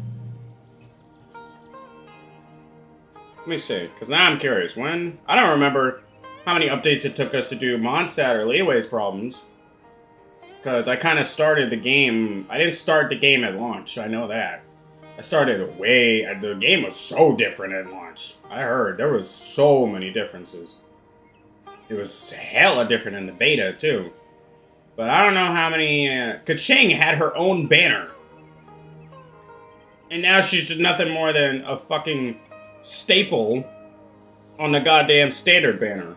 And everybody hates when they lose their 50-50 to her ass. I would too, shit. But when was Raiden Shogun released? March 8th. Wait, that is not correct at all. When was the Raiden Shogun banner? Oh.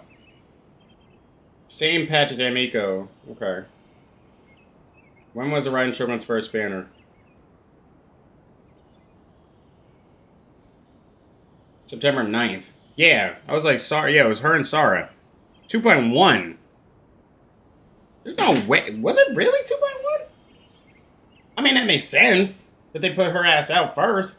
But when was Ayaka's then? Ayaka had to be 2.2 then, with Toma. When version did Ayaka come out? Oh, wait, no way in hell.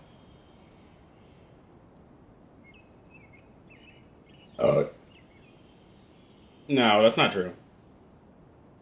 Oh, yeah. They had Ayaka's banner running for fucking ever in 2.6 because of the Shanghai lockdown. Oh my god, that shit was a meme and a half. Whew. The delay, oh my god. Oh, Ayaka is so worth the primos, no question on that. That bitch is powerful as fuck. But I don't know. Matter of fact, let me just look at the version banners. That'll be a lot easier. Genshin. Genshin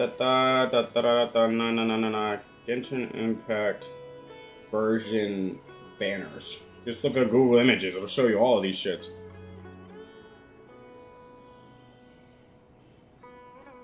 Version banner timeline. There we go. Shit. They're old. October, all Wish banner history. Here we go. November 2022. Perfect.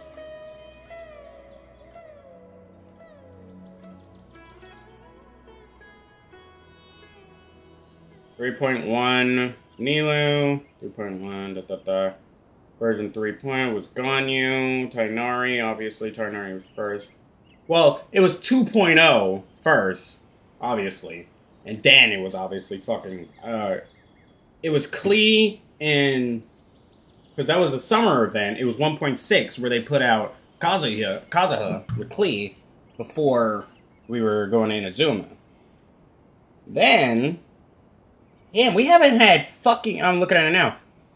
Yeah, it was Eula and oh no, it was just Eula. Yeah, they added the 2 5-star banners when it was Eula and Albedo's event. Well, it was just Albedo's, but yeah, that was in 2.3. That's when they introduced Ito also. And then they put Albedo and Eula on the second half. Yeah. No. It was Albedo and Eula first. November 24th, 2021 to December 14th. Then December 14th to January 4th for Ito. Okay, that makes sense. Because of Albedo's event. Albedo's event was great. In 2.3, that was great. Learn that he's just nothing more than a science experiment. That was amazing. So yeah, Ayaka was the first. Yeah, it was Ayaka and Yoimiya were the first ones in 2.0. And then it was Shogun in 2.1. And Kokomi. Shogun and Kokomi. Yeah, well, it was Shogun and then it was Kokomi. They didn't have the 2 banners yet. Yeah, they had 3 banners popping off. What the fuck? Oh, no, wait, that's 2.2. Yo, we haven't had Hu Tao on the banner since fucking literally today. Since last year. Literally today. It's November 2nd. A year. We have not had Hu Tao on the banner. Are you fucking kidding me? But we haven't had Shenhe. Shenhe's just gone. She's never coming back. Fuck that. Yeah, it was Ganyu. I was all of the Leeway people. Ganyu, of course. Ganyu. Well, Shenhe was first. Shenhe and Ganyu are basically fucking sisters because both of them are under the tutelage of a fucking swan. Cloud Retainer. And it was Ganyu and Zhongli. I swear to God, Ganyu and Zhongli are like always together on the reruns. And then in 2.5, it was Miko and Kokomi again, and Shogun's rerun. Yeah, it was Miko first by herself, and then it was Kokomi and Shogun for the second one.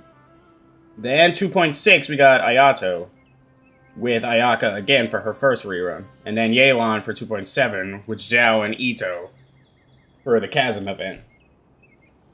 And then Kazuha and Klee and Yoimiya. Yeah, this is Yoimiya's second rerun again. And again, she was paired with fucking Kazuha, who was first. Like, the joke with Yoimiya is that every time she's added to the banner, she's always added next to another character that is gonna overshadow the fuck out of her. Like, with Ayaka, with Kazuha, and now with fucking Nahida. Every time. She just never gets the spotlight. But yeah, it took us 2 updates to already finish the problem here. Fucking crazy. This is Miko's first rerun and Child's like 4th fucking rerun. And Albedo had 2 reruns. Venti's had like fucking 3. Zhongli's had 4. Ganyu's had 4. Or 3. Kokomi's had 3. Like, holy fuck. Yoimiya's had 3. Klee's had 2. Kazuha's had 3. Ito's had 2. What were the banners? I gotta see this. I'm gonna go all the way back to like the first shit. What were the banners like before all this? September 2020, September 27th, version 1. There's Klee and fucking Venti to start. Whew. And then Zhongli and Child, then Albedo, and then Ganyu in 1.2. And then Zhao. And fucking, wow, that is so funny to look at. Yeah, Hu Tao's only had 1 rerun. Ballads. Yeah, I remember. They had that fucking rerun with Child and Venti, like, right away again. The next version. And then Yule in 1.5 for Dragon Spine.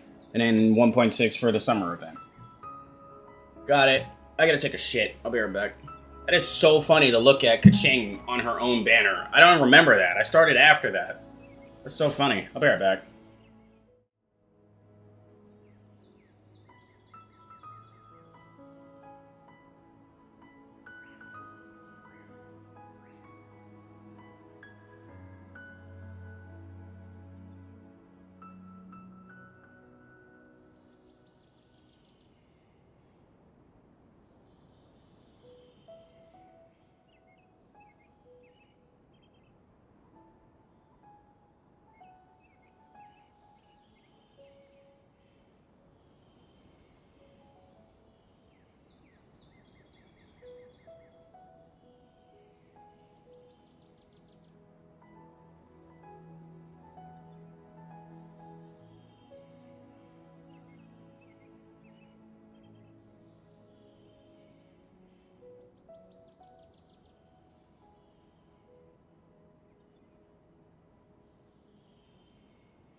Alright, back again. Give me a sec.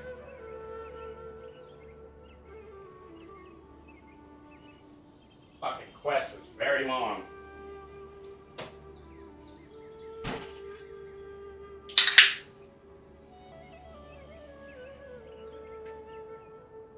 Alright. As a result, work has increased for the forest rangers. Uh-huh. That sounds really exhausting. There's nothing we can do, really. But that's another topic. Back to the matter at hand. Are you two planning to head out? Ah, right! We're here to request permission to head out. Would that be okay? We are grown-ass You've adults. recovered well. You may go, but be careful. No. I would have left anyway. Yay! Will do! Request permission. The fuck I look like? Is there anything else you'd like to ask about? How's Hypatia? Ah, yes. Thanks for remembering her. She continued her training in the forest after she recovered. As a scholar, she never slacks off. Good. A lot has happened lately. Kale and I have been busy. But don't worry, we'll take care of ourselves. As for Sino's reinstatement, the more I think about it, the more I suspect that he just doesn't have a single clue about this feast. But this does remind me that Kale and I should find an opportunity to celebrate him as well. He has helped me a lot during this time. And you as well. Thank you.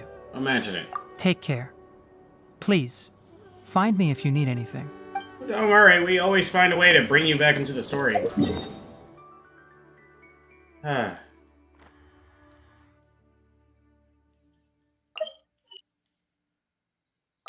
I tell you, we always find a way to bring your ass back into the story.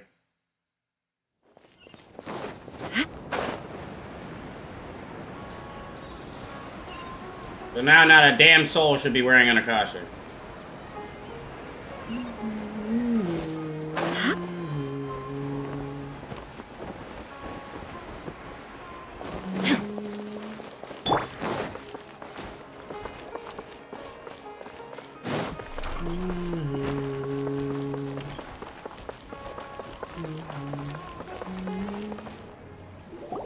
Well, there won't be any problems if the feast starts at that time.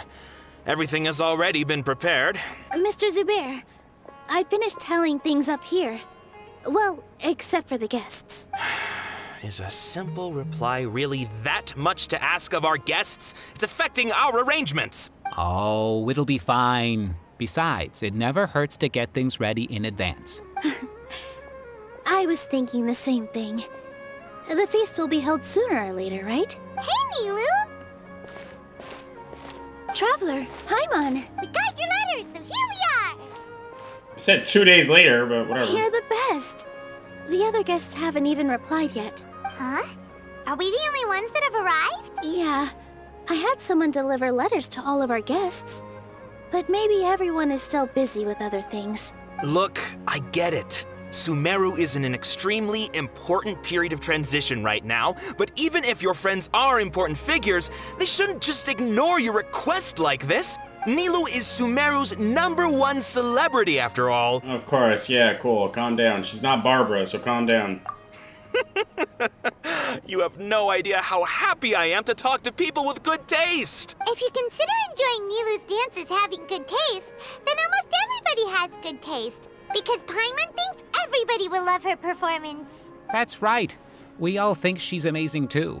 Nilou is an absolute favorite among those of us who frequent the Grand Bazaar. For Outlanders, you have a great eye, Master Zubair. Let's have a vote for the most outstanding audience members next time. I think these two may win. Nonsense! It is not for us to determine the value of an audience. But indeed, we could try giving gifts to people with particularly good taste. I heard there's a device in Fontaine called a camera that can record people's appearances as pictures. Such pictures would make superb gifts. Ooh, good idea. Yeah, I have like 3 in my wonder pocket. where we can find one. I have one. I don't want you giving pictures of me to everyone. I'm satisfied just being able to perform here. There's always a lot going on at the Grand Bazaar. Yeah, and that's why I love it here. Traveler and Paimon, Could you help confirm if the letters were actually delivered? If for some reason they didn't receive the letters, then Yeah, I got you. We can also check out how everything in Sumeru is going now. When I wrote the letters, I heard that Dia was in Port Ormos, and Alhaitham was at the Academia. As for Sino, we've only heard that he appears at the Academia from time to time. I'm not too sure about Rahman's whereabouts. My guess is that he's with Dia. As for Dunyarzad, I just hope she's feeling better. I sent her a letter, but I was afraid of disturbing her. If you have time, please ask about her for me. Okay, got it. Let's go, Traveler. I'll go to the Adventurers Guild later and ask Ms. Catherine if she knows how to get one of those cameras. Yes, please do. I'm sure the audience would be thrilled at the chance of receiving commemorative gifts. It could be our special surprise that we prepare for everyone. I think it's an amazing idea. Who knows? If we take more pictures, they might even become the signature souvenir of the Grand Bazaar. And Nilou will become even more famous. Ha! It won't be long till people are fighting for front row at your performances. I've heard that this camera is not just something anyone can use as they please. It must be aimed properly, and subjects should pose for the best results. Oh, should we get ready then? Perhaps we should wear something a little more appropriate. No. I think we look absolutely fine. If anything, when we pose for this, clever invention, we should just be ourselves. You really think so? Lord. Welcome. Guys, look. You guys, what the hell is that? Silver twig? Okay, that's shit. That's at the end of all of this. So we know that we finished this shit.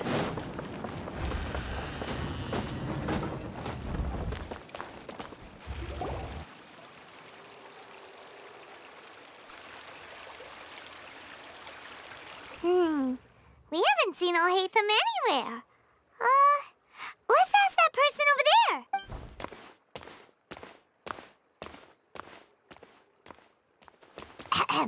Hey there, have you seen Alhaitham around? Yes, it seems Scribe Alhaitham has gone to the House of Dana.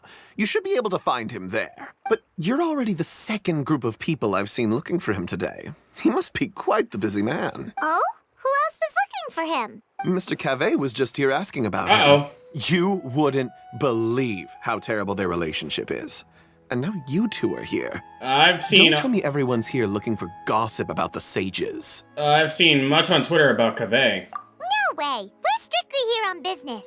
I see.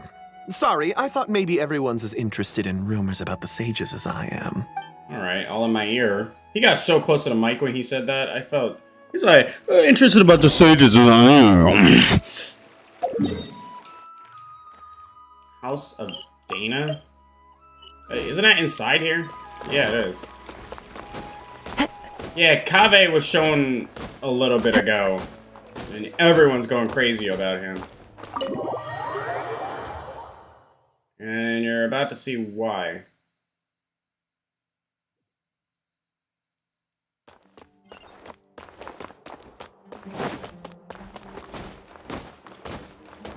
Yep, there he is. This blonde motherfucker. I swear to God, from what I saw, he maybe... Alhaitham should be around here somewhere, right? From what I saw, he maybe talks just like Fischl. I'm not gonna like this. And he has a dendro? Oh, shit. Oh, he's over there! But it looks like he might not have time for us. Just put down that worthless book and tell me what happened in the Academia. Okay, maybe not. Thank God. This is not just some worthless book. Do you have any idea how difficult it is to find a physical book like this in Sumeru? It doesn't matter. It's probably just another thing that you used your authority to get your hands on anyway. Just put it aside. Listen, I came back today only to hear that the sages have disappeared. Oh? You sound surprised. I thought you would already know the inside story. Would I be here asking you if I knew? You're the scribe, not me. So just tell me what you know already. Well, I almost became a sage. Huh? Oh, Don't sound too surprised now. You're the renowned Kaveh, light of the Ksharawar.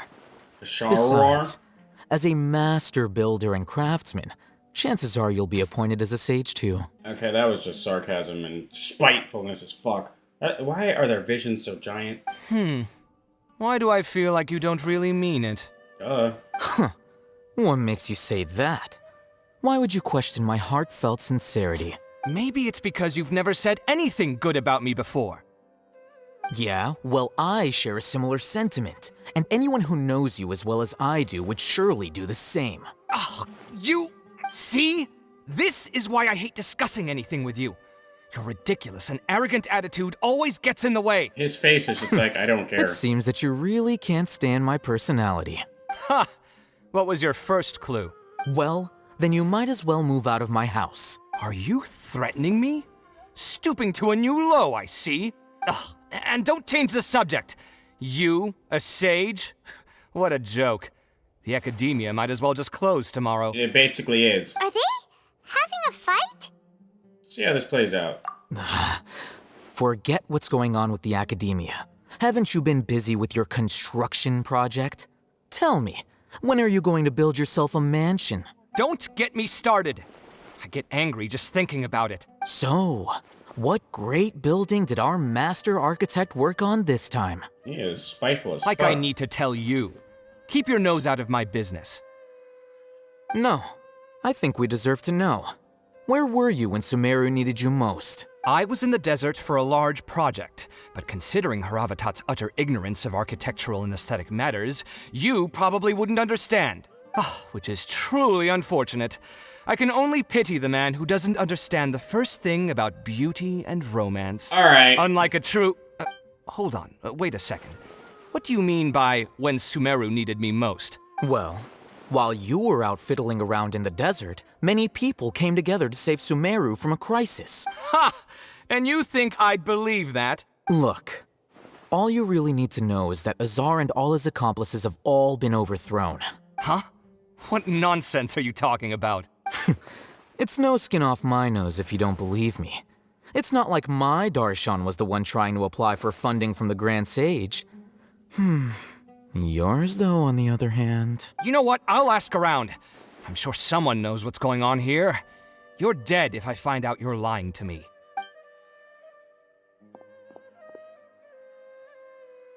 Okay. Yeah, I see the officialness. Fucking weirdo. Hey, Alhaitham. Oh, it's you two. What's the matter? We're running some errands for Nilu. Have you received her letter? Letter? Nilu said she sent out a letter inviting everyone to a celebration feast in 2 days at the Grand Bazaar. We'll also be celebrating Zaino's reinstatement as General Mahamatra. If she addressed the letter to Alhaitham of the Academia, then the letter should have gone to my office. I've been busy these days, so I haven't had time to check for any new mail at my office. I only now have some free time to attend to personal matters. Have you always been so busy with your work? Of course not. I'm only busy these days because several sages have been dismissed recently and the whole Academia was practically turned upside down. Oh, we know. Tainari told us they all went to train in the Avidia Forest. Apparently they will spend the rest of their lives there. That is already the best possible ending for the likes of them. Yeah, besides Four death. of the 6 great sages were possessed by their desire for power and attempted to create a new god. In order to pull it off, they even imprisoned the other 2 rational sages. To imagine such things could take place in the Academia. I don't know where to begin. So 4 of them wanted to, but 2 of them did not. Yeah, you're right. Huh. Yeah. Feels kind of strange to hear them called that after all this time. But then again, the 6 great schools sounded pretty impressive too. Yes, at least that's how they're supposed to sound. It's said that when the Academia was first founded, the Dendro Archon herself established the 6 great schools, each representing one of the 6 different types of wisdom. Numerous Darshans have sprung up and faded. Only the 6 Darshans, attaching themselves to the 6 great schools, have stood the test of time and obtained permanent seats in the Academia. The fuck are the 6 types of wisdom? Now, the 6 Darshans are nearly synonymous with the 6 great schools, And the leaders selected for the schools are the 6 great sages. Yeah. Among the 6 great sages, there is one central leader, the Grand Sage. Unfortunately, only the sages from Vahumana and Amorta remain now. They were imprisoned for opposing Azar and were only rescued after Azar's downfall. So who's managing things in the other 4 schools now? Do they need to find someone new? Yes. Normally, new sages are selected based on a strict set of criteria. Oh, didn't you just say something about becoming a sage? If they pick you, then we'd have a huge connection in Sumeru. Yeah, I don't want him as a sage. Yes, about that. You didn't let me finish my sentence. The person in charge of personnel affairs nominated me to be the Grand Sage in place of Azar and help Lesser Lord Kusanali manage the academia. But I refused. Huh? Why? Can't you be a little more ambitious? I would have too. It's boring. I'm not even interested in being one of the 6 great sages. Like I said before, I don't like being a leader. Preach. Oh, all right. So are you busy these days trying to find others to take the job? That's not my job either. I'm What only is your responsible job? for handling important affairs within the academia before the new sages take office. Swear to God, it's like you do nothing. So you're still a leader now, even if just temporarily. And the first thing I'll do is reject Kasharawar's application for funding. By the way, who was that other person just now? Is he your friend? Do we look like friends? No. Paimon doesn't know. That's why Paimon's asking. His name is Kaveh. My roommate. You could say he's the representative for Ksharawar scholars. My roommate?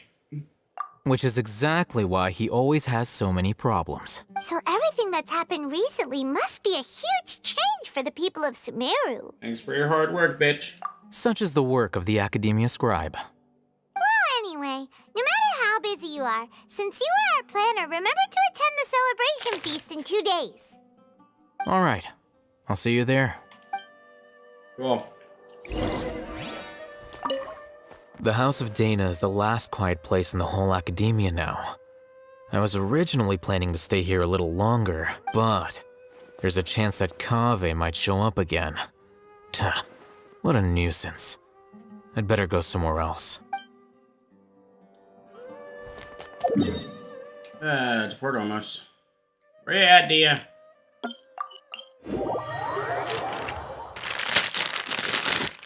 Oh.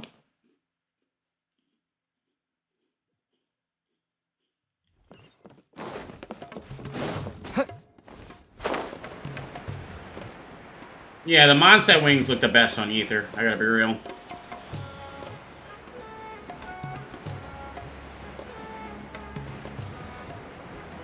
So, like, where is the Balladeer now?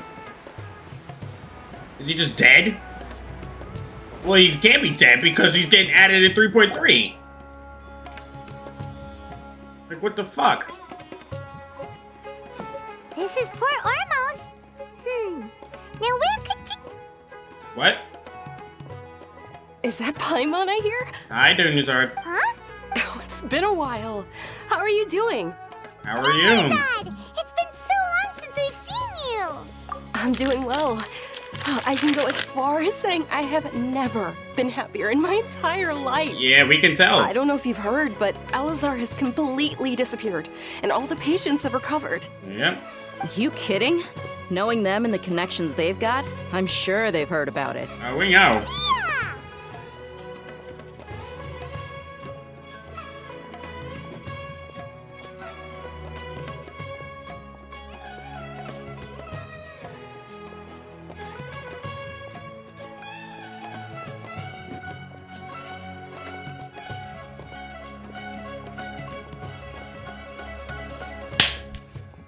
That's right. My lady is feeling better now, so I'm accompanying her for a walk. Why do you still call me that, Dia? You've already informed my father of your resignation. I guess I'm just used to calling you my lady. Old habits die hard. That's a good movie. Resignation? You mean you're quitting? Yeah, I might start losing my edge if I keep being a bodyguard for the Homayanis. You know that my parents and I are fond of you, and that we appreciate you very much. It wouldn't be a problem if you wish to continue to be our bodyguard. She sounds a lot happier, too, without that fucking shit. Like, she sounds so much happier. Her voice actor is having a fun time. I'm not a woman that's easily persuaded. You should know that by now, my lady. I knew she was gonna say it like that. When I took this job, I had already decided that I'd quit as soon as you'd recovered. It's time for me to get back out there and chase that horizon. Yeah, we'll see you in 3.4. So what are you gonna do now if you're not gonna be a bodyguard anymore? Oh, don't worry. She'll join people's teams at 3.4 sooner or later. I want to take a risky job and put my body to the test again. Okay. Huh? But we literally just finished one of the most dangerous jobs ever. Are you getting bored already? Shit, I would be too. That's a lot of thrill. I know. If I hadn't joined in that plan with you, I wouldn't have come up with this idea. I guess I still get fired up by that feeling of going all out in a fight. It made me realize that I'm still a mercenary through and through. Your banner is gonna go crazy. Life is short, and I'm happy that I got to be a part of that operation. Pretty much. But the whole thing also made me realize that there are still many problems in Sumeru. And as a desert dweller, I'm still not completely ready to settle down on this side of the wall. I severely thought that she was a fucking, like, fox lady or something with her ears. I don't know what's going on with these people. I already knew Kaching wasn't any form of an animal. I don't know what dumbasses thought that she was with her hair. But Dia really had me tricked for a little bit. She had me thinking I was a furry or some shit, like, for real. But, and many others. But, what I was gonna say is... Fuck. I forgot what I was gonna say. Fuck! I forgot what I was gonna say. I remember a friend had someone bring you a message. You mean I'll hate them? I didn't expect him to still remember that.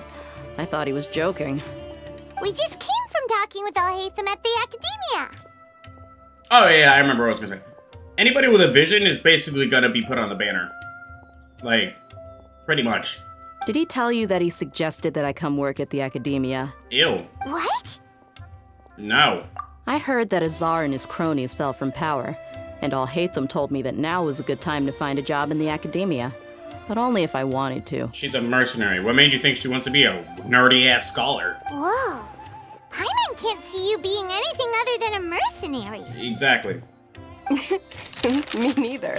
Oh, but I think Dia would look great dressed up as a scholar. Oh, the fan art. Ugh, forget about it. I wouldn't last 10 seconds in there. The fan art. Al-Haytham probably just liked the way I worked and knew I'm good in a fight. So he suggested I find some work in the Academia. What does fighting have to do with scholarly bullshit? But you know, if you take him up on the offer, Sino might actually agree and let you become a Matra. Because you're super amazing. The Matra have all the talent they need as long as they have Sino. I prefer to be free to live however I choose. Preach. In fact, I chose this job from the very start because I knew it'd be right up my alley. Even if being a mercenary means facing all kinds of danger. That's what she The wants. lion has to return to the wild sooner or later. If anything, being your bodyguard has been unfamiliar territory for me. But you loved it ever since. I don't want to see you go, but I'll respect your decision. Honestly, you have no choice. I'm glad to hear you say that. Come on, no need for the sad face. It's not like we'll never meet again. Guess being free is just part of how Dia operates. Once the whole Dendro Archon thing is settled, everything in Sumeru will take a turn for the better. That makes me happy too. Armancel's fixed. Withering's not gone, but it's dwindling. And Elazar is gone. But a peaceful society will probably mean less demand for mercenaries like me. So, like... Before long, we'll be a dying breed. So I'd better get to work while I still can. So, like, here's my thing, though. What the fuck's gonna go on in 3.3? The fact that Scaramouche is gonna be a playable character, which we already know. Where are we going in 3.3? Huh? But, wait a second.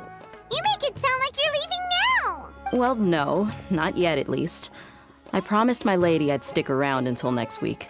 So, have you been in Port Ormos this entire time? We were wondering if you had received a letter from Nilu. Oh, did Nilu write to us? What the fuck? She heard that you were seen in Port Ormos, so she sent the letter here. Huh. It was probably sent to the inn that we're staying at.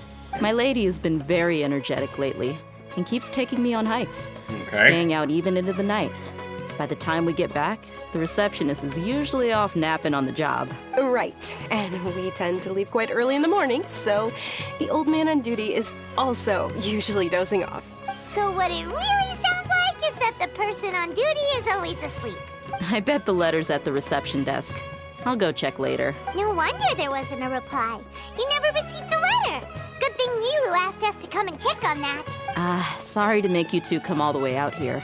It must be something important for Nilu to specifically write to us like that. Yes! She said they were preparing a victory feast in the Grand Bazaar, and will also be celebrating Sino's reinstatement as General Mahamatra. She was hoping you could come. Great! I'll be sure to attend. Count me in too. But is there some sort of dress code or anything for the feast? Can I just show up looking like this? Bitch, you wear that everywhere. Since it's being organized by Nilu, I don't think she'll be too picky about that. If anything, I think she wants to see us as our most natural selves. All right, then this is how I'll show up. That was okay. The feast will be held in 2 days, so don't forget. Sure. Thank you so much for letting us know. We'll see you there. Oh, by the way, do you happen to know where Sino and Raman are? The General Mahamatra always comes and goes without a trace. Normally no one knows his whereabouts. Oh. But last time we met, he mentioned that he had something to do in Aru village. Oh, you should invite You can try your Candace. luck there. As for Raman, we your can't. guess is as good as mine. I only remember he said that he had something to discuss with Sino. Don't mention it. You'd better get going. All right, on to our next stop. Every time they do that zoom out. Every fucking time. After recovering from Elazar, everything seems so different to me. When I look at the scenery I visited before, it has a completely different feeling. Yeah. You need to be stronger than an ox to take life by the horns. I think I've heard you say something like that before. But today, I finally understand what you mean. Is there any place you'd like to go? I can accompany you. I've got time. What if I tell you that I want to go to the desert? Fine by me. If we go to the desert, I can introduce you to my friends there. But we should prepare and get everything we need before setting off. Let's go! I'll go pack my luggage now. After we're done with the feast in 2 days, we can go have fun in the desert. You can count me in. These two are just little ass kids, my god. My girl gets rid of cancer and wants to go everywhere. I mean, I would too. My girl gets rid of cancer and wants to go everywhere now. It's basically fucking cancer. Well, I don't know what you would call it, actually. Wait, is that... Oh, it is. It's your grandpa. No, steady there, Mr. Enthusiastic. Uh-huh. So what the fuck is he doing? Oh, thanks. Started cooking, what'd you give me? Charcoal bake... Oh, the cake. Well, that's just how the cake is. That's gross. Yeah, how you doing, Shawnee? Same as always. Feel more relaxed. Take what's happening now. For example, I could say this. I really went in, and I really mean it. I really envy you and your traveling lifestyle. Cool. You'll get a chance one day. Due to previous incident, the village head has arranged a night watch at Village Keeper's dwelling. They've helped Aro Village. After all, it's only right that the village also does its part to ensure their safety. Well, that's good.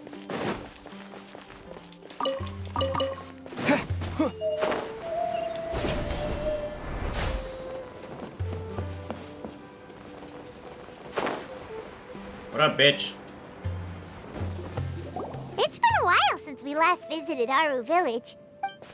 Ah, there's Sino! Why is it nighttime?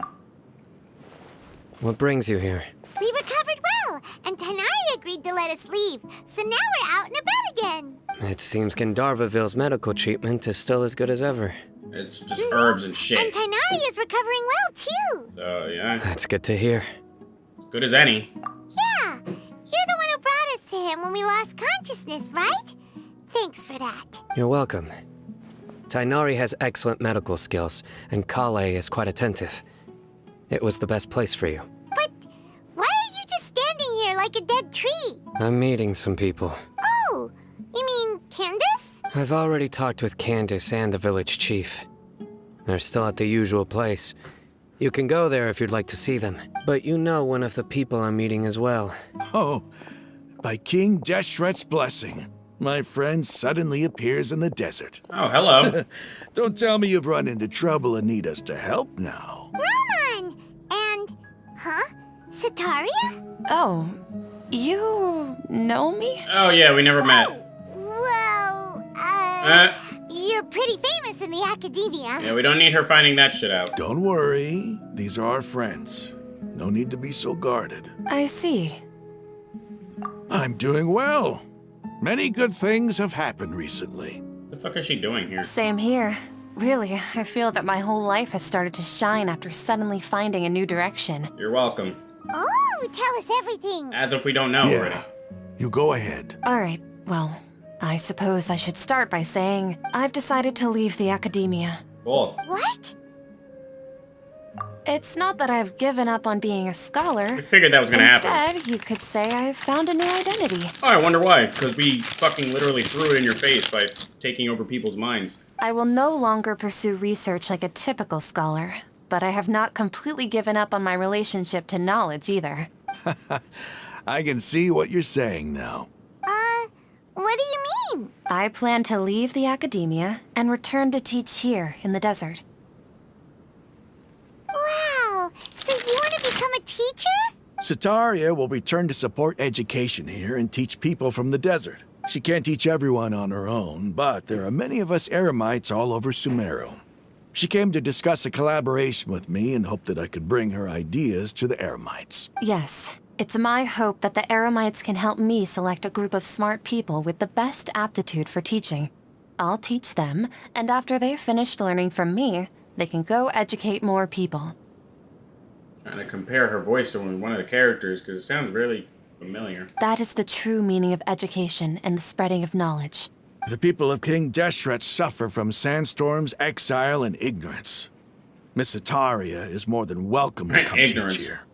Her arrival is like a star shining in the desert night. So he basically just called his people dumb as fuck. So they are. The stars have always guided caravans, thieves, soldiers, and travelers who get lost in the night. They lead those in the dark out of trouble and back to safety. Oh, please. Where's all of this coming from? I'm starting to feel a little embarrassed. Oh, fuck off. You deserve these compliments. Mercenaries are accustomed to danger and don't fear death, which is why we recognize extraordinary actions that common people would easily overlook. Wait. Did he have an eye patch before? I could have swore he didn't.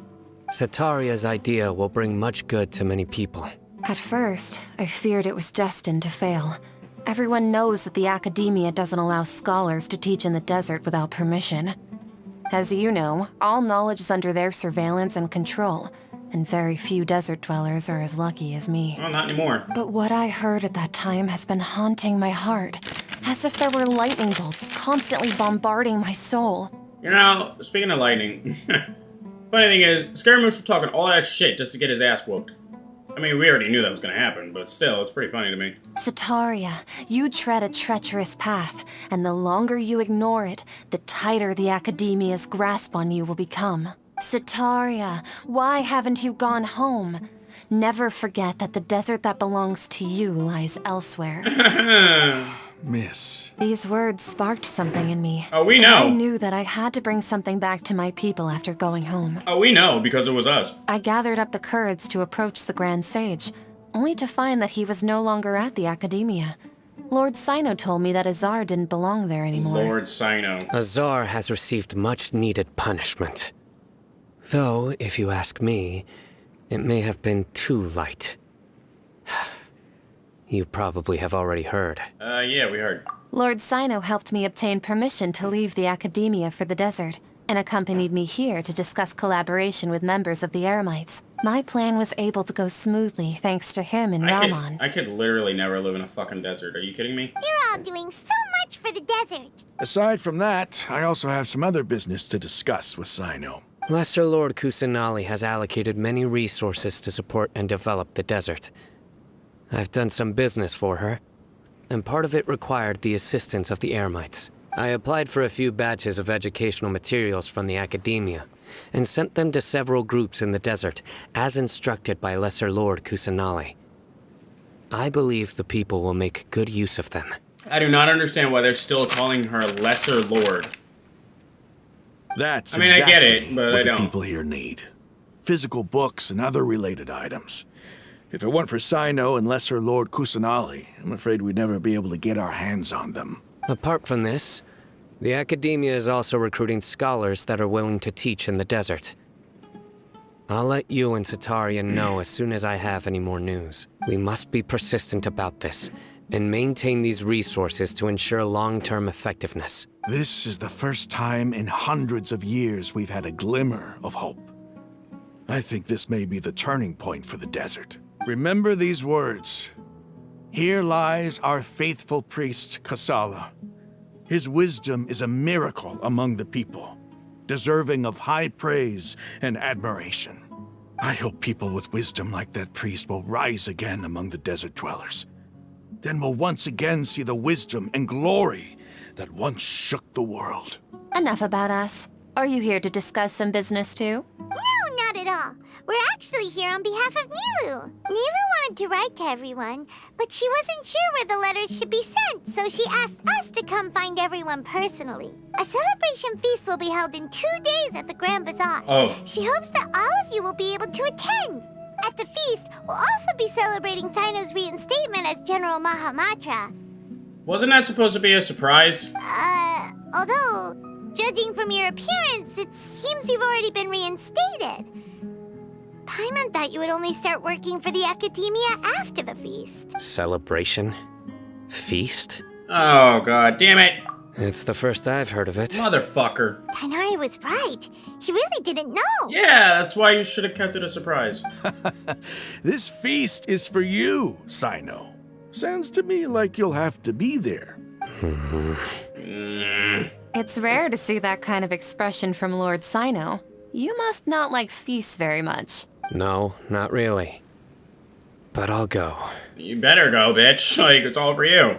Well, I still have a lot to handle here.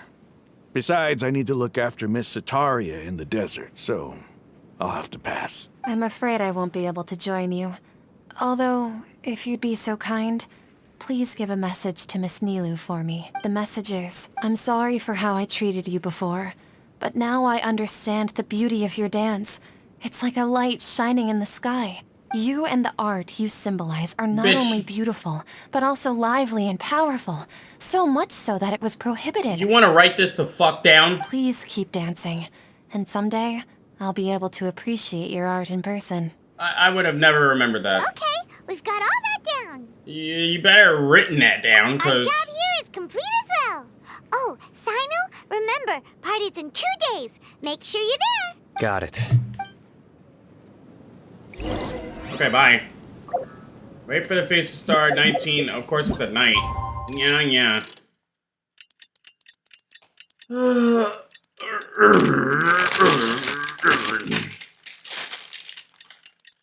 I feel like after we do the feast, we're gonna talk to Kusanali, and then it's gonna pop me right into the fucking... Well, I have to unlock it. You only need 1 key, which I have. Today's the big day. Let's go to the Grand Bazaar and see how the celebration's coming along. No, I have to finish this first. Yeah, no. Gotta finish it all the way through. I hate that it sets me up here and not next to the Adventurers Guild waypoint. Where's that chest? There's a chest here somewhere that has over 150 fucking thousand more in it. And I most certainly would like to find that.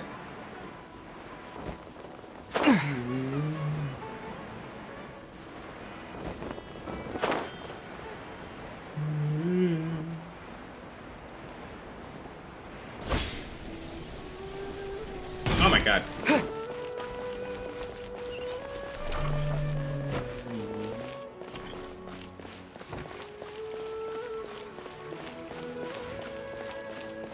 This doesn't look like much of a feast. I was expecting a table. Everybody's already here. Looks like we're the last ones to arrive. Of course. I'm here. Yeah, that's not what he said, but... Ah, there you are. Well, look who finally decided to show up. Man, shut up, bitch. You look like you came here immediately after finishing up some work. I'm very happy to see you here. Nah. We're not late, are we?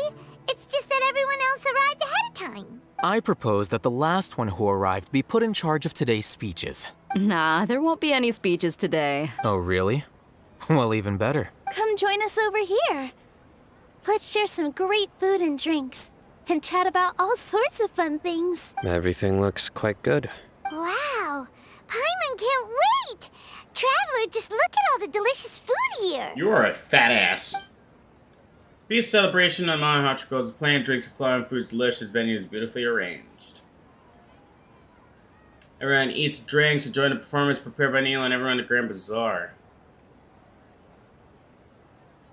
Time passed gradually in the wonderful atmosphere, and the beautiful evening feels almost like a dream. Wow, it's so delicious! Oh, this grilled meat tastes amazing! The food was specially prepared for you by everyone in the Grand Bazaar.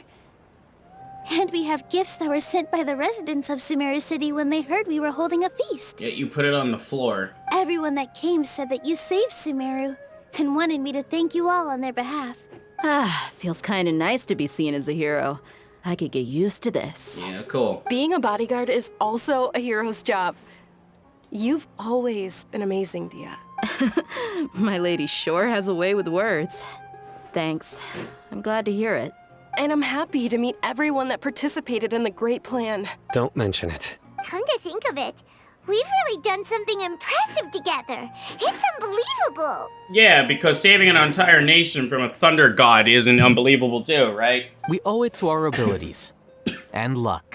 Yeah, a whole lot of fucking luck. Really? Why do I remember everybody thinking that luck was against us and feeling like we hardly had a chance of succeeding? Who's everybody? That's how I remember it too. It's luck that brought us together, and it was luck that let us form a team. Then, it took even more luck for us to formulate a plan and implement it successfully. Ooh, fucking luck this, luck that, fuck you. Moreover, judging from the results, everything worked out well. Yeah. Everyone gave it their all when it mattered most. It was almost like a performance. We took the stage and put on our best show. Everyone played their part. And thanks to everyone's efforts, the performance was a great success. So, would you say we're good actors too? One more talent under our belt. It's such a blessing that Lesser Lord Kusanali was able to return to power at the Academia. Yes! Even after being abandoned and neglected so many times, she's finally returned. Abandoned and neglected? Uh-huh.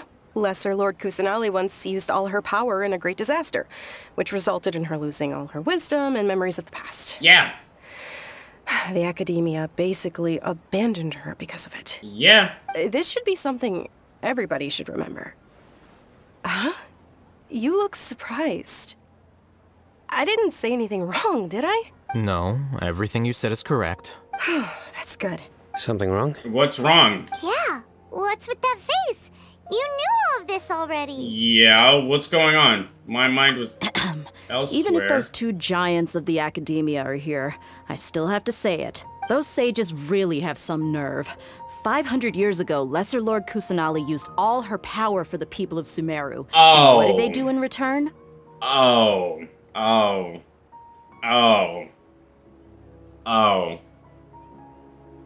Fuck. It's Greater Lord Rukadevatsa is what are meaning to say. But they all forgot. Fuck. But we didn't. Oh. That's why he was surprised. Seems that after everyone forgot Rukadevatsa, their understanding of Sumeru's history has also changed. Not everyone believes that Kusanali has been Sumeru's Archon. Now everyone believes Kusanali's been Sumeru's Archon all along. Maybe I'm the only one in all of Teyvat who remembers Rukkhadevata ever existed. As the witness of all that happened, I shall respect her choice and keep the secret for her. If you bite the hand that feeds you, don't act surprised when it turns into a knuckle sandwich, right, Sino? Shit. We're the only motherfuckers that knows of Rukkhadevata now. Perhaps I shouldn't say this, but their treatment of Lesser Lord Kusanali calls for a more severe punishment. You could simply tell Lesser Lord Kusanali that you wish to have Azar and his accomplices severely punished. I respect our deity's decision and won't interfere in any way. While we're on this topic, why didn't you accept the Academia's invitation to become the Grand Sage? Are you trying to say that I'm fit to be a sage? Not at all.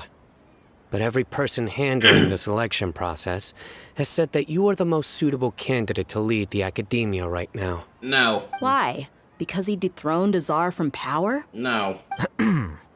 Could you try to put it another way? This is a good thing, yet you're making it sound like I overthrew Azar for my own personal gain. But seriously, though, I always wondered if you had some personal motives behind it. Yeah, you had me fooled there for a second too, you bitch. I did have my own motive, but it had nothing to do with being a sage. If the rules of our nation were suddenly cast by the wayside, then it wouldn't be long until chaos ensued. I had no intention of letting their dreams disrupt my life. By that, you mean your life working as the Academia's scribe. Precisely. Wait, is that all? So, that's the only reason why you joined us and came up with all those plans? It's reason enough.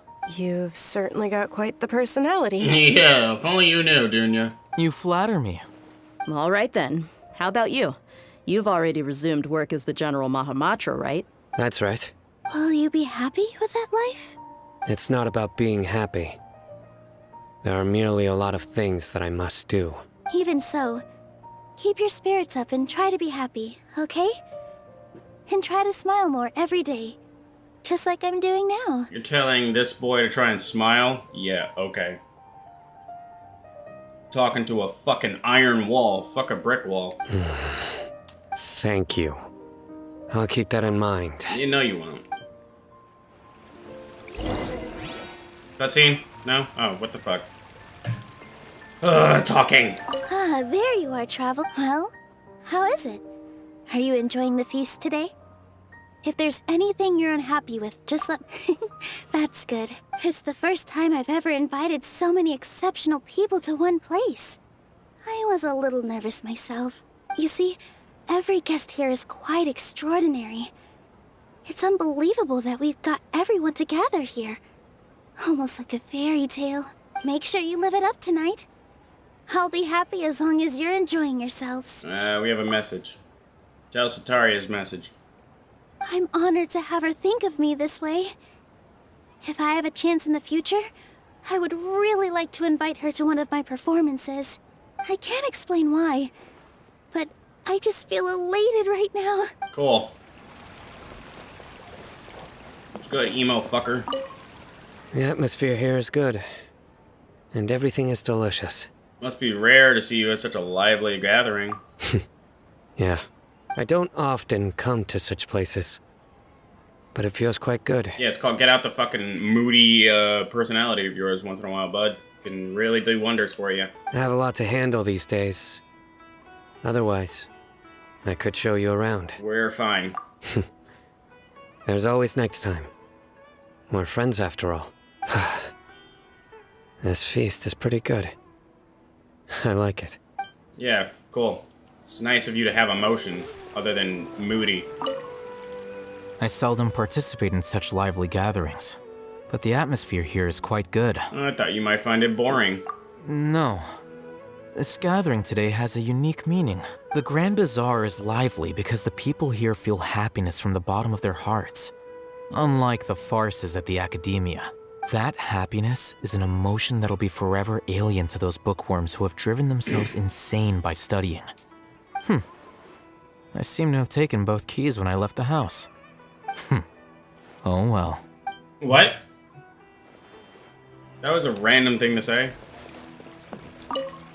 My lady, the grilled meat over there is delicious. Have you tried it? Yes, I also tried some fruit just now. Oh, they're very sweet. What an amazing place to relax. No wonder everybody likes to rest at the Grand Bazaar. You said it. Oh, look who else is here. I'm thinking you see me standing right next to you. Oh, I'm so happy Nilu invited everybody. Oh, now I have the chance to meet all the heroes. My pleasure. Hey, less of that polite chit-chat and more eating and drinking. The feast is about having fun, not stuffy formalities. Say that again.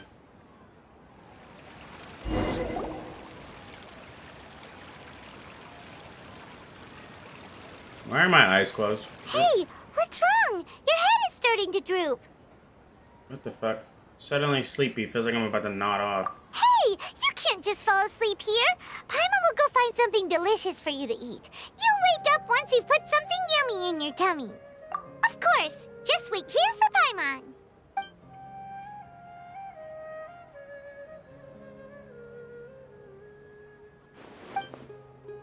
Is it because I didn't sleep well last night that I feel sleepy all of a sudden? Or is it because I'm too full? It seems like someone is there. I was about to say, she just froze time, didn't she?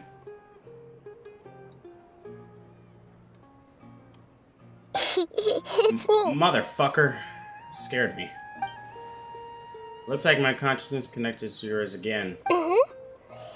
You may blame me for being a bit too self-indulgent. I was thinking about talking with you, and the next thing I knew, I had made a connection with you. The connection between us is amazing. It's like flora and the fence it grows upon. Anything you need from me? I heard there's an amazing celebration feast today at the Grand Bazaar. I wanted to have a look for myself, so I snuck in.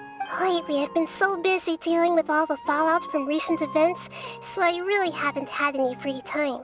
Although you've already helped me with a lot, there's still one more thing I hope you can help me with. This Nilu person's joining to get shit from my world. Fuck off.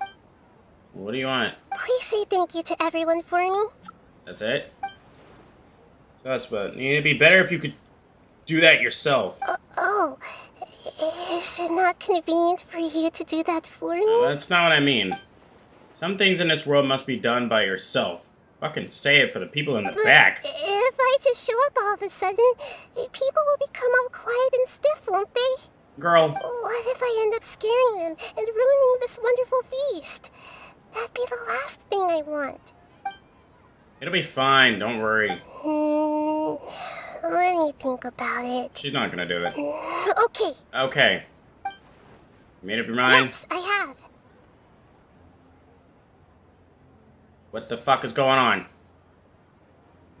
You said I should go thank everyone as myself, right? Oh, God. So, I've decided to borrow your body for the time being. Please don't blame me. The flora also climbs up to the fence to get closer to the sky. Of course. And at least promise me you won't say anything weird when you're in my body. Oh, God. This should be good.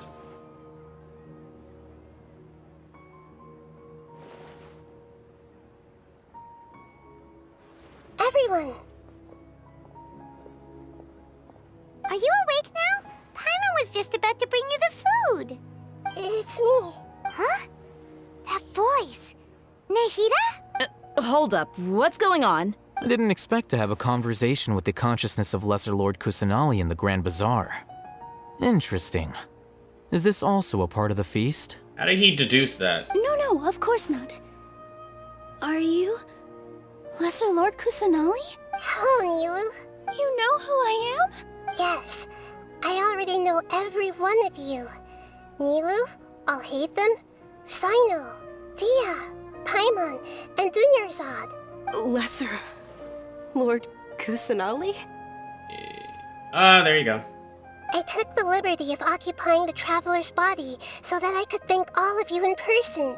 Thank you so much for rescuing me, even if that meant placing your own safety in peril and taking the risk of becoming enemies with the academia, the sages, the doctor, the balladeer, and even the entirety of Sumeru. Without you, without any of you, I would have been in a much more difficult situation. Had you not helped me to resolve the crisis, not only I, but Sumeru and even the entirety of Teyvat would have suffered great misfortune. People refer to you as the heroes who managed to rescue a god. I'm quite fond of this name. It not only explains your identities, but also bears witness to your relationship with me. Please, allow me to present to you my most sincere gratitude. Lesser Lord Kusanali, you have done so much for Sumeru, and I didn't even have a chance to do anything for you.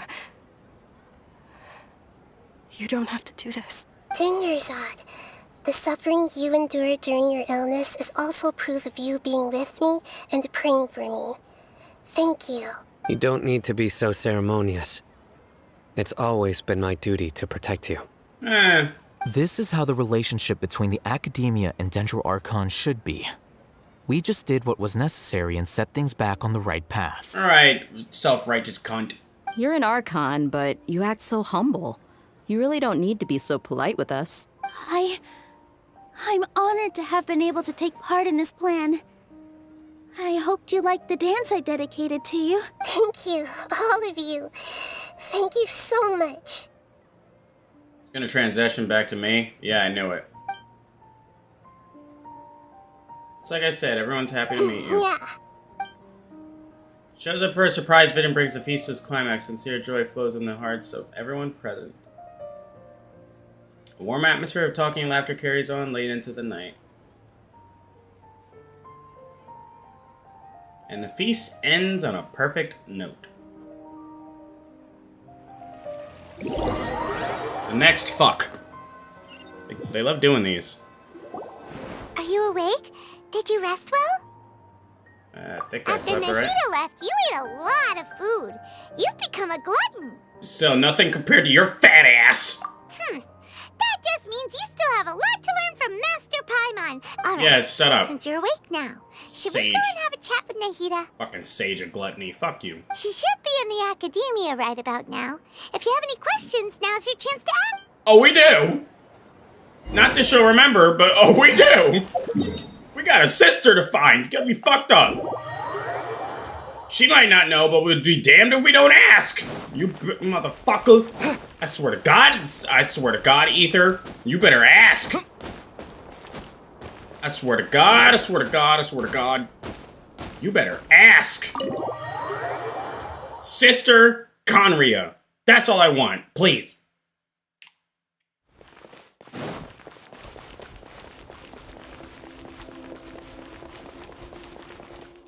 Come on. Nahida! Hello, Traveler and Paimon.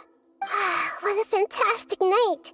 I'm still immersed in all the happiness and joy, like a candle floating on water. Not that she would know. So are we. And that's why we're here to talk with you. Not that she would know about our sister. But I'll be damned if we don't ask. Is there anything you want to know? A lot. Fontaine, the next stop after I fell. Motherfucker!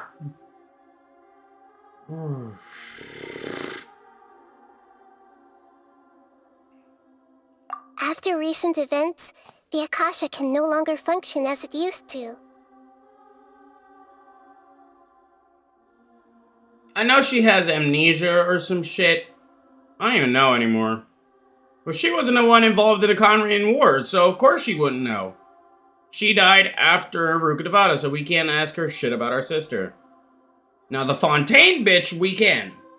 Fuck.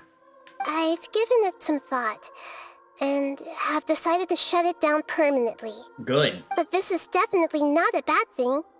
Even from the beginning, I've been planning to shut it down.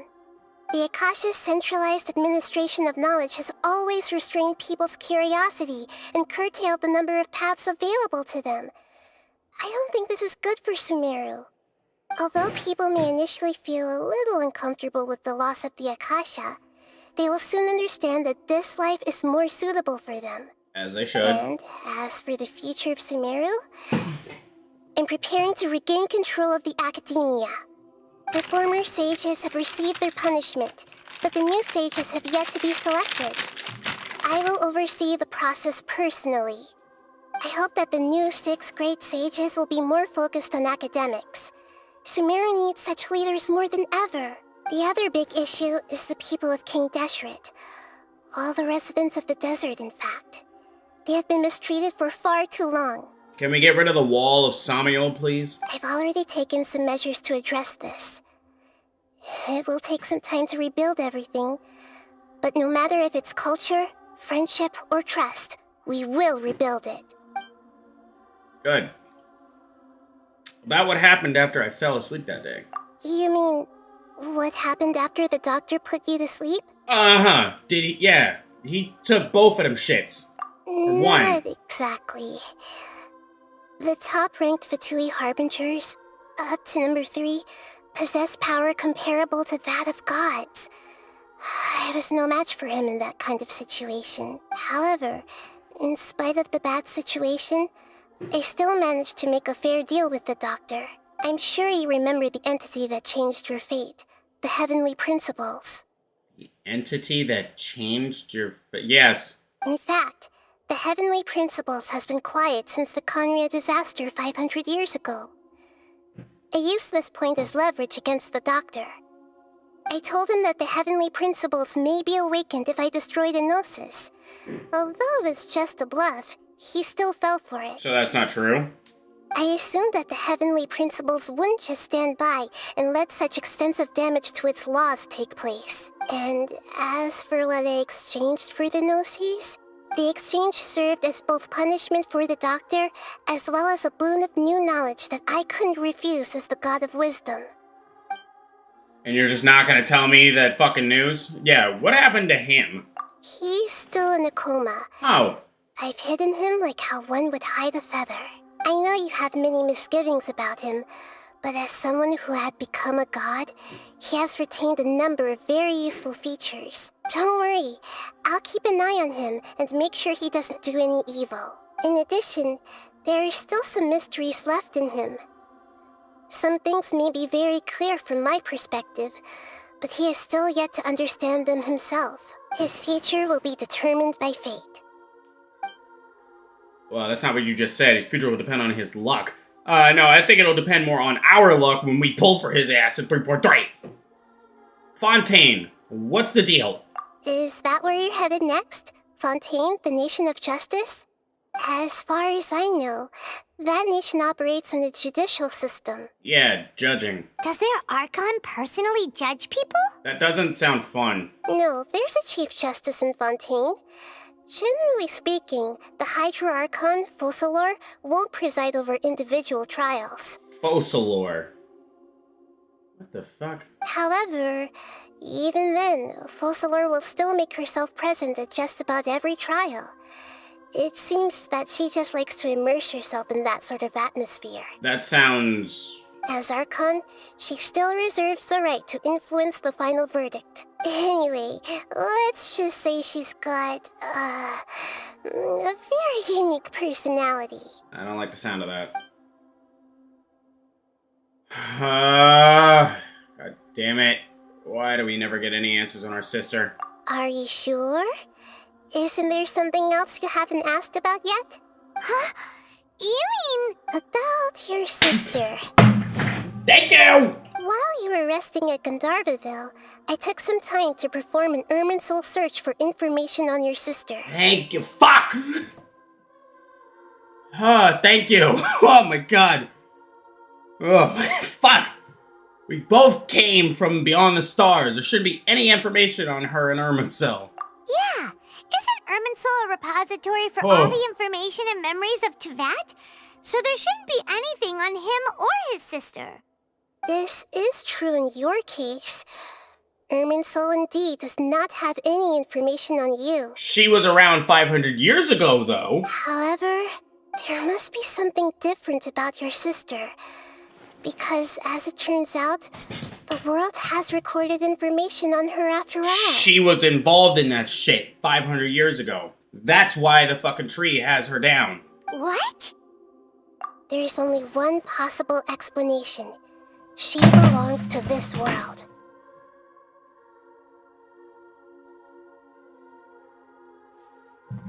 How?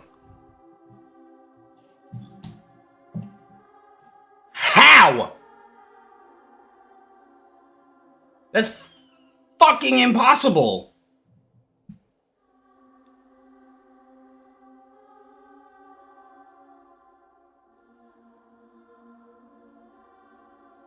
How? We journeyed the Sea of Stars all our lives until we came here. How could she possibly hail from Tevat? Things don't add up. Is there something wrong with my memories, or is this world that has... Or is it this world that has done something to her? But nothing about this makes any sense. Wasn't this your first trip to Tevat? Do you know what she has been through? Do you have any other further intel? According to the records I was able to access, your sibling suddenly appeared in Conria. Yeah? After the Conria disaster, she began her journey through the 7 nations of Tevat. Yeah? But just as her journey was about to reach its conclusion, the Irminsul records on her suddenly become fuzzy. And we woke up. What do you mean, fuzzy? Did something happen to her? All I know for sure is that somebody, for reasons only they can know, is deliberately obfuscating her fate. And whoever it is, if they can do that, who knows what else they're capable of. Could it be related to the Abyss? But even that wouldn't explain how she somehow comes from this world. Something else I noticed was that according to these records, the Fatui have not classified your sibling as one of the Descenders. Descenders? What's a Descender? Paimon's never heard of it. Look, I'm sure you must be curious about the information I received from the Fatui in return for my gnosis, right? Yeah? A very important part of the intel was about this world's Descenders. External beings, ones that don't belong to this world. So me, Fischl, Dainsleif, and Lumine. Traveler, you are Tevat's Fourth Descender. Fourth, yeah, I just said 4. Huh? So the Fatui count 3 other Descenders before the Traveler? And his sister isn't even one of them? Oh. Okay, so maybe not official. That's right. My current hypothesis is that the first Descender was likely what we now call the Heavenly Principles. Oh, okay. The 4 severely important Descenders. Not official, obviously. But why is Lumine not one of them? As for the other Descenders, I still need to verify their existence. It could take me some time. Well, I maybe just named one of them. Paimon's head's about to burst from all this crazy new information. What the fuck? And yet, even knowing all this, I'm sure you must still have a lot of unanswered questions. I must say, I truly regret that I can't help you more as the God of Wisdom. I didn't honestly expect you to help us at all. Motherfucker. Oh my god. There are many questions in my heart as well. I will need some time to go through each one of them. I need some time to reflect on what the fuck you've just told me. My sister's not... And soon, you'll also begin your journey anew and depart from Sumeru. Hopefully not too soon. Give us 5 more updates first. I'm very interested in your future. It's a journey that can't be observed or recorded by this world. If fate is the ultimate knowledge, then your future will be the ultimate fate. Paimon's sure glad we got to meet you, Nahida. The pleasure is all mine. I can't thank you enough. Alright, that's enough talk for today. If you ever miss me, just close your eyes, and maybe I'll appear in your dreams. What the fuck?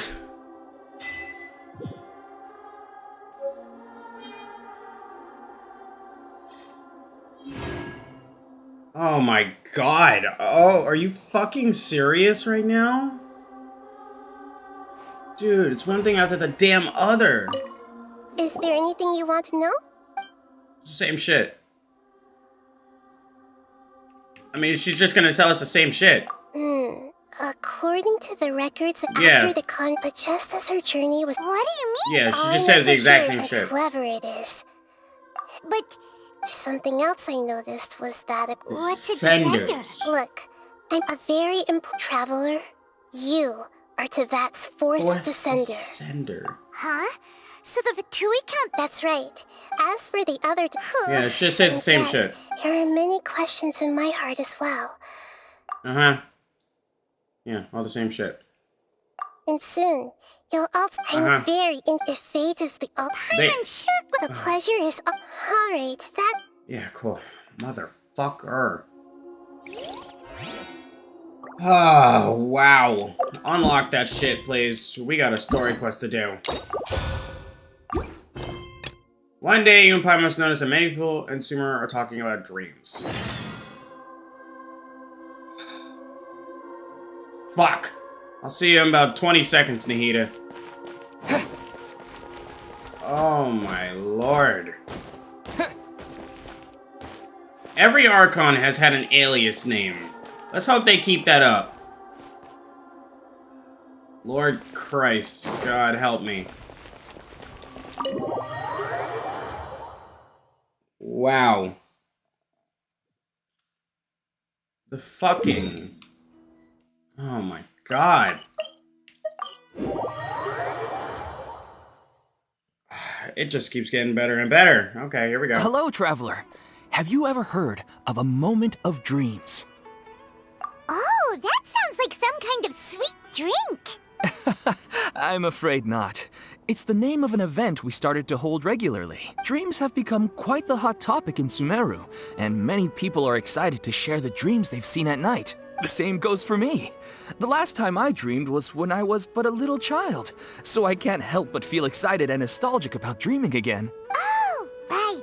Everyone's able to dream again now. Yes, we organized an event to give everyone with new dreams a platform to freely share their experiences. And thus our event, A Moment of Dreams, was born. The fuck is that? So it's kind of like a fireside chat.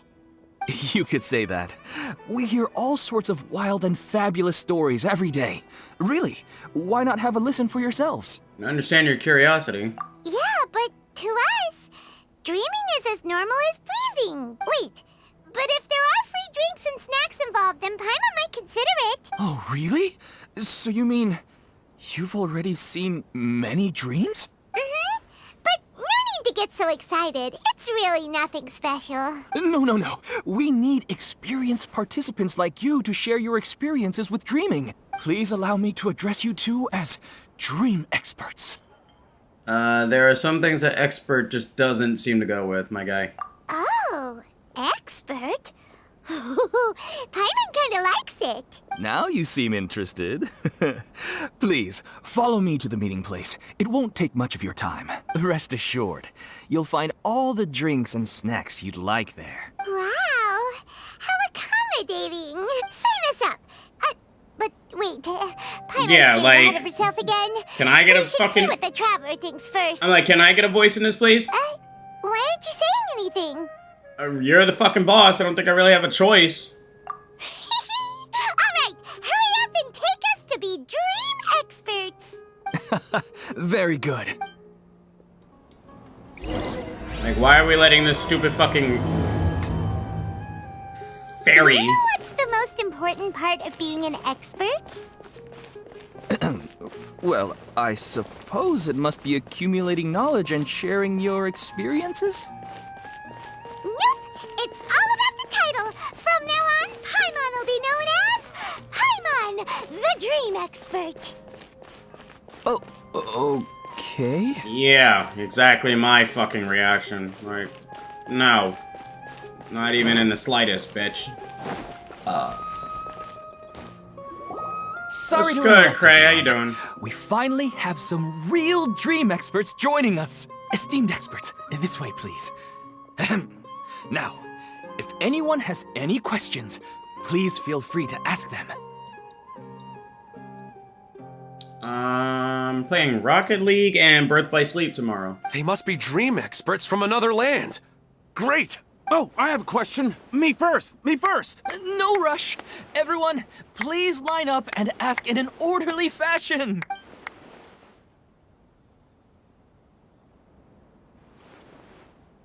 Whoa. Paimon didn't expect them to be so enthusiastic. My question is simple. My everyday life is very difficult, so I would like to become a slime in my dreams. How can I do that? Why the fuck would you want to become a slime? Out of everything. They don't talk or eat. Yeah, I feel that. Go be a fat ass. Yeah, I'll still be here. I don't have any tips on that, dude. Oh, Paimon knows. Paimon's had this kind of dream before, so she knows a thing or two. Sound like Jadakiss. The first time, Paimon became an animal slime. Paimon was shot by an adventurer's arrow and flew in the sky all night long. The second time, Paimon became a dendro slime.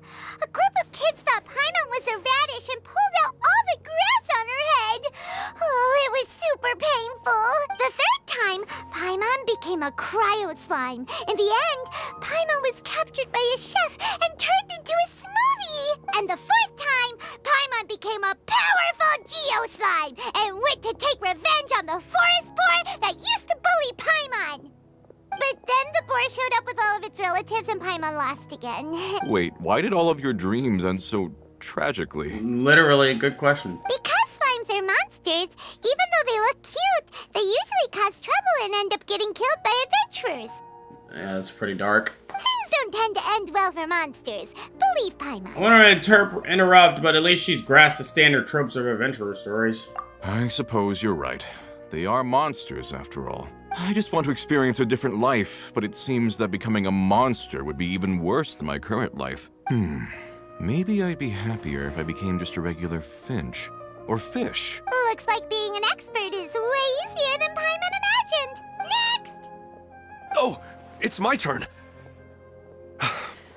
Esteemed expert, I want to know what posture I should sleep in so I can have the same dream as the one I had last night. Bitch, if you know the answer to that, I'd like to know too. Shit. I'd be having some dreams that be ending off cliffhangers. My God. Well? Yeah, please enlighten us, bitch. Hey, you're supposed to be helping. Oh, no, you got this. First, why don't you tell Paimon about the dream you want to have again? Oh, it's quite ordinary. I sat and chatted with my wife on a sunny day, listening to the breeze blowing through the valley. Why don't you just find your wife and talk with her? There's no need to wait for a dream. Yeah. Well, unfortunately, she passed away. Oh. Oh. Sorry. Yeah. Paimon shouldn't have assumed anything. Yeah, that was... Oh. No, it's fine. I didn't make that clear. I just want a chance to see her again. Try looking at her photos? Yeah, it's not really about posture. What you think about right before falling asleep is probably way more important. Oh, is that all I have to do? Think about it. If you're the one thinking about her, and you're the one that'll be dreaming about her, then it'll be easier to connect your thoughts and dreams. It's so easy to manipulate people that are fucking fond to a completely new thing that has changed their entire landscape of their life, aka dreaming. You do have a point. I'll give it a try tonight. Oh, my turn, my turn. I want to know the name of the plant in my dream. How the hell would we... I want to bring the souvenir box to my room into my dream. What kind of shit is... I dreamt of a raven flying over the wasteland last night. Does that have any kind of special meaning? Hey, no rush! One at a time! The experts finally conclude their work. Their questions were way too difficult. We don't actually know anything more than they do. We're just more experienced dreamers. They didn't really that's all. care about the answers. Vivid dreams are just really exciting to them. Yeah. You do have a point. It's more rewarding to explore and contemplate the meaning of a question than to focus on the answer itself. right now, these people are like wanderers who've starved for 3 days and 3 nights and are desperate to replenish their energy. Any explanation they get now is like pure sustenance to them, no matter how good the explanation really is. It was a rather okay analogy, actually. Oh, and now that Paimon has said that, you know who comes to mind? Nahida. Bingo! If she was here, she'd probably be making some similar analogy. Unfortunately, she's super busy right now and may not have time for gatherings like this. Dear experts, we have another guest who would like to consult you. But you saw how we answered all the questions just now. We're not really all that knowledgeable. Ah, but this guest is rather special. Oh, hi. My question is, why didn't you immediately tell me about such an interesting place? Of course. Huh? Nahida? How did you get here? Interesting events like a moment of dreams don't happen every day after all. No matter how busy things are, I'd still set aside some time to check it out. Anyway, I really didn't expect to meet you here. Oh, right! If there's anyone that understands dreams, it's you! You should be able to help us answer all these questions. You're not wrong. Alright, they can ask me anything. The more interesting, the better. Seems they don't want to. Huh? What's wrong? You were all so excited a minute ago. Why the sudden hesitation? I think they need to build some courage first. Even so, it's not like I look super intimidating or anything, right? And in terms of reputation and renown, you've also done many great things in Sumeru. Yet they didn't even flinch at you. Not the same as approaching a fucking god. Alas, the interesting questions have all vanished in an instant. It appears I'm the one spoiling the fun here. No. I'll see myself out. No. That's not true, Nahida. I don't want to get in the way of the original purpose of a moment of dreams, which is to let people gather here and freely share their marvelous dreams. Now the atmosphere here is like water poured into a container. The water is more secure and settled, but it has lost its free-flowing nature from the river. I just want it to be another drop in the water, not the cold and restrictive container. Is she doing what I think she is? She's sulking. A lot, yeah. Hey! It's alright, everyone! No need to be shy. The Dendro Archon is really nice, so please just go ahead and ask. Otherwise, she'll leave. All right. I'll give it a try. Yeah. Oh, it's the slime guy. Hey, drop the nicknames, would you? Oh, that's all she's about. I don't want to become a slime anymore. Maybe a finch or fish is more suitable for me. Or just live in reality, weirdo. I see. So you want to become a small animal in your dreams, right? Why do you think that sounds good to you? I guess I just want to experience something different. My everyday life is nothing but the same. Yeah, it's called reality, dickhead. Get used to The sky it. is right above me, and the ocean just over the horizon, yet I remain caged in a life of monotony. Reality! So you want to experience something new in your dreams? Sorry, I'm getting a little confused. Why don't you seek out some new experiences in real life? Because if I don't work, I won't have any Mora. Sure, I don't want to be out hammering nails and cutting wood every day, but I have aging parents and young children to take care of. By the time this all dawned on me, I realized that my life has already been filled to the brim by trifling matters, and I have no more freedom. But if that's the case, then even if you became a flying bird or swimming fish, you will still be hammering nails and cutting wood in your dreams. The reason is you've already been caged. It doesn't matter what your physical body turns into. Your mind will still be stuck in the same predicament. Really? That sounds pretty terrible. Then what should I do? I don't know everything that you're going through, but how about replacing your hammer? Huh? Replacing my hammer? That's right. Having worked for such a long time, You of all people must know what makes a good hammer. Well, of course. A good hammer needs to be heavy enough to drive the nail in with just a couple taps, and the handle has to have a good grip to it, not too smooth. Come to think of it, I haven't replaced my current hammer in quite some time. You should replace it. Then decorate the handle with something you like. Maybe some ornaments, fur, or hard leather wrapping. Then, write the names of your children on it. That makes sense. I think it'd give me a good boost of energy at work. A new sense of adventure often begins with the little things in life. You don't need to become a bird in the air or a fish in the sea. You only need to do your best in life, and all those things you cherish will become your source of happiness. Yes. Yes, I get it now. This is a real eye-opener for me. I'll go and pick out a new hammer right away. No, I should make one of my own. Thank you, Great Dendro Archon. That's our Nahida. Only you would know how to get right to the heart of the problem. Actually, I didn't really understand the problem. Huh? What? I gave him that advice because I once saw a worker doing the same thing. Whenever he became tired, he would look at some names on the handle of his tool. After a moment, he'd start to smile. It really surprised me at the time. My guess is that the names on the handle were of important people to him. You were just drawing from a similar example. After observation, I know this kind of behavior motivates people, but why is that? Is it because of excitement, hit your heart? anticipation, or helplessness? I really don't know. And even if I could know what's going through his mind, it's still difficult to fully grasp his feelings. Oh, Paimon gets what you mean. Huh. Paimon had no idea it takes you so much effort to understand these kinds of things. That's why I was a bit nervous just now. But luckily, seeing his happy face in the end reassured me that I didn't say anything wrong. Don't mind me, though. This is just my way of learning.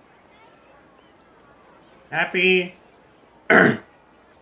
Yeah, she's much better than the gremlin. Happy to help if you ever need it. Hey, don't forget about Paimon. Everyone knows that Paimon's also super skilled at reading people's feelings. And being fucking annoying! Thanks, you two. That makes me feel a lot better.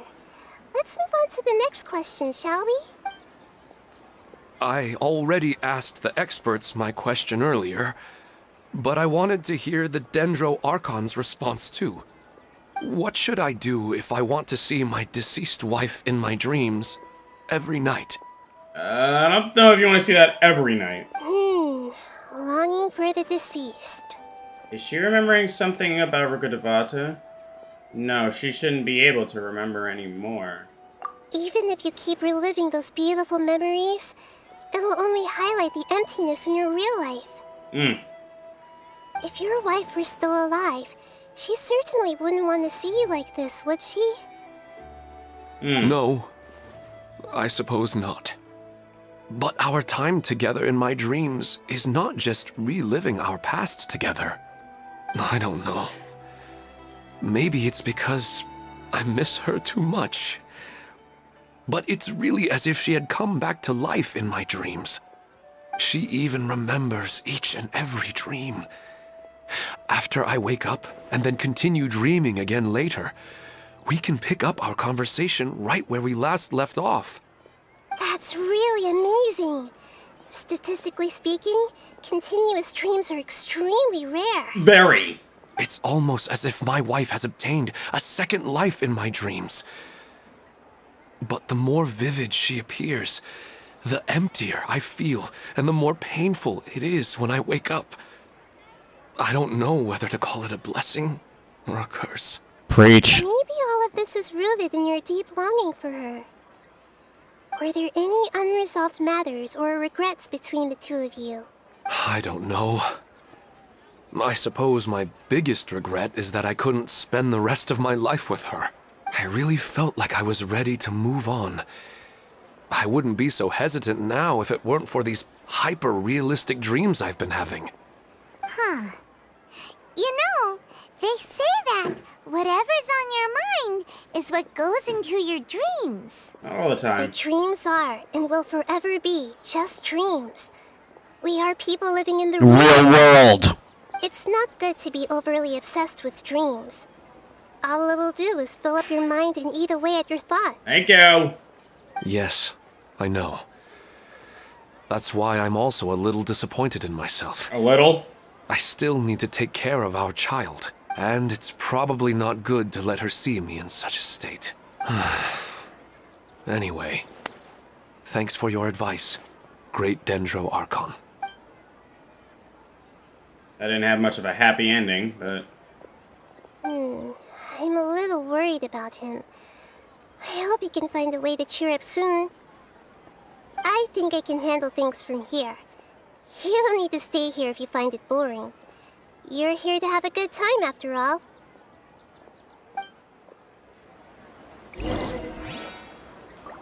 Another recurring dream? Yeah, I'm starting to wonder if it's some kind of hint. Oh, okay. I expected way more out of that. Yeah, I want to see what's good with him in a second. I didn't expect the Dendro Archon to attend this event in person. It's like a dream. Well, it's not, bitch. Whoa, Paimon. What a lucky day. Just wait till my friends hear about this. I wish my dreams could be a little more practical, you know? Maybe something like becoming rich and famous overnight. Alright, what's good with you, my mans? Are you feeling any better now? Yes. I think the Dendro Archon made a really good point. I need to stop dwelling on my wife like this and move on with my life. He sounds like D-Luke. He sounds a little bit like D-Luke. Now that I think about it, yeah, my wife and I always meet at a familiar place in my dreams. That's definitely D-Luke's voice actor. I know where that place exists in reality, but it's a bit far and dangerous. I don't dare to go there on my own. That is so D-Luke. At the same time, I'll compare it in a second. I feel as if I should go and have a look anyway. Perhaps I'll be able to move on once I see that there's nothing there. Well, maybe there is. Otherwise, I'll keep on feeling like everything is covered in a haze. Like I'm only half awake. Preach. Once I can stop dreaming about that place, I'll probably be able to get my life back together. That definitely kinda sounds like D-Luke. Actually, you two are adventurers, right? If it's okay with you, could you escort me to that place? Let's go get a breath of fresh air. Yeah, it might also be a good chance for us to unwind. Even if you can't see your wife there, taking in some nice scenery will definitely help cheer you up. Yeah, I hope so too. Alright, go ahead and get yourself ready then. Speaking of longing for the deceased, I'd better tell Nahida about Greater Lord. Nahida should at least know that she once existed in this world. Why is she looking at me? She's definitely reading my mind right now. Oh, maybe. I don't know. Are you headed off to some interesting place without telling me again? And what if we are? Huh? Wait, aren't you supposed to be answering questions? I just finished, and I really got a lot out of it. So many interesting and novel thoughts. Anyway, it looks like you're going somewhere. Why don't you take me with you? Bitch, you know you got a lot of things you need to do, and you're over here doing side quests. Oh, there's no need to trouble you, Great Dendro Archon. I imagine you must have many other important things to deal with. Exactly. No need to stand on ceremony. Besides, I wouldn't have asked to come along if I didn't have a good reason. I wanted to use this opportunity to discuss with you some things that are puzzling me right now. Okay. Huh. I didn't know the Great Dendro Archon could become puzzled too. That is so D-Luke. I'm not all that different from you, you know. Yes, you are. Alright, let's go. We can talk on the way. Better go with her. The whole Greater Lord Rukudavada thing will take some explaining. Oh, so we are telling her. Fuck. Like, make up your mind. You want to tell her or not? Debbie, what are you doing? Put your arms After down. talking so much about dreams, I'm feeling a little bit sleepy. Okay, cool. You gotta tell. You cannot tell me that it did not sound like D-Luke. Where you at? It's hard not to miss your hair. Hold on. Guess we can rest a bit. Oh, wait, no, let me get a good message. Listen, as long as you stick to your own path, it doesn't matter what Mother Nature throws at you. That really low-key sounds like him. Find out more as we go. Visions are a light in the sea of darkness that surrounds those who have lost their way. But for those who have faith, they are little more than badges of conviction. More about conviction? God, I'm talking about fucking conviction. Where am I going? Over here. Conviction this, conviction that. I don't give a fuck.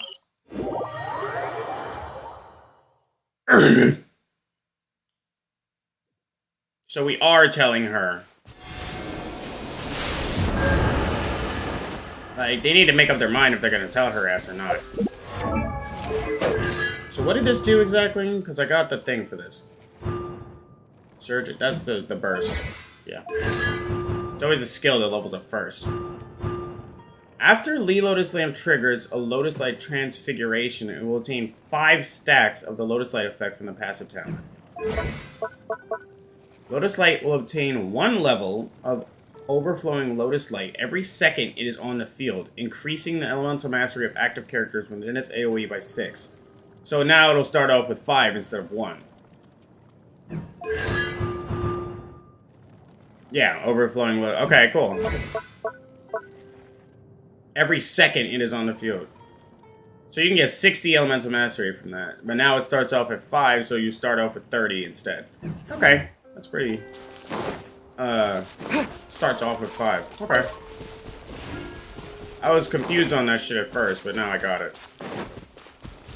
This is meat central right here, and you're all gonna die.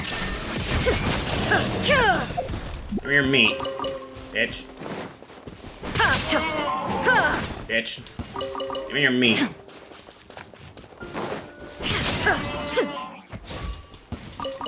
Okay, this is a kind of decent meat area right here. We'll put that on the map. Mink. There is no escape! Wind Strider! There you go. It's 15 meat. I'll take it. Okay, that's a lot farther than I thought it was.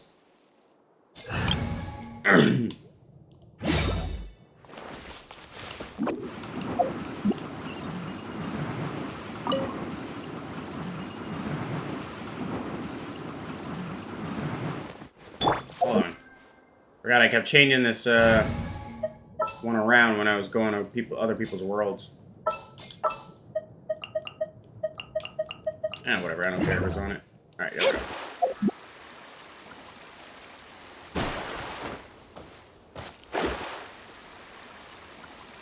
Battle could break out at any moment, so I gotta make sure I have the right team on. Yo. Alright.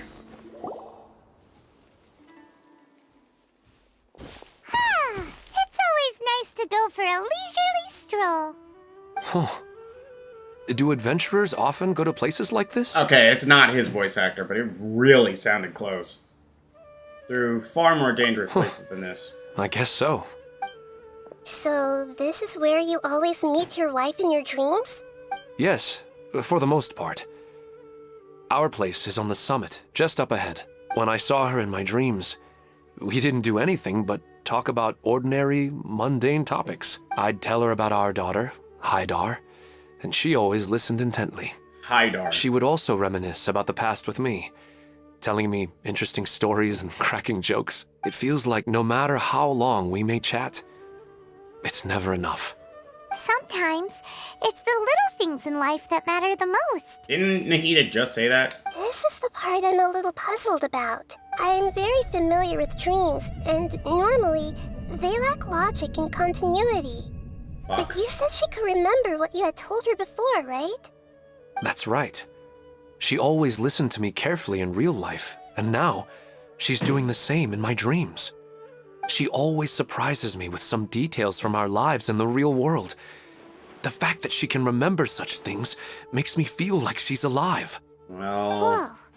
That's pretty weird.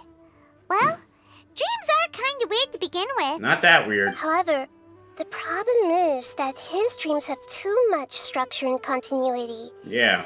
Most dreams are far more fragile than you can imagine. For example, a loud noise outside your window in the real world could cause your dream self to get loaded into and fired out of a big cannon. Another example. If you're thirsty in the real world, then you might find yourself trudging through a desert in your dream. But the appearance of your wife seems unusually stable and unaffected by any outside interference. Statistically, this should be extremely rare. Or unknown. I don't understand it either. But I have no reason to suspect or reject these dreams. They're too beautiful. No, if she says it's weird, then no, there's something going on here. But I still want to figure out the how and the why. These kind of dreams are novel to me as well.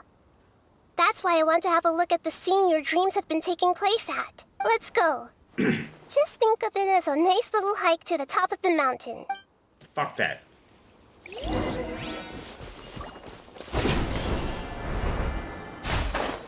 Okay. Thought there was gonna be more of these shits over here. That'd be nice.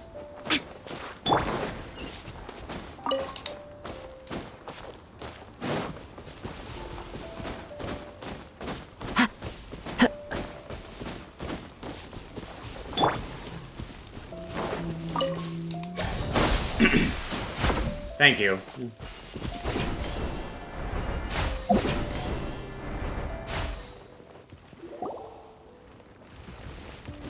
Well, he really wasn't kidding. This place definitely isn't safe. No matter. We'll just finish them quickly. Huh? Are you going to fight too, Nahida? Of course. This is all part of our little trip. Getting a fight with her early. Alright. Well, early in this, anyway. Rain outlines. Illusion shattered. Wait.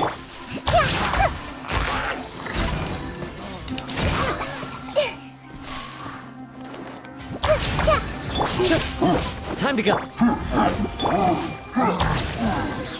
Well, damn. That was short-lived as fuck.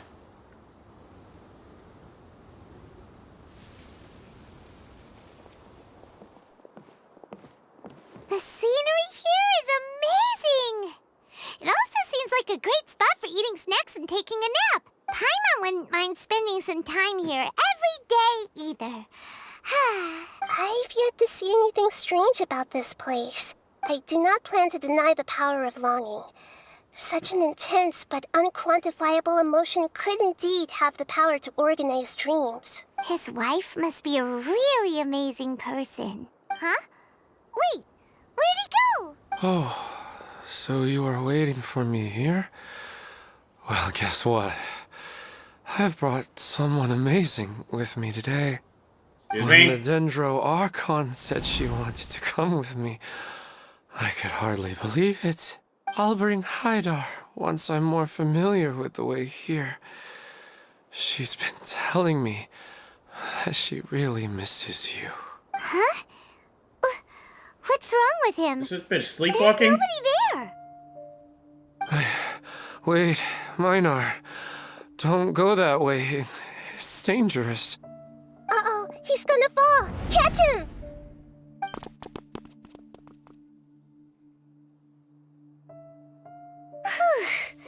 Luckily he didn't fall.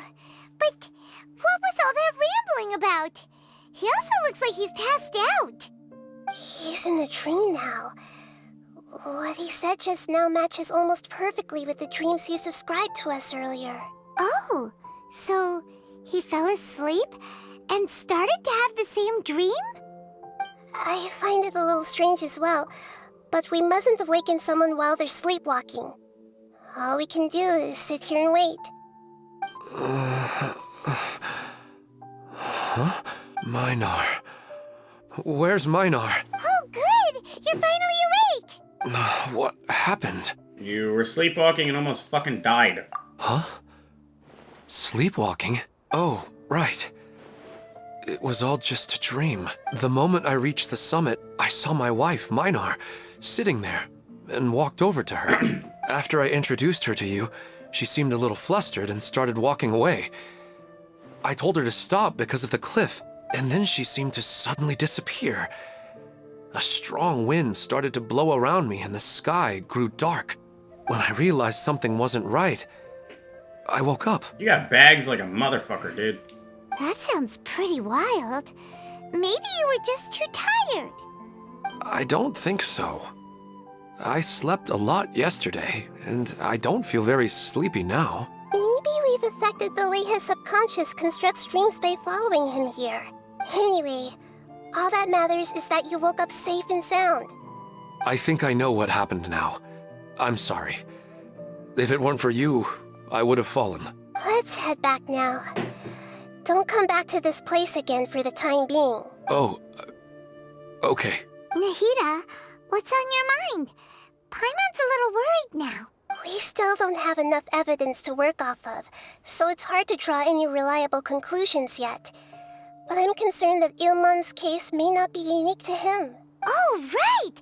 Come to think of it, there were lots of people from the event who had vivid memories of their dreams. Maybe this is spreading. Yay, another situation like this? Right.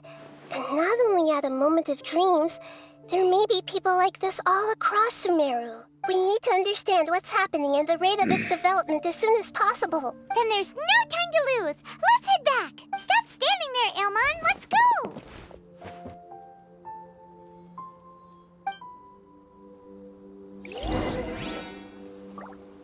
Okay.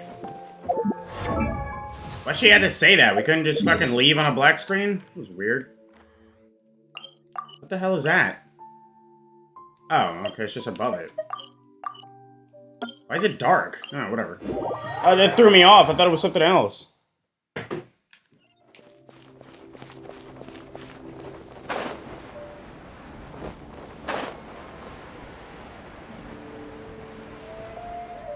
Surprised this music is still going.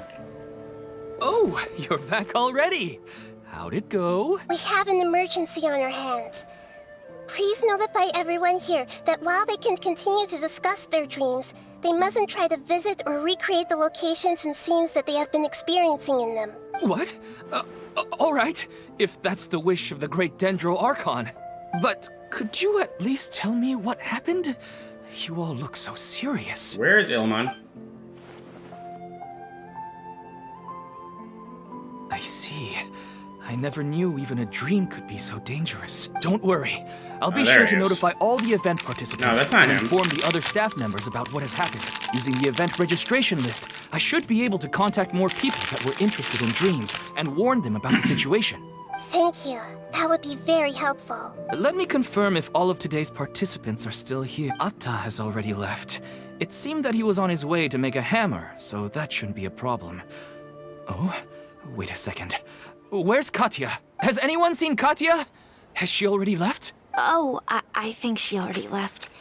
She said there was somewhere she wanted to go. Oh no. Did she want to look for the place from her dreams too?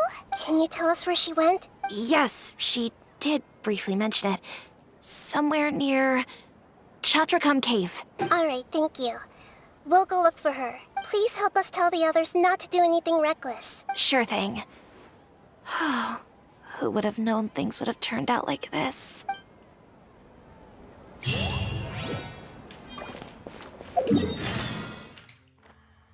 Why are you all the way the hell over here? Sleepwalking, at that.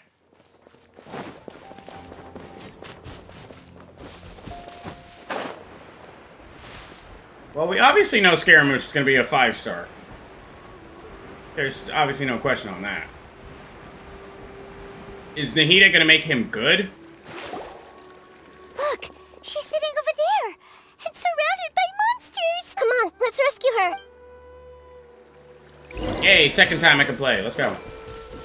Wait, she's just chilling here. Alright, whatever. Wait, did she just do the weird run thing? Yes. Oh, bitch. That's why you hit a rock. One with nature. Shit. Committed to memory.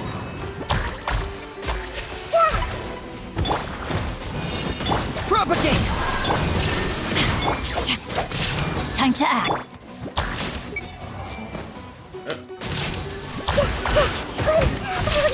Motherfucker. Ah. I see everything.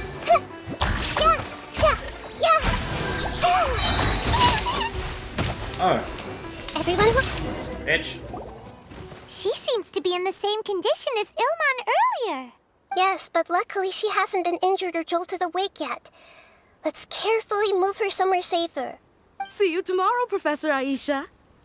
Huh? Why am I back here again? You were dreaming. Dreaming? But what about Professor Aisha? Oh, I see. It was all just a dream. Well, that makes sense. After all, it hasn't changed a single bit. Huh?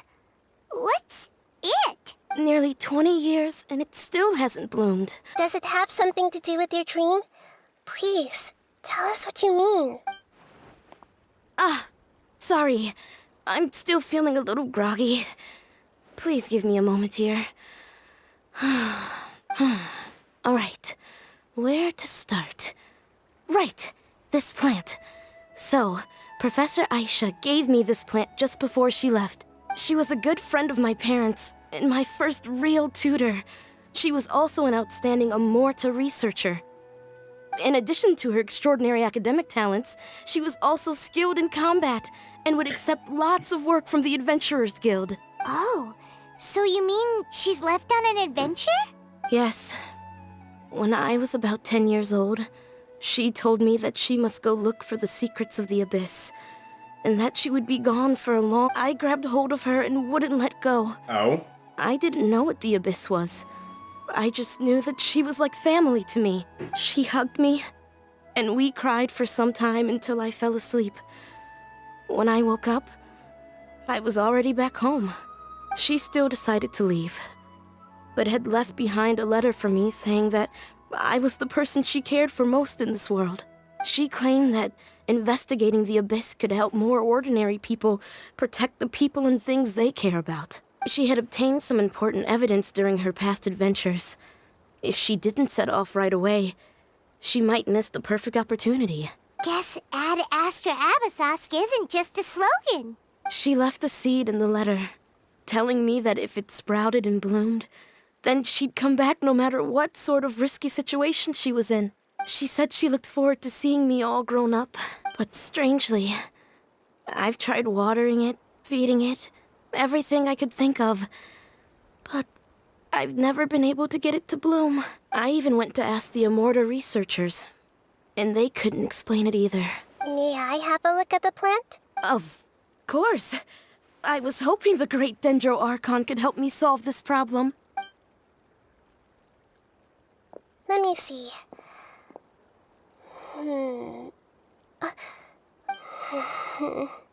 Huh? We've never seen that look on Nahida's face before.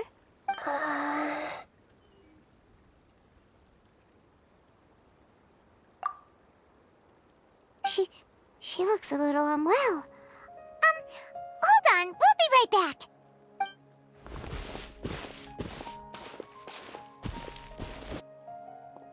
Damn transitions. What's wrong, Nahida? You can't tell what's wrong with the plant either? No, I immediately understood what's happening with that plant. I'm just not sure if I should say it. This plant is not known to the academic world. It's a new species that our teacher managed to cultivate by some special means.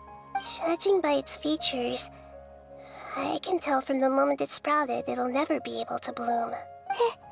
It can't be.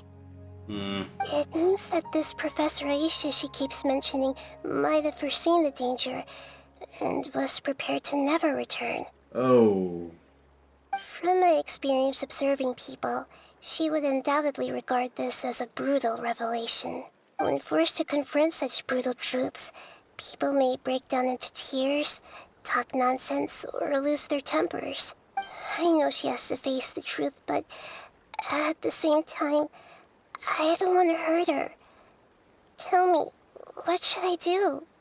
Gotta tell her. Yeah, that's a tricky one. Yeah, I'll tell her. Seems like you've already got a good idea of the feelings she might experience. I'll tell her. But wouldn't that mean I'm just pushing it all on you? What if she just gets angry at you instead? Don't give a fuck. It's all right. There are all kinds of people, and the examples you observed are just the most extreme cases. There's always a way to work through it. Okay. Thank you. I'm like, I just met the bitch. I could care less. Let's go back and tell her. It's transitions. Water transition. Huh? It'll never bloom? But how's that possible? If a plant is unable to bloom, doesn't that mean it can't reproduce either?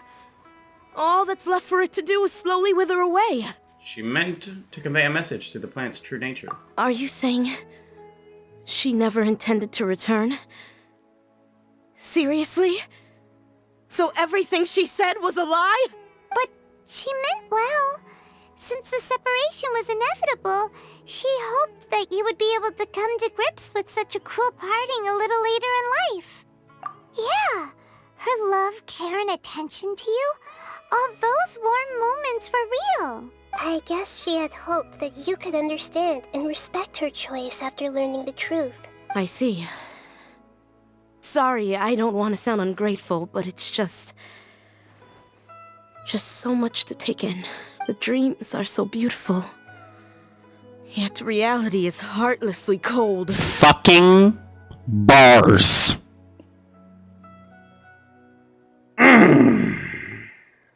Bars and a half. That deserves a... I really thought she had come back. I had so much to tell her. I can understand your grief. What? These dreams may not be as pure and beautiful as they seem. Some kind of power may be exploiting your feelings. Really? Yes. So with that in mind, until our investigation is completed, please return to the event and ignore any further temptations from your dreams. I see. Thank you for rescuing me, and sorry for the trouble. Luckily, the plant didn't get hurt either. Otherwise, I wouldn't have anything left to remember her by. Thanks, Traveler in Paimon. She seems to have finally accepted the truth, but I think she'll still need a long time to come to terms with her feelings. I saw her waver the moment you mentioned love. It was almost like a gentle rain, arriving just in time to put out a fire that was about to spread. It's because people have something called empathy. A little too much. Empathy? I see. This is valuable knowledge indeed. Nahida, honey, I love you, but... I mean, well, no. I had some gripes, but then I kind of thought she's been fucking locked away for 500 years. What can I expect? By the way, you said there may be something that's trying to exploit their feelings. Any idea what that might be? I'd be the goddess of wisdom, but again, she's been locked away for 500 years. You can't really do much when you're locked in confinement for that long. Yes. Let alone learn. What's common between Ilmon and Katia's cases is that they've both lost someone dear to them. And now, they get to meet the people they cherish in their dreams again, and the people feel more real than anything a regular dream could hope to create. Instead of interpreting it as a result of their longing, I have to consider a more antagonistic explanation. Antagonistic? Someone is taking advantage of their longing. What would be the motive? Yeah, they're just causing these people to dream. What are they after? This is exactly what we need to investigate. Anyway, let's pay another visit to a moment of dreams. I have a bad feeling about all this. I hope things haven't gotten any worse. Again. I love that I said again. Return to moment of dreams again. Oh, fuck. Why is she on the ground? We're back. How's everything here? I am so sorry, Great Dendro Archon. We're still trying to figure out how to explain the whole thing to everyone. Because of your warning, we've brought dreamers here even if they were completely unaware of the danger. But some of them have already fallen asleep, and they haven't woken up for a long time. I fear there's nothing we can do about it. A moment of dreams is just a small interest group. We don't have enough staff members to handle this. Just as I expected. It seems my guess was correct. It's the Dendro Archon. She's back. What happened? Why have we been gathered here? Many of you here have been experiencing some beautiful dreams. But I'm sorry to tell you that based on our investigation, there's some kind of conspiracy behind them. Before we learn the truth, please don't try to recreate the scenes in your dreams.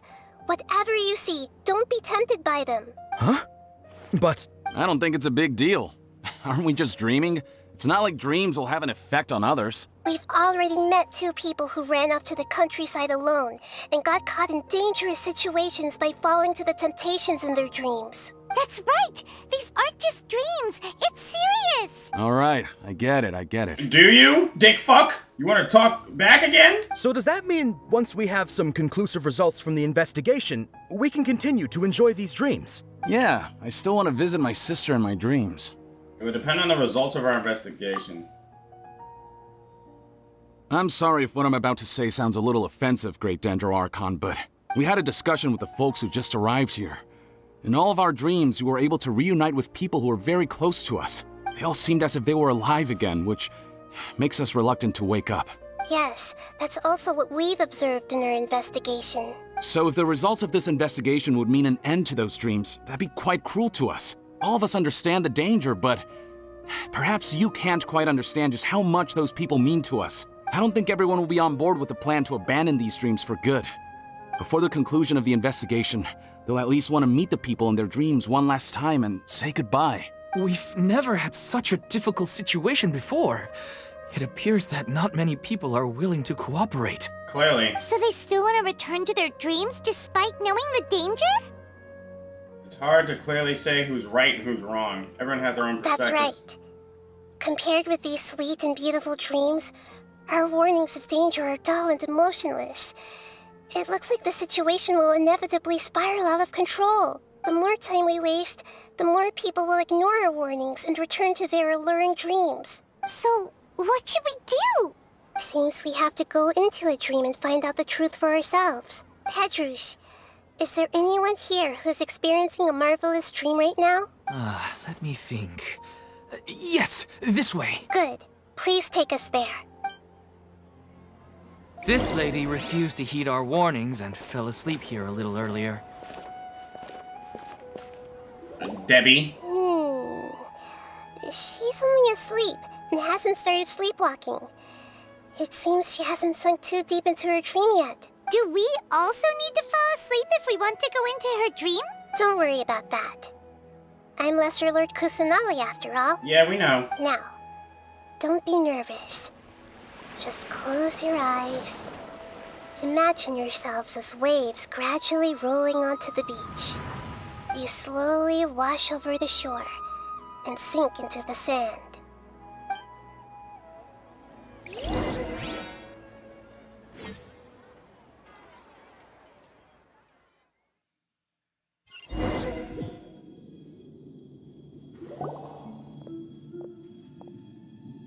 Ah, Lumine! What's wrong, Traveler? You look a little disoriented. Fucking shit! This whole dream situation is getting to me, too. Really? Paimon didn't notice anything. Stop doing that, you fuckers. Anyway, seems like we've made it into the dream. I thought we would arrive at some familiar scene, but we seem to have landed in a completely unfamiliar place. Whoa! So many giant plants! Even in the sky! Theoretically, we should have gone straight into Debbie's dream. Things do seem to have gone a bit sideways here. Anyway, let's see if we can find any leads. Ah, thanks. I can play in a domain with her, at least.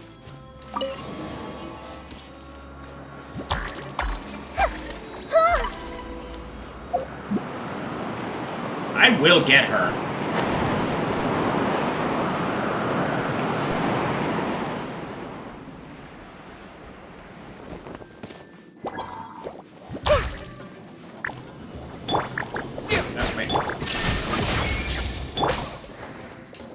The wind knows me.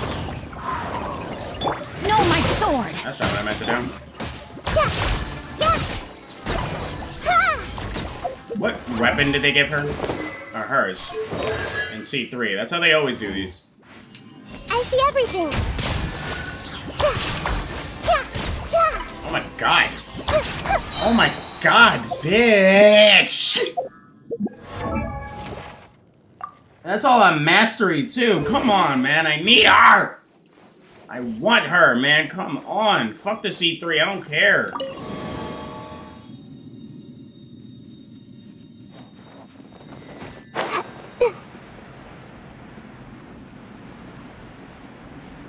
Fucking wormhole? Huh? A door? Wonder where it could lead. Well, it's not like we have any other way to go now. Let's go in and have a look.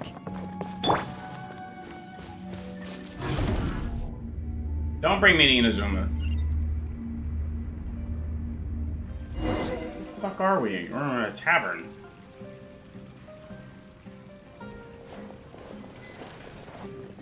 Hey, this place looks familiar. Isn't it Puspa Cafe? Oh, Paimon sees Debbie. She's right over there. Looks like we've come to the right place. These alluring dreams often portray a scene from real life, which concurs with our previous findings. Really? But what about that space we were in just now? Some kind of hub? You can't mean this is another collective dream? Yes. Given that so many people have been experiencing these beautiful dreams, I would say it's very likely that they're interconnected. Compared to an interconnected dream, independent individual dreams would be much harder to manage and manipulate. Ah, Paimon gets it now. Well, let's go talk with Debbie.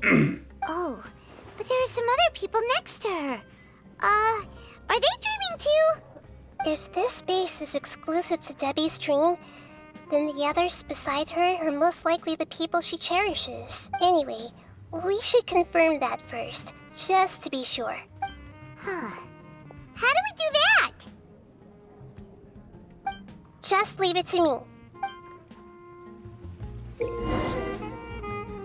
This is the other part they were talking about. Tapping her skill allows her to hear the inner thoughts of those hit by the skill.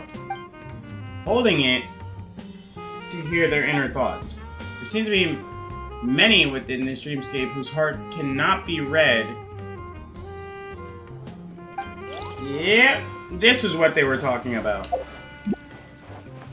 Grow. Motherfucker.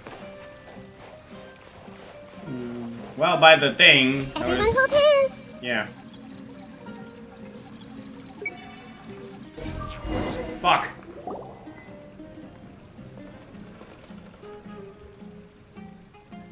Huh. How could they be? Well, I guess it doesn't matter. Huh? She sounds a little hesitant. I've confirmed that this dream belongs only to Debbie, because I'm unable to hear the thoughts of the other two people with her. So, this is the power of the Dendro Archon? Paimon had better watch her thoughts from now on. Don't worry. I don't often use my powers like this. It's rather impolite. Bitch, I'd be reading everyone's Alright. mind. I need to get myself ready. It won't be easy to break it to her, but there's no avoiding it now. The Great Dendro Archon! Like, what brings you here? as she just looks right at I'm us. sorry to interrupt your celebration, but have you noticed that what's happening here doesn't quite match up with your memories? I don't quite understand. Great Dendro Archon. What do you mean? I get it. The Dendro Archon is trying to say that it's a once-in-a-lifetime opportunity that we're able to gather here. No. Hey, how about a cup of coffee for all of you? My treat. We just returned from a fruitful adventure. Memories. A once-in-a-lifetime opportunity? Think carefully. You of all people should know what really happened to them. Oh, God. Are you sure that meeting here and chatting the day away like this isn't just a product of your own wishful thinking? Yes. The reports from the Steambird were true. The ship they were on struck a reef and sank. Oh, God. And I never heard from Basima and Gaspar again. Oh. Hey, come on now. What are you talking about, Debbie? Yeah, trust your memories. Nothing you see here is real. I get it now. This is a dream, isn't it? But since it's my dream, it doesn't matter if this is real or not. I enjoy the way things are here. I no longer have to face the tragedies of real life. What is up with niggas not wanting to face reality? Like, dude, face it. You can't deny it. These friends mean the world to me. Nobody else can understand me like they do. Oh my lord. There's nothing wrong with continuing this dream. Is there? I'm worried that if you were to continue dreaming like this, the lines between dreams and reality will gradually become too blurred for you. Breach! These dreams will always give you what you want, while reality remains full of pain and difficult situations. If you're not careful, you can get hurt. Don't worry. I still have control.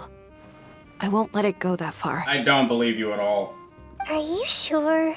No. Hey, how about we put all this troublesome stuff aside and get back to our coffee and snacks, hmm? Yo, shut the fuck up.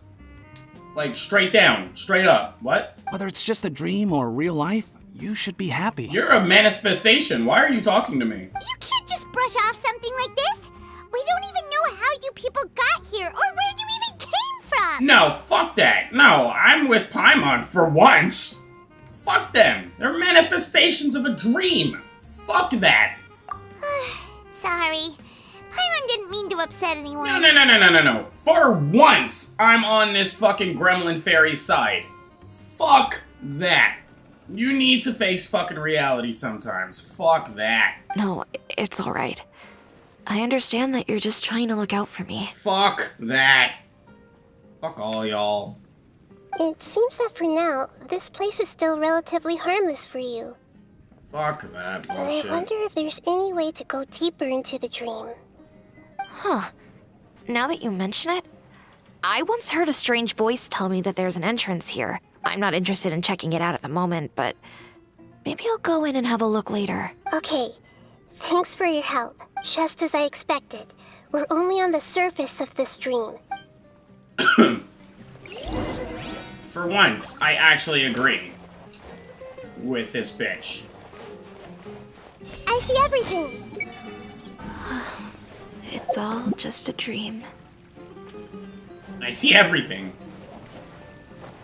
How long can she stay like that?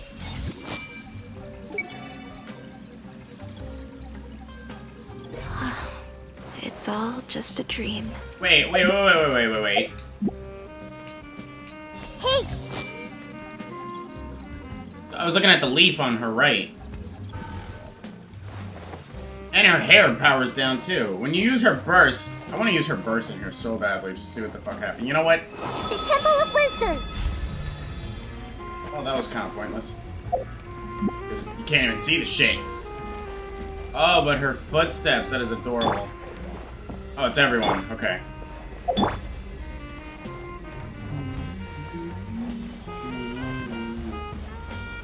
Come on, man.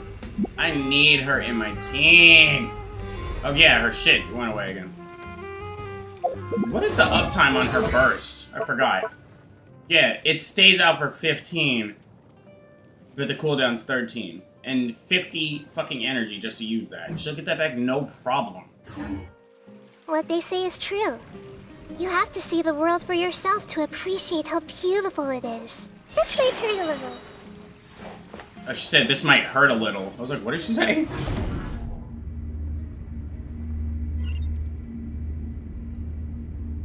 Oh, we're back here.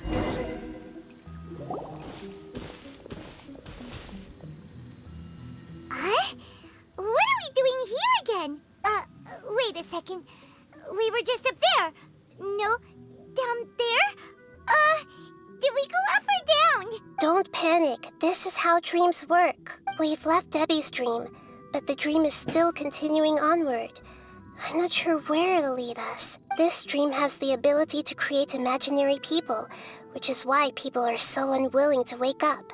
If it weren't for what we just saw, Paimon might still find that a bit hard to believe. What awaits us? I have a guess.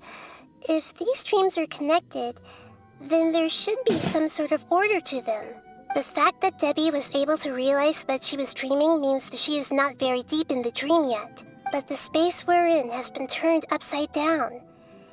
Do you remember the characteristics of dreams that I mentioned earlier? Oh, right! Dreams are chaotic. That's right. It's possible that we're heading deeper into this dream now. And the deeper we go, the closer we'll get to the essence of the dream. Right! So the answers might be waiting for us deeper in the dream. Yes, and we should get ready for whatever we may encounter.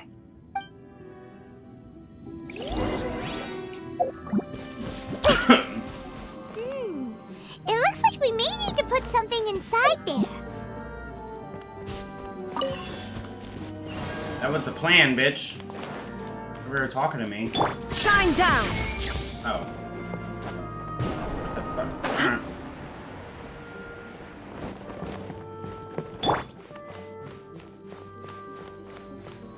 Okay, sure.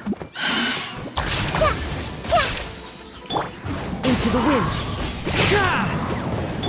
I see everything. Bitch. Oh my god. Yeah, that just take. Oh, that's fucking disgusting. Illusion shattered. Bitch.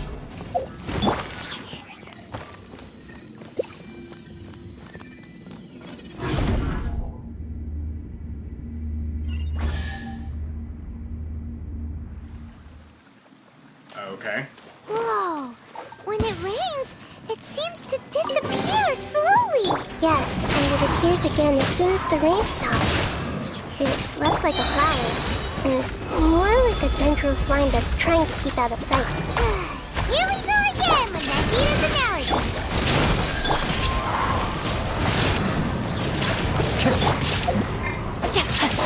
Rain outlines your fate.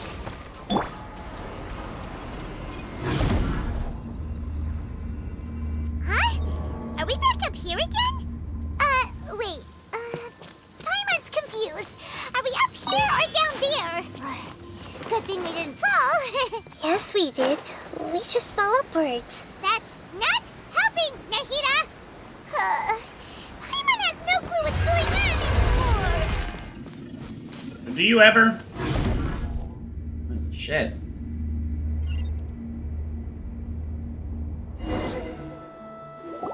Wait, weren't we already here a little earlier?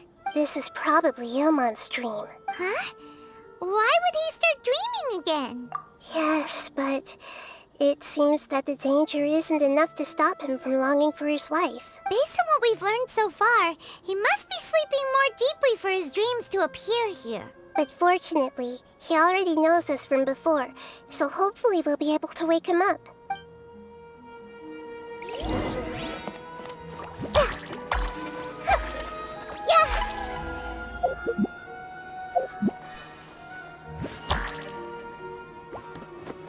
A little bounce down.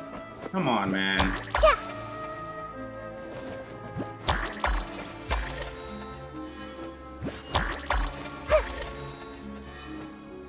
Oh, come on, man. She's just too adorable.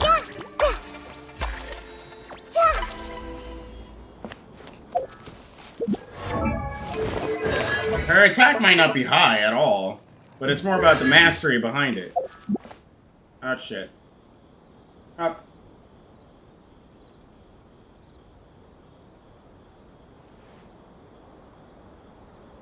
Ilmon! Oh, it's you! Incredible! I didn't know you would appear in my dream, too. Did you say dream? Wait, so you know this is a dream? Of course. Such good things rarely happen to me in real life these days. That's sad. Here, let me introduce everyone. This is Minar, my wife who I mentioned before. And this is our daughter, Hydar. Hello. It's a great honor to meet the Dendro Archon. Whoa, Dad! You know the Dendro Archon? That's amazing! And what's this? Is it a new toy? Bitch. No, it's Paimon, not a toy! Anyway, now's not the time for that! Nahida, this doesn't seem to add up with what we were expecting. You're right. Let me think for a bit here.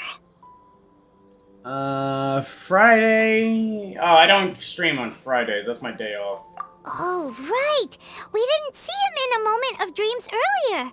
Paimon thought he'd gone home. I'll stream Splatoon on Sorry. Saturday, though.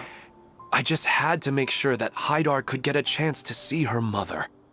I had gotten pretty familiar with the hike, so I brought Haidar with me. I'm just glad we didn't meet any monsters along the way. Yes, I'm glad too. I didn't expect her to grow up so fast. It must have been very hard for him. I regret not being able to fulfill my role as a wife and a mother. No, don't talk like that. Let's leave all that unhappy stuff behind for now. Even if we're in a dream, it's still a blessing that we've been able to reunite in this way. What should we do now? Should we tell him the truth? You can let me break the news. I should be the one to do it. Yes, you should. I'm sorry, but I should tell you that your dream did not create us. We are real people with our own consciousness. Like the last time we met, we are still investigating this dream, and we've already learned some things about it. So you mean there's something nefarious with this dream as well? Yeah. Ilmon, what's going on? It seems the reunion of our family is destined to only be temporary. Huh? Is Mom leaving? Maybe. But in all likelihood, that is indeed how things will end. Oh. It's kind of dark. No, Mom, you can't leave! I'm afraid I don't quite understand what's going on. Don't worry, Haidar. Mom's not going anywhere. Please, don't cry. Minar doesn't understand any of this. I'm fully aware that this is a dream, so that's why I've never told her the truth, but never mind. It's not like I would know what to say. I mean, I don't get any of the complicated stuff. But regardless of whether this dream is good or bad, you're here to resolve it, right? Yes. Then please, let us enjoy this moment for just a while longer. Regardless of whatever caused this dream to come to pass, I feel extremely grateful to have had the chance to reunite with my family. But does this dream really have to disappear? It's going to, regardless. It's called You Have to Face Fucking Reality. I'm afraid so. Sorry. Okay. I see. I can't feel sympathy because this was going to happen regardless. Please, come this way. You can go even deeper into the dream by heading in this direction. I have heard that the further down you go, the more pleasant the dreams become. And the more you want to stay. And the more we have to fucking end. The answer you're looking for may also be found there. Thank you for helping us. And I'm truly sorry. You're welcome. It's not like I have any say in the matter. I'm just an ordinary person after all. Don't pull this card. Who am I to interfere with the work of a god? That was spite, and you know it. I'll be right behind you. I should at least let Minar and Haidar know what's going on here. Otherwise, my daughter might be mad at her mother after we wake up.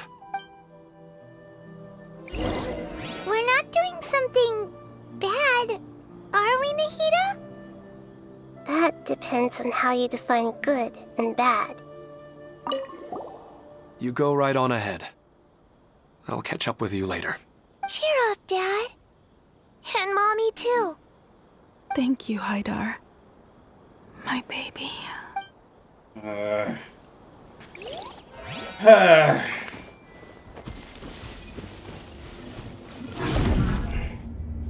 Fucking Christ.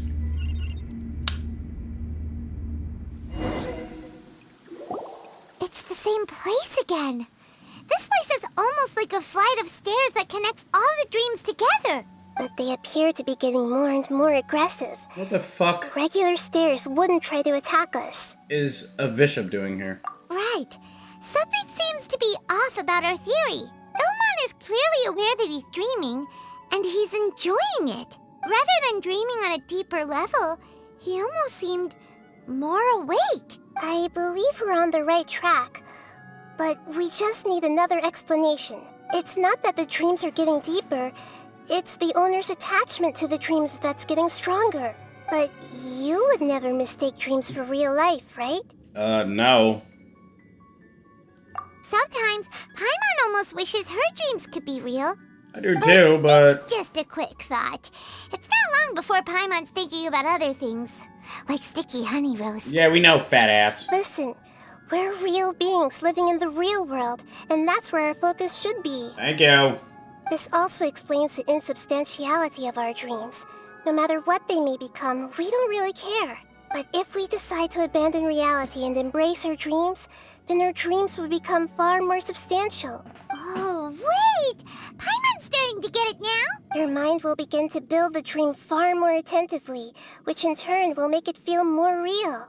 Do you remember how the Akasha can turn dreams into Nyanya energy? Nyanya? Constructing a realistic dream consumes a similar energy. Nyanya energy? What the hell is that? There's another dream out there that's responsible for this. There's a host of these dreams here like Milu during the Subzerus festival? If we wake that person up, this collective dream will end, right? Mm-hmm. Most likely. But the collective dream in Sumeru City was created by the Akasha, and now the Akasha has been turned off. This has nothing to do with the Aranara, and humans are not capable of creating a collective dream, which means... The host has something to do with the fucking the Akasha. Huh? So, did someone manage to restart the Akasha? That's impossible. But they are probably a scholar of the academia who had a close connection with the Akasha. Even so, how did they manage to do it? And how did they choose the host? Yeah, we haven't gotten to the end yet. Once we know their motive, all the questions will resolve themselves.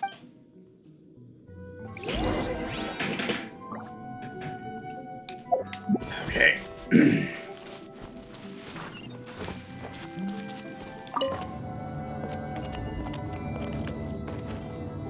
What the fuck is a bishop doing here?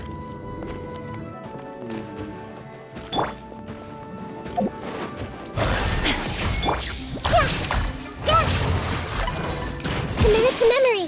Everyone hold hands.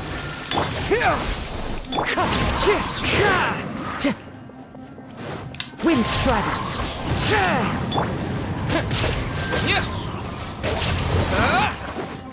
Propagate. Oh my god, there's so much dendro damage going on and it's beautiful. This is why I need her. So much off-field attacking that can go on. You can add dendro to any mix. Like, what the fuck? Sharing my knowledge. There is no escape. Look at that. Are you fucking serious? Oh my god. Like, come on, man. I need her. And I could just use it again. Are you kidding me?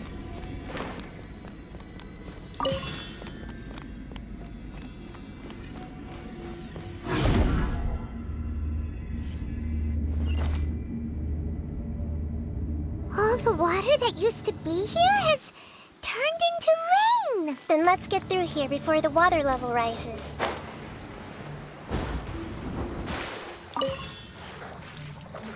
Oh, deadass is rising. What the fuck? I didn't expect that.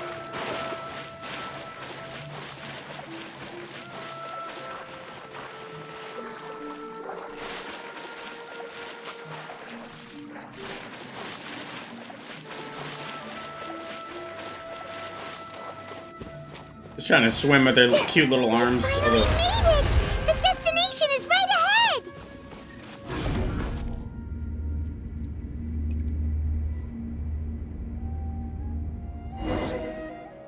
Wow, a new place.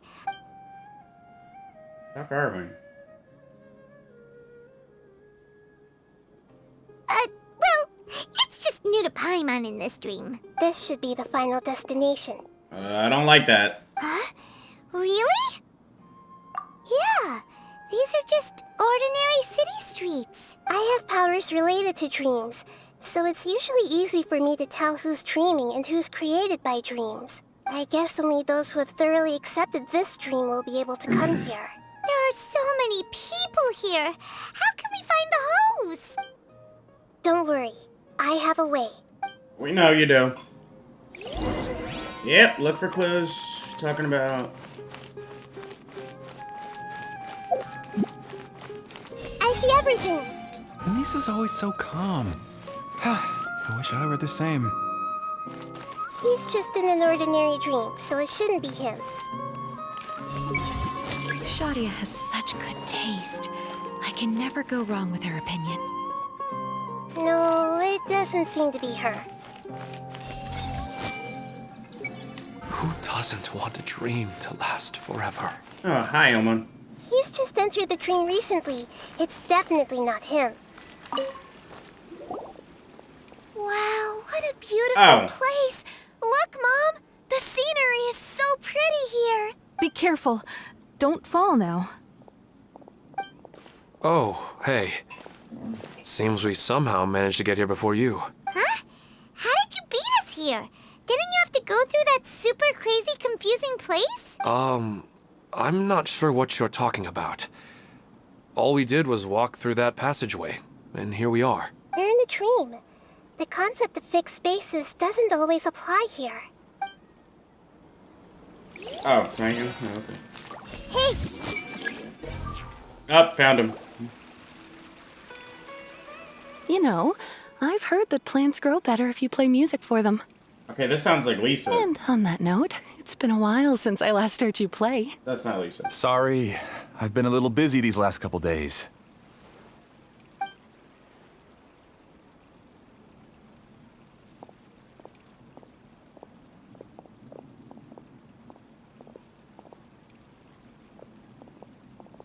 Oh, the Dendro Archon. What a pleasant surprise. Oh, welcome, Great Dendro Archon. And your companions, too. Welcome. I'm Amira. I run the flower shop here. And this is my husband, Moses. Yes, how may we help you? I don't like your tone. You already know all about me. There's no need for all the pleasantries. Perhaps I should call you the dream's owner? As expected of the Dendro Archon. I'm sorry, Amira. It seems my research has attracted the Dendro Archon's attention. Why don't you go back to the flower shop? I'll come help you a little later. Okay, of course, dear. I'll see you later.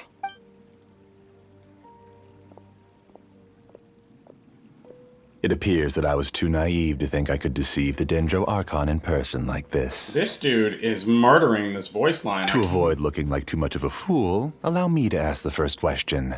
How well would you say you understand this dream? Alright, he is fucking destroying this voice line. My god. Smooth talking voice, motherfucker. My god. This dream was built by the Akasha, and it has the power to create imaginary people who no longer exist in the real world. As for you, you found a unique way to become the owner of this dream, going so far as to have even given up the ability to wake up again. Given up? The ability to wake up? Impressive! You truly are the embodiment of wisdom. Please, tell me how you were able to arrive at such a conclusion. In return, I'll answer the question you're most curious about. It's simple. Apart from you, this space only consists of real people who are dreaming and imaginary people who are created here. Although you are here and appear no different from the others, I can't sense your dream. How can I wake up a person who's already awake? Fascinating. Since you're the fully awake owner of this dream, it can never collapse from you waking up. Theoretically, this should also give you absolute control over this place. I have to admit, it really doesn't get much better than that.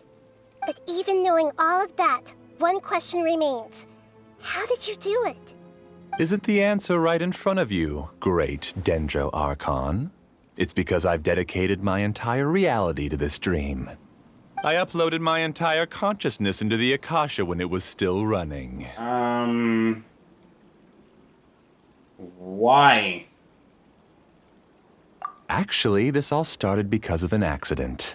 My original goal was not about the Akasha or a collective dream. No. You were motivated above all to create a hyper-realistic person. The desire to reconnect with a real loved one is the one shared sentiment between all our dreamers. That's right. However, human models are too complicated. Only the Akasha has a jnana energy supply powerful enough for me to generate and sustain my models. The Akasha is truly magnificent. If I siphoned a minuscule amount of its energy, nobody would even notice. And even this minuscule amount of energy was already more than enough for my purposes. Even using just crude methods, I was still able to train a fairly realistic person. I named my first work Amira. Huh? You mean the girl we just saw? She and I entered the academia on the same day. Starting with admission procedures, we bumped into each other 6 times on just that first day. And because of that one day, we eventually went on to fall in love. We studied, conducted research, and made breakthroughs together. Our rhythm was always in step. I felt like we were 2 separate bodies that shared the same heart. Calm down. However, Elazar later took her from me. Of course. Yes, I need more training samples to perfect Amira's personality. I felt sympathy for you, and then I don't. I found their details in the Akasha's database. Using the pretext of testing for mental health disorders, I implanted signaling devices in their bodies. You are a fucking awful person. This way I could connect them to a network, and Amira could feel their yearning. Little by little, they helped her to grow and develop a warm, human personality. To improve my efficiency and allow myself to focus on nothing but my research, I uploaded my consciousness as well, and became a part of the network. So, technically speaking, it's not that you won't wake up, it's that you can't wake up. Yes, because the Akasha was suddenly turned off, I lost all of my jnana energy. I became imprisoned in the very network I had constructed. At first, I panicked. But, after coming to grips with the situation, I realized that I could restart this world as long as I could find a replacement source of jnana energy. That means everyone in the network is providing you with jnana energy! That's all there really is to it.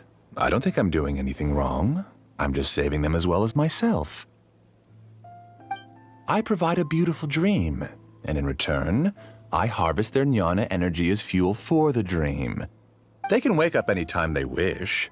People need to sleep anyway, so why not have some beautiful dreams while they rest? I agree. This is the home we spent a great deal of effort on to build for ourselves. Yeah, she's right. We're staying here of our own free will. I don't understand this at all, but I just want to spend some more time with my family. I don't want them to be sad. Oh god, this isn't gonna end well. Thank you, dear. Great Dendro Archon, I hope you can understand. You don't need to gather around here. It's all right. The Great Dendro Archon is nothing if not kind and considerate towards her people. She won't interfere with what we're doing here. Uh-oh. Now he's playing dirty. Severely. You turn the real dreamers against us. It seems like I won't need you to answer my last question. You're willing to tell me all your secrets because you have nothing to fear. If you use real people as your weapon and turn them against their Archon, then there's nothing the Archon can do. Depending on the Archon. They just want to be with the people they cherish. I don't think there's anything wrong with me providing them with that opportunity. They don't wish to eternally part with their spouses and friends. What's so wrong about that? It's called they need to fucking face reality and realize they're gone. If you understood humans a little better, or had also experienced firsthand the absolute devastation of loss, then perhaps you wouldn't be so cold towards us. You don't know the literal first thing about her, bro. She just had to watch her mother die, too, so she had to forcefully make sure her mom died to make sure your world didn't fucking fall to anguish and fucking destruction. So the last person you should be fucking talking down upon is her. If you had used your talents and determination for a just cause, you could have become a sage of the new generation. Unfortunately, you've committed one of the 6 cardinal sins of the Academia by attempting the forbidden and fearing none. You equated people's feelings with cold jnana energy and deprived them of the pain that they have to face. You lured them into these dreams, and even now, remain completely unaware of how evil all of this truly is. Pain? Luring? Those kinds of things haven't existed here from the moment this world was created. She's right here. This is Ilmon's child, Haidar. Huh? My daughter?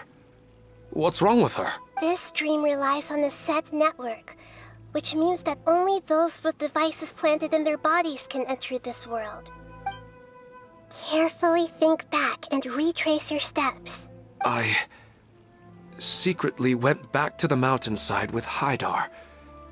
Minar was already there waiting for me, and Haidar was able to see her mother. How?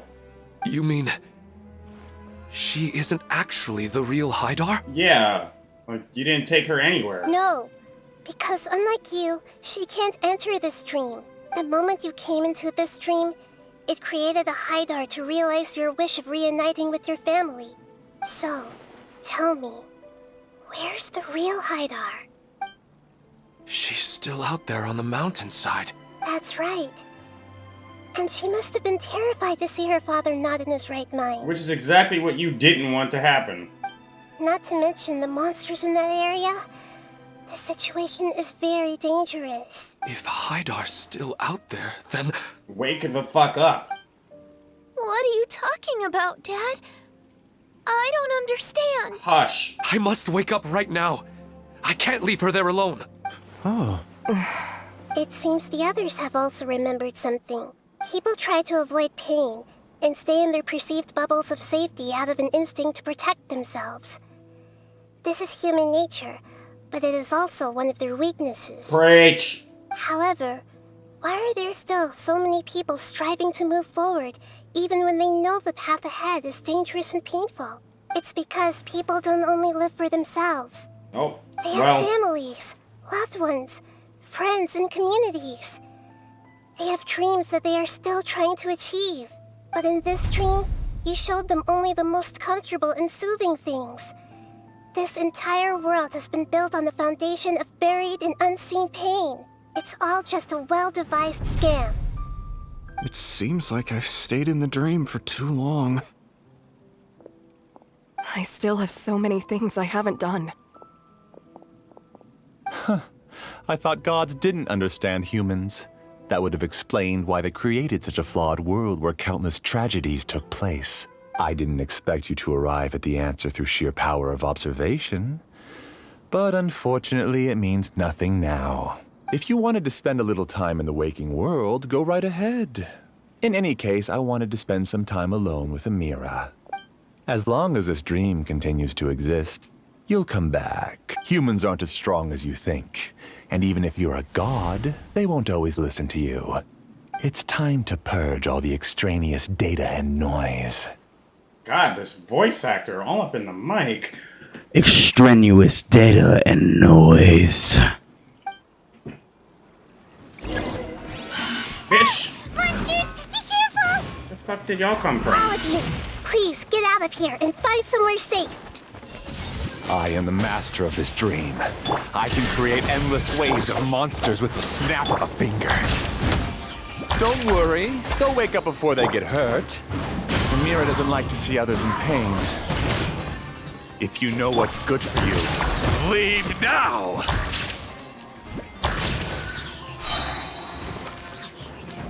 Sharing my knowledge. Hold on, bitch.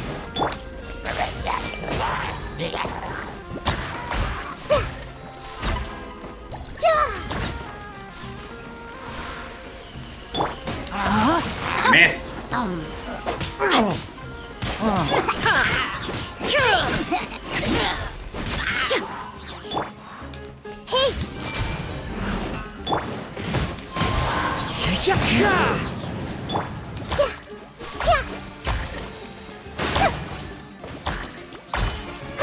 Propagate! There is no escape! Rain outlines your fate.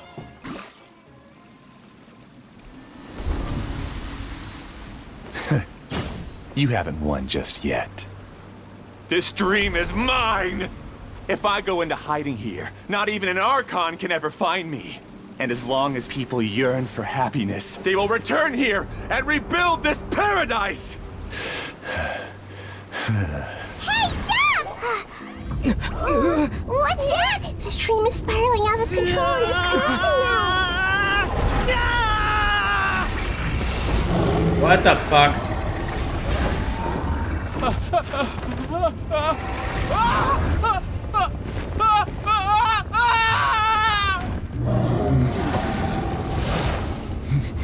Oh no. Amira! Amira! Amira!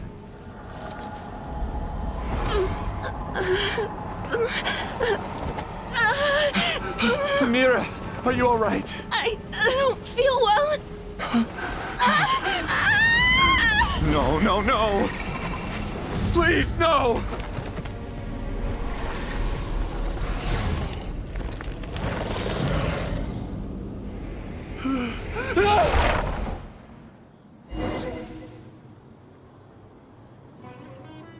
Oh, okay. I thought he was dead. There. Don't ruin my flowers. I thought he was fucking dead. Where'd he go? What should I do? Where did he go?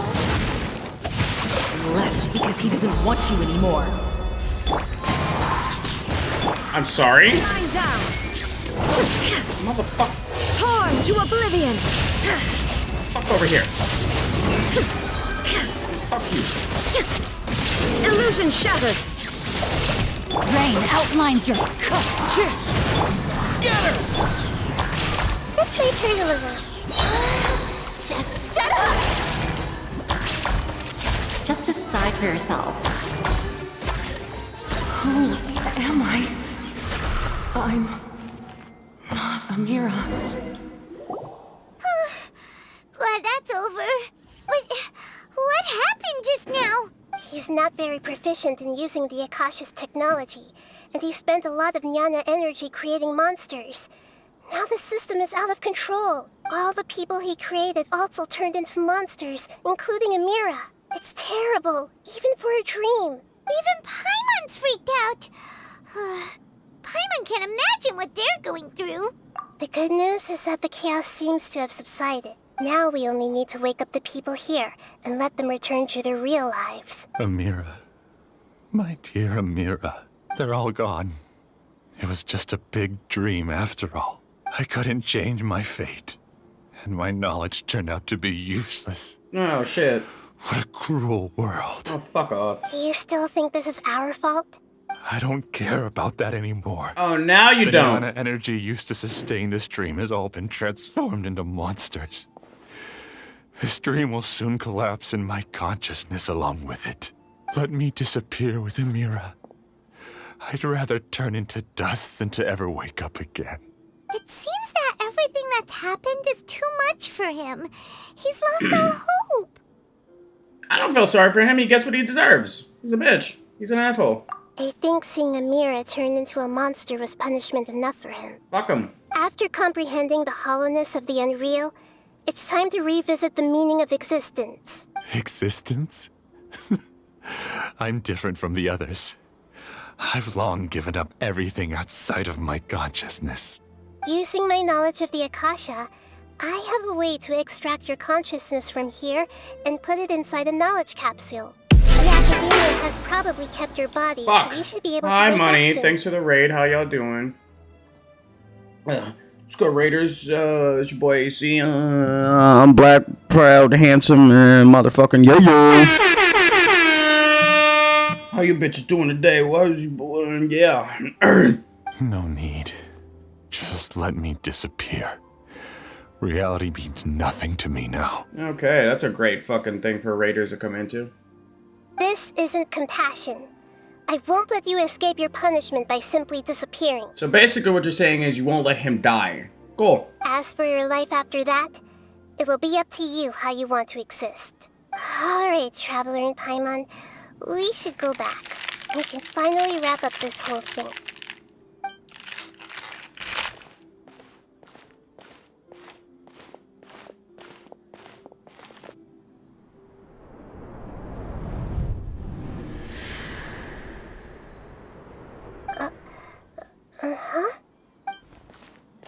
The fuck was that? What's wrong, Nahida? Oh, nothing. Let's tell the people here to gather at a moment of dreams after they wake up. Okay.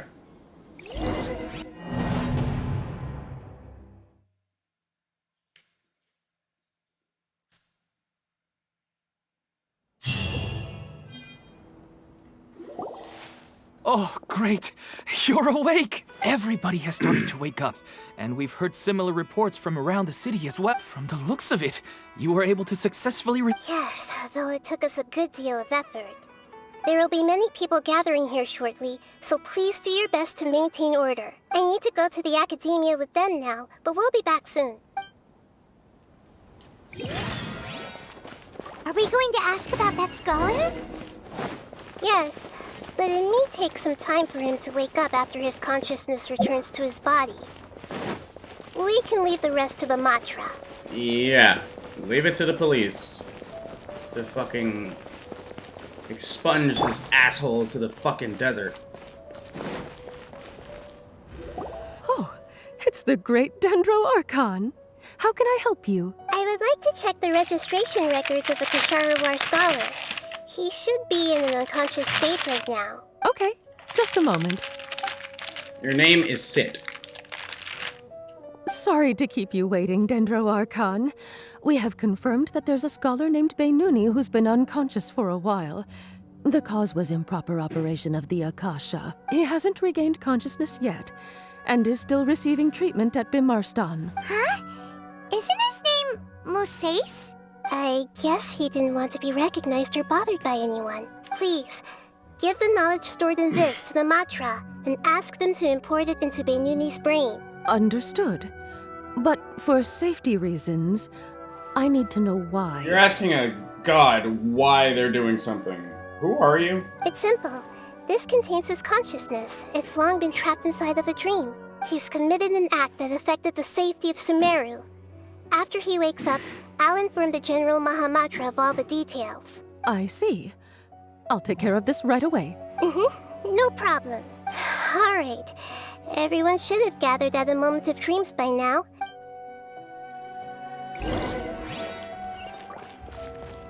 I'll take care of it as soon as possible.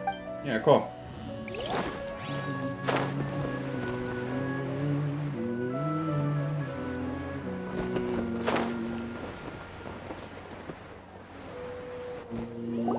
Let's be quiet and just listen in. Please. I wonder what she's going to say.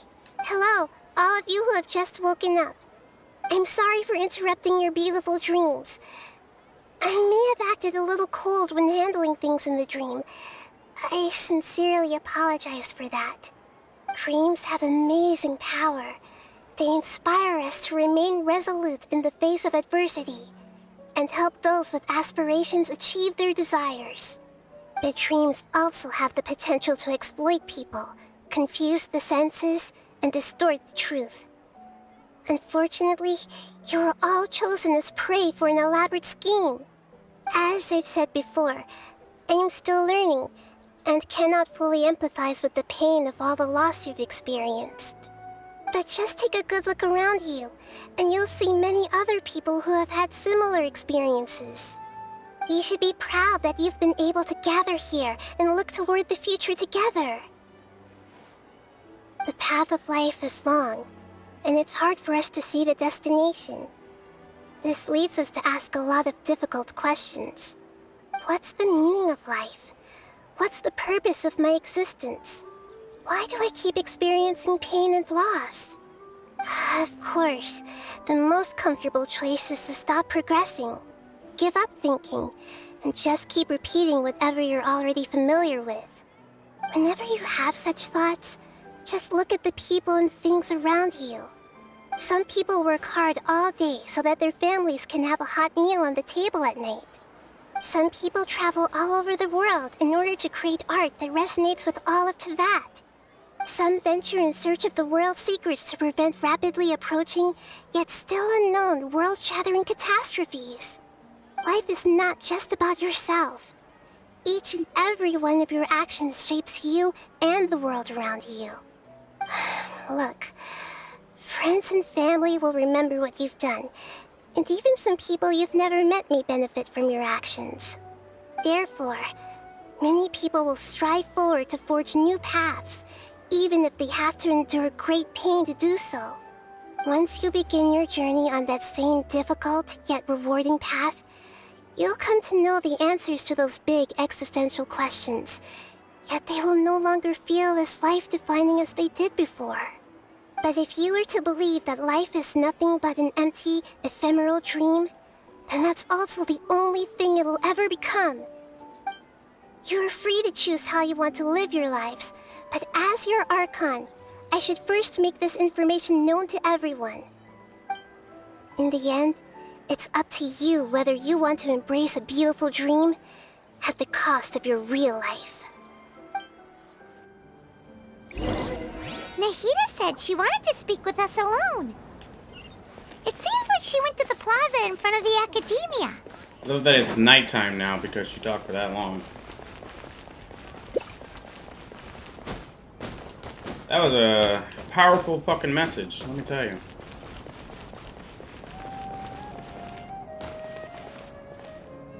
You're amazing, Nahida! And now it's daytime. Paimon was nearly won over by that scholar in that dream. Well, he's very good at manipulating the weaknesses of human nature, but perhaps he himself had fallen prisoner to them long ago. That dream was incredibly beautiful and enticing. Ordinary people couldn't see through it and easily lost themselves within it. But as long as you can still wake up, you can still move forward with your life. You've also learned a lot. Huh? What makes you say that? You can really empathize with others now. Right! You said that you didn't understand human feelings, but we saw how considerate you were with all these people. Your speech just now really connected with everyone. You did a good job! Thank you. I've heard a lot of sad stories along this journey, and several of them have touched my heart. You can't say that the victims of the dream really did anything wrong, and what they wanted was also not unreasonable. That's why I could understand them when they tried to resist us and protect the dream. But all of my understanding and stirred feelings probably can't even account for even 1% of the pain they've experienced. I don't think this 1% can be seen as an example of what you call empathy. You're too hard on yourself, that's for sure. Yeah, for real. Nobody's capable of having absolute empathy. You should be a little more confident in yourself. God damn it. I suppose going out into the world will help my confidence grow. Yes, it will. I've learned that emotions are nothing like knowledge, and that's why it's hard for me to put them into words sometimes. Benuni, or Mercedes, said that I had never personally felt the pain of loss, but I have a vague feeling that this isn't true.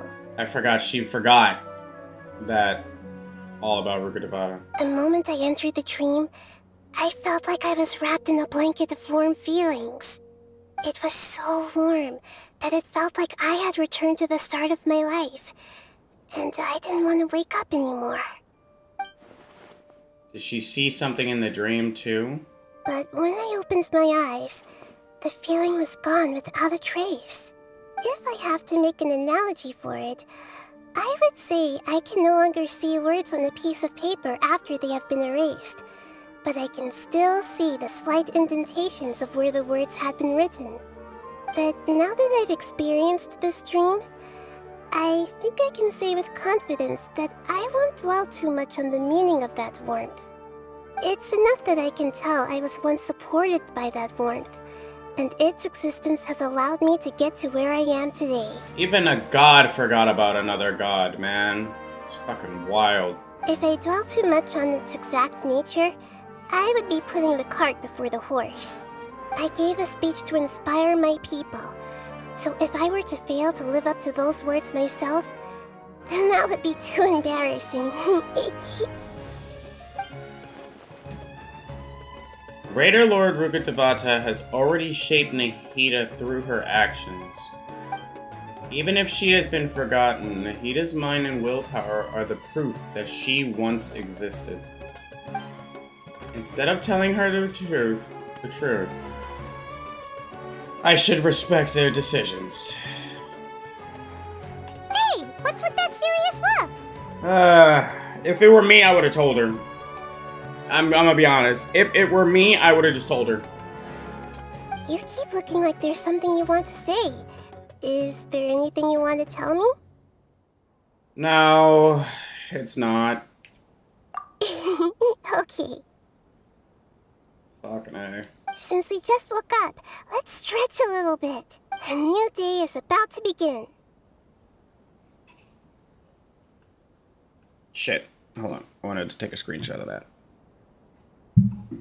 Print screen. Thank you.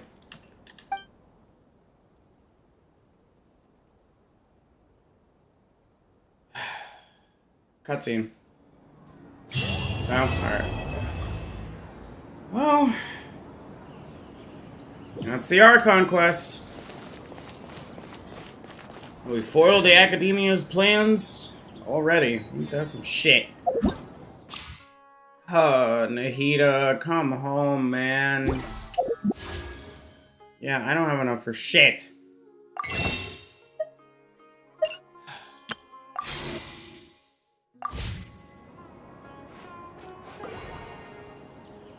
Well, your perspective is just tunnel visioning.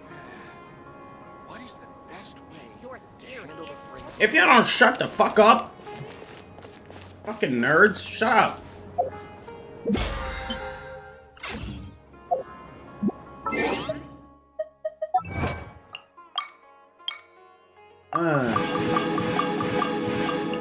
That was a good fucking quest. The both of those were very good. Come the fuck on, man. What is my pity at now?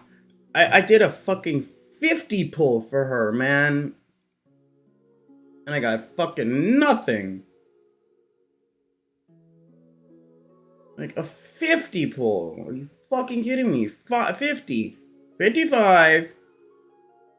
58. I'm at fucking 58 right now. Are you fucking kidding me? Oh my god. Boom, boom, 2? The 2 more? You know what? Fuck it.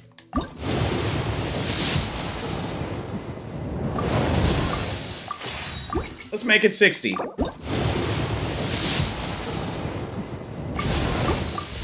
Fuck it. Might as well make it 60. Did I just get a weapon that no, they're all black tassels. I need white tassel. I keep getting black tassel. Fuck it. Let's make it 60. Why the hell not? I'm broke as fuck, but who cares? Oh my god, come the hell on, Nahida. You need to come home, man. Please. 55. It didn't... Did it not put it in yet? What the hell?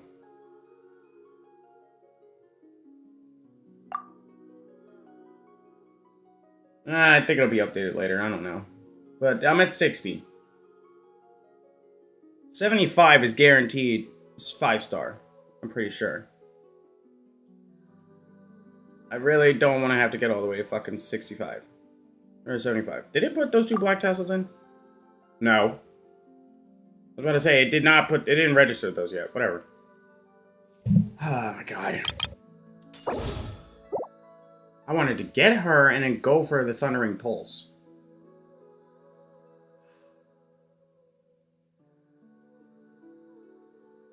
Fuck.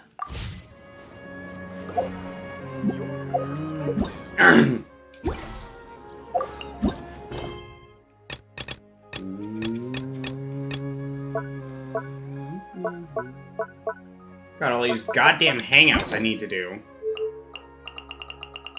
Ugh. I've only done Barbara's. And Noelle has 2. 2 parts to her hangout. I love Noelle.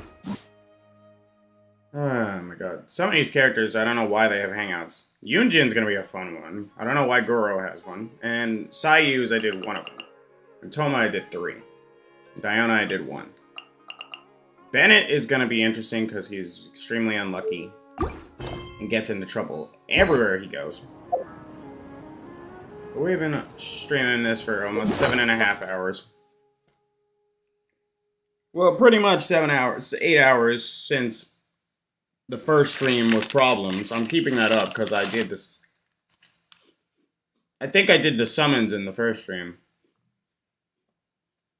So I kind of have to... No, I didn't. I restarted the stream and then I came back. And then I restarted the stream and then I did the summons.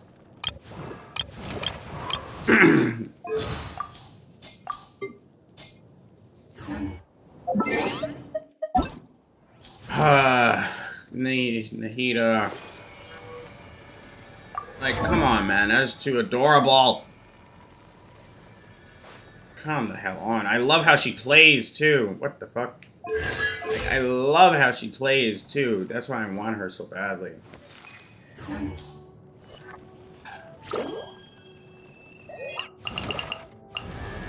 actually not missing that many characters. Obviously, all of them are 5 stars. I don't want Candace or Dory, so I don't really care for either of them. But we're getting Dory for free, so... in one of the events down the line. Actually, I think we can check right now. Layla is later. Child and Miko. Weapon, replication, already finished, or, oh yeah, where's the Dendro hypostasis? Where that bitch is? It's obviously on the map somewhere. Where are you at, bitch? Oh, why are you in the desert? The fuck? Yeah, let's go see what you're about, and how the fuck to kill you. I was gonna bring out the Yoimiya team. Yeah.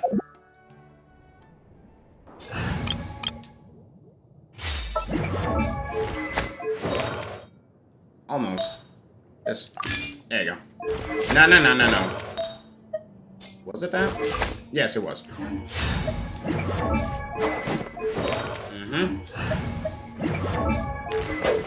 Almost. Yeah, I took this off of you. There you go. Alright. How do we get to you? I'm gonna assume that's obviously underground. Which is right. Oh yeah, I knew it was here. This is the only fucking plants in the desert. I had a feeling it had to be here. I checked this area a long time ago. Only plants in the desert? No way, and fuck the dendrohyper shit. Wasn't here. Let's go, fucker. Alright, let's see how to fight you compared to your brothers and sisters. Because I need 46 of your pieces for Nahida. Alright, what do we have to do for you?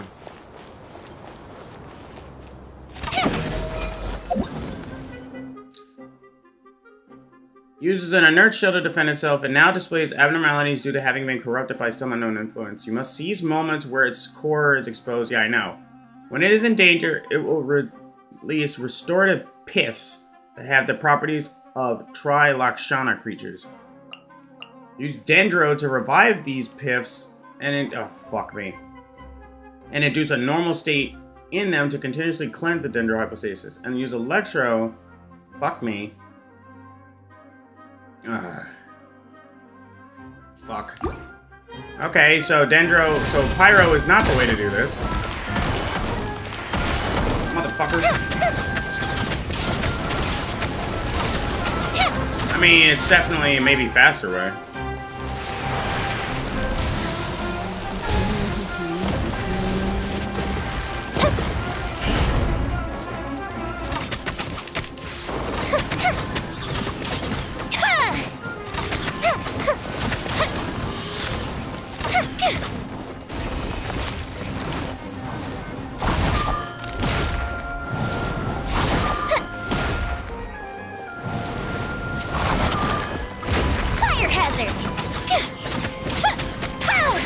Alright, now this.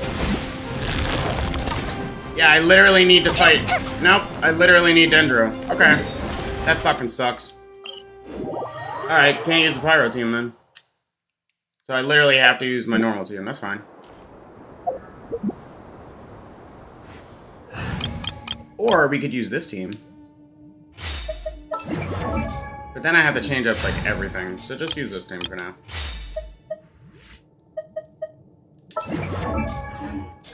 Yeah, I'm like, I didn't take anything off of this. Alright, let's go.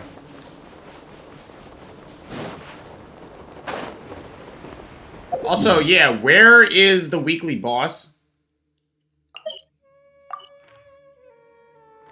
Yeah, we did the Archon quest, but I'm not seeing that bitch. Oh, here it is. Yeah, here it is. Puppet strings, mirror of motion, Daka's bell. Now, what the fuck does Nahida use? Why is it all the way over there? Might as well hit his ass up, see what we can get. It's kind of an easy fight, not gonna lie. Now, the question is, do you still need that little weird thing to fight him? Because he's about tall as fuck, so how's that gonna work? We're gonna find out. Let's kill this bitch correctly.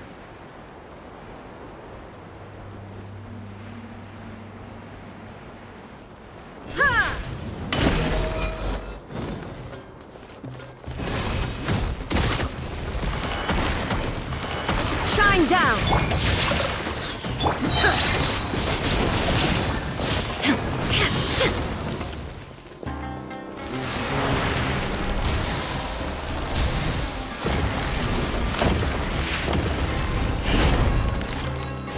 There is no escape!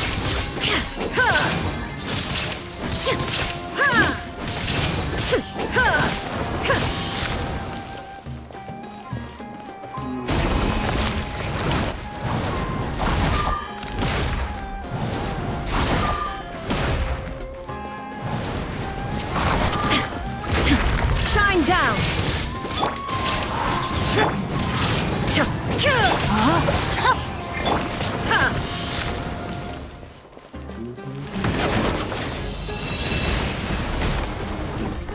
Illusion shattered!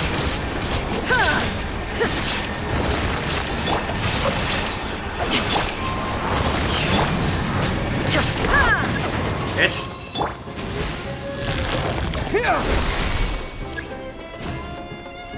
Shit. Man. Propagate! That doesn't. Oh, no, that worked.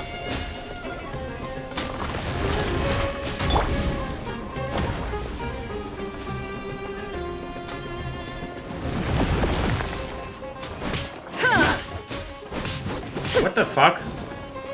Wait, wait. Use Dendro to revive these pits and include a normal state in them to continuously cleanse the Dendro, and use Electro to trigger their activated state and speed up the cleansing. Using Dendro tags on the... What the fuck? Why did it heal him? Rain out. I missed.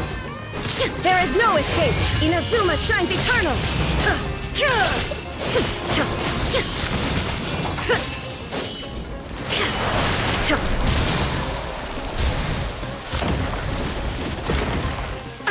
Bitch. Shine down!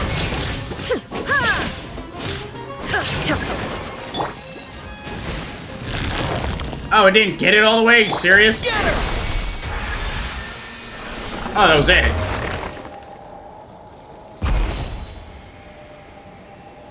Oh, that's all you gotta do. Okay. I might use Kale for that instead. That would be a lot easier. Okay, that's not bad. Attack and crit damage, not bad. Alright. Well, that was an odd fight. Okay. I got literally a sliver left before I filled it, and that's why I didn't fill it. But you...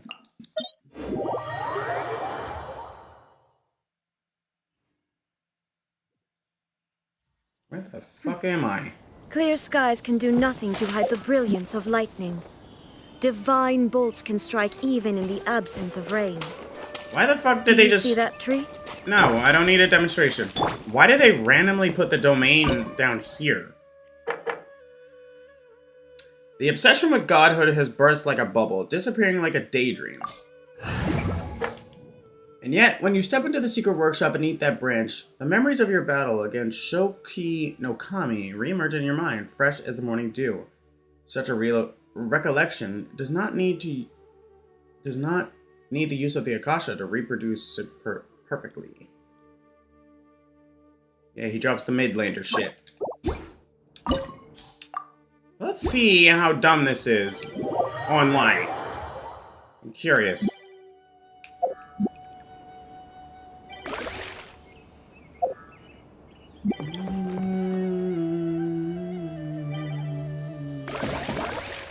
God damn it.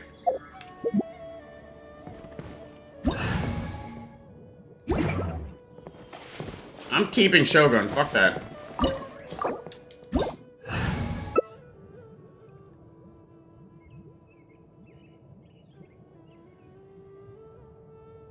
Thank you.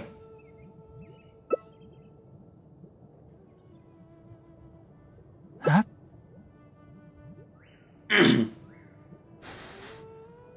I'd say we do need a healer, possibly. He was maybe going easy on us in the fucking story, but now here.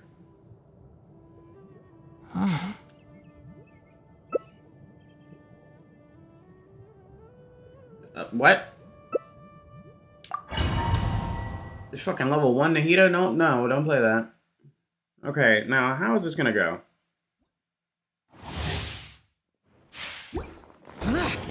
Why do we start back here?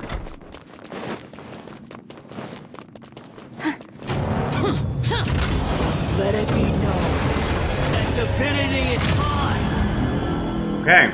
Okay, we all have one. Okay, sure. Insignificant past. Not that we all just decided to, like, attack him. Illusion shattered. I'm about to say, keep us alive, Gene. Feeble human, evil conquering. Oh, good shit. To oblivion.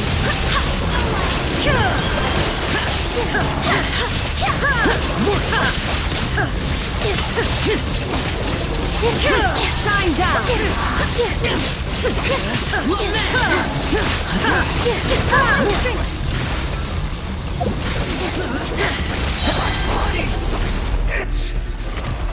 Oh, so that time it actually worked. I'll save it. Yep, come on. Now here comes the bullshit. Now how the hell is this gonna work? 1,000 eons. Okay, that makes mine sense. To dominate.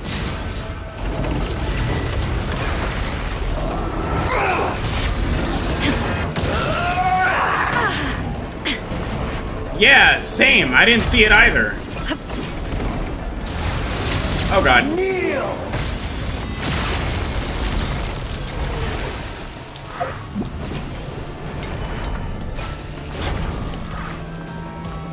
So literally all we can do until his ass comes back down.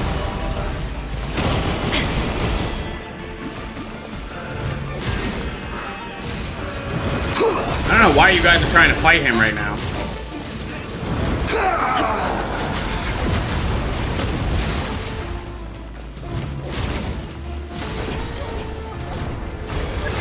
Reality is pain.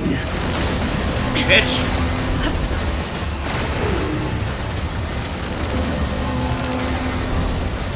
Bring that ass down. Oh no, he's not down yet. Good riddance, cruel world. In the middle. There is no escape. Oh, I can't do anything against these.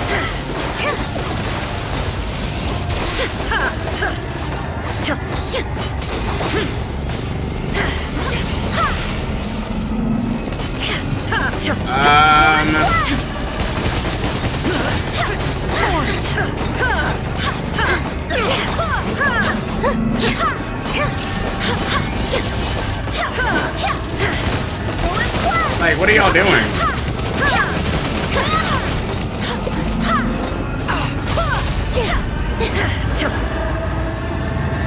I'm like, what the fuck? Oh, we're dead. Your new god awakens. Now, your eyes have been opened. To oblivion. Like, I don't know what the hell you guys were doing.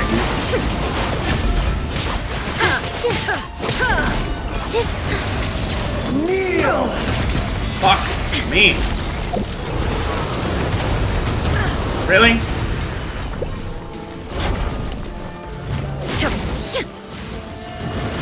Oh my god.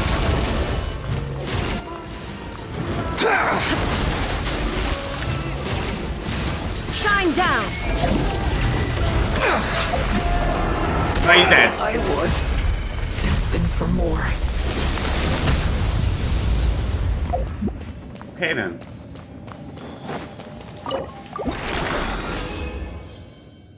Oh, I got 2 tails. Or strings. And I got a dream solvent, so I ain't even mad.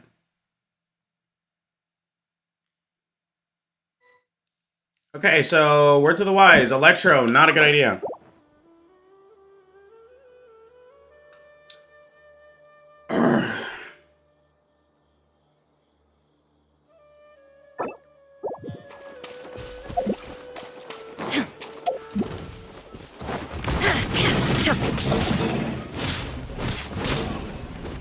Bitch. This is where the new domain is. So now we have... Motherfucker. Thank you.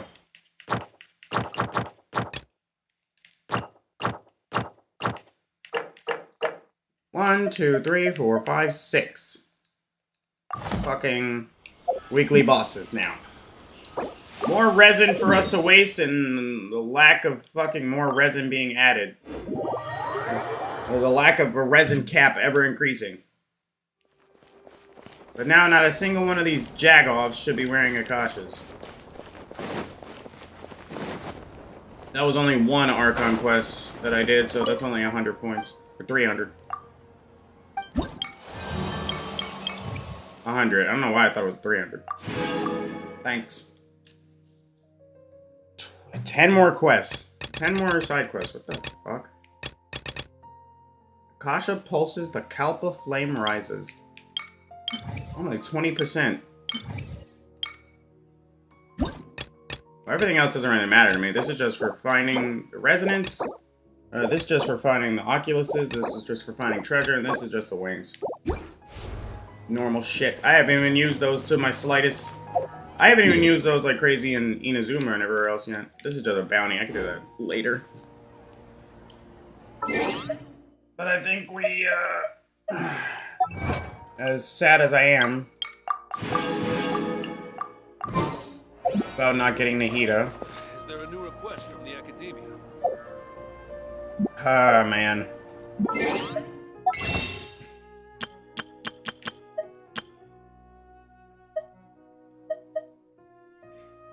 This will put me at 70.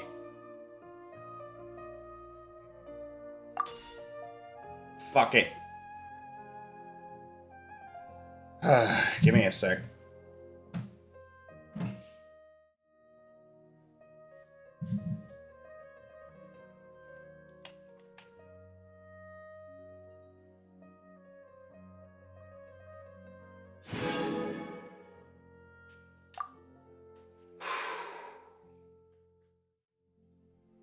Hope I didn't regret that.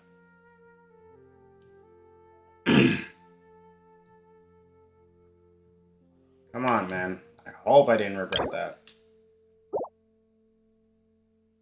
Hold on. But yeah. And it's 7 more real quick. 15.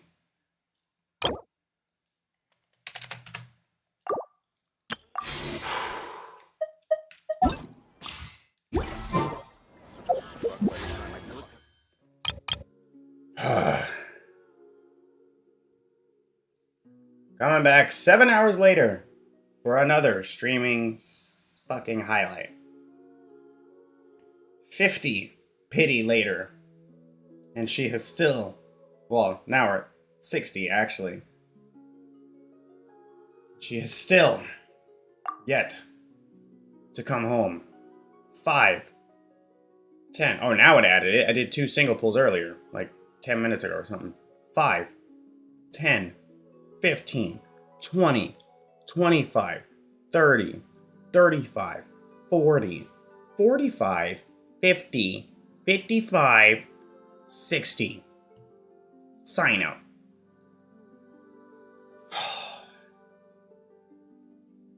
I have 15 days left to get her. 15 days left. We have multiple events, and all those primos will be saved for her. Please. I have one more 10 pull here.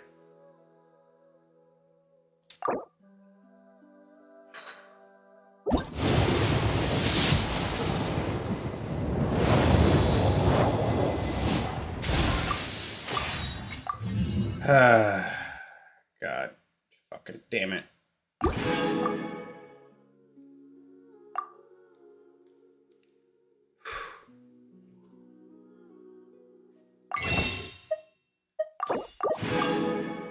I already bought all of those. I do need these.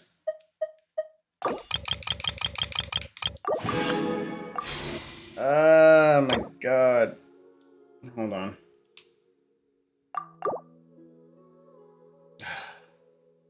Fuck it, we're at 70 now.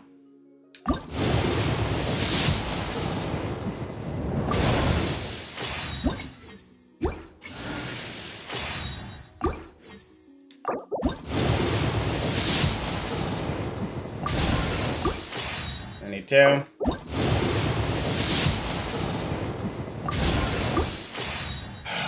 Motherfucker, man. I'm getting so shafted right now.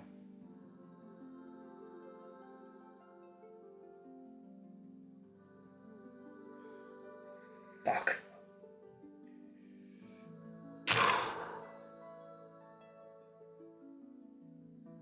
Okay.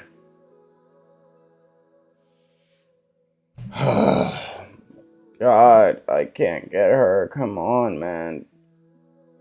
This is the most I've ever wanted a character.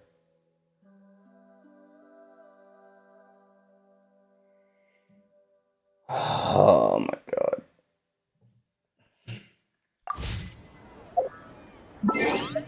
Let me just see something. I might have to end up doing this one too. That's 2 more temples right there. I might think about that for Sunday's stream. I'm all Genshin'd out for today.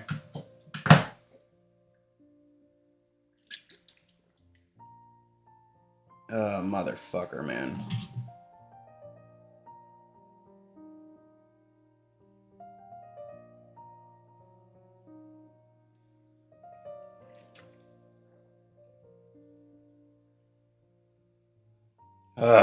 Alright, I know I'm gonna raid. Fuck.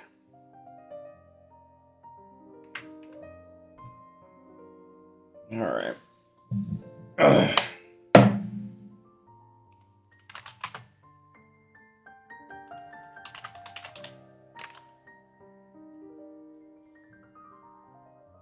Give me a sec, I'm setting up a raid.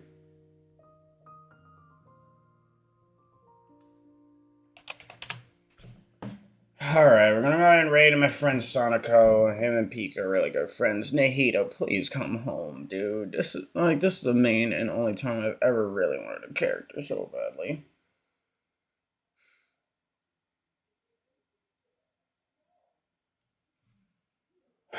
Besides that, I'll see you guys tomorrow for some fucking Rocket League and Birth by Sleep. I'll see you guys tomorrow.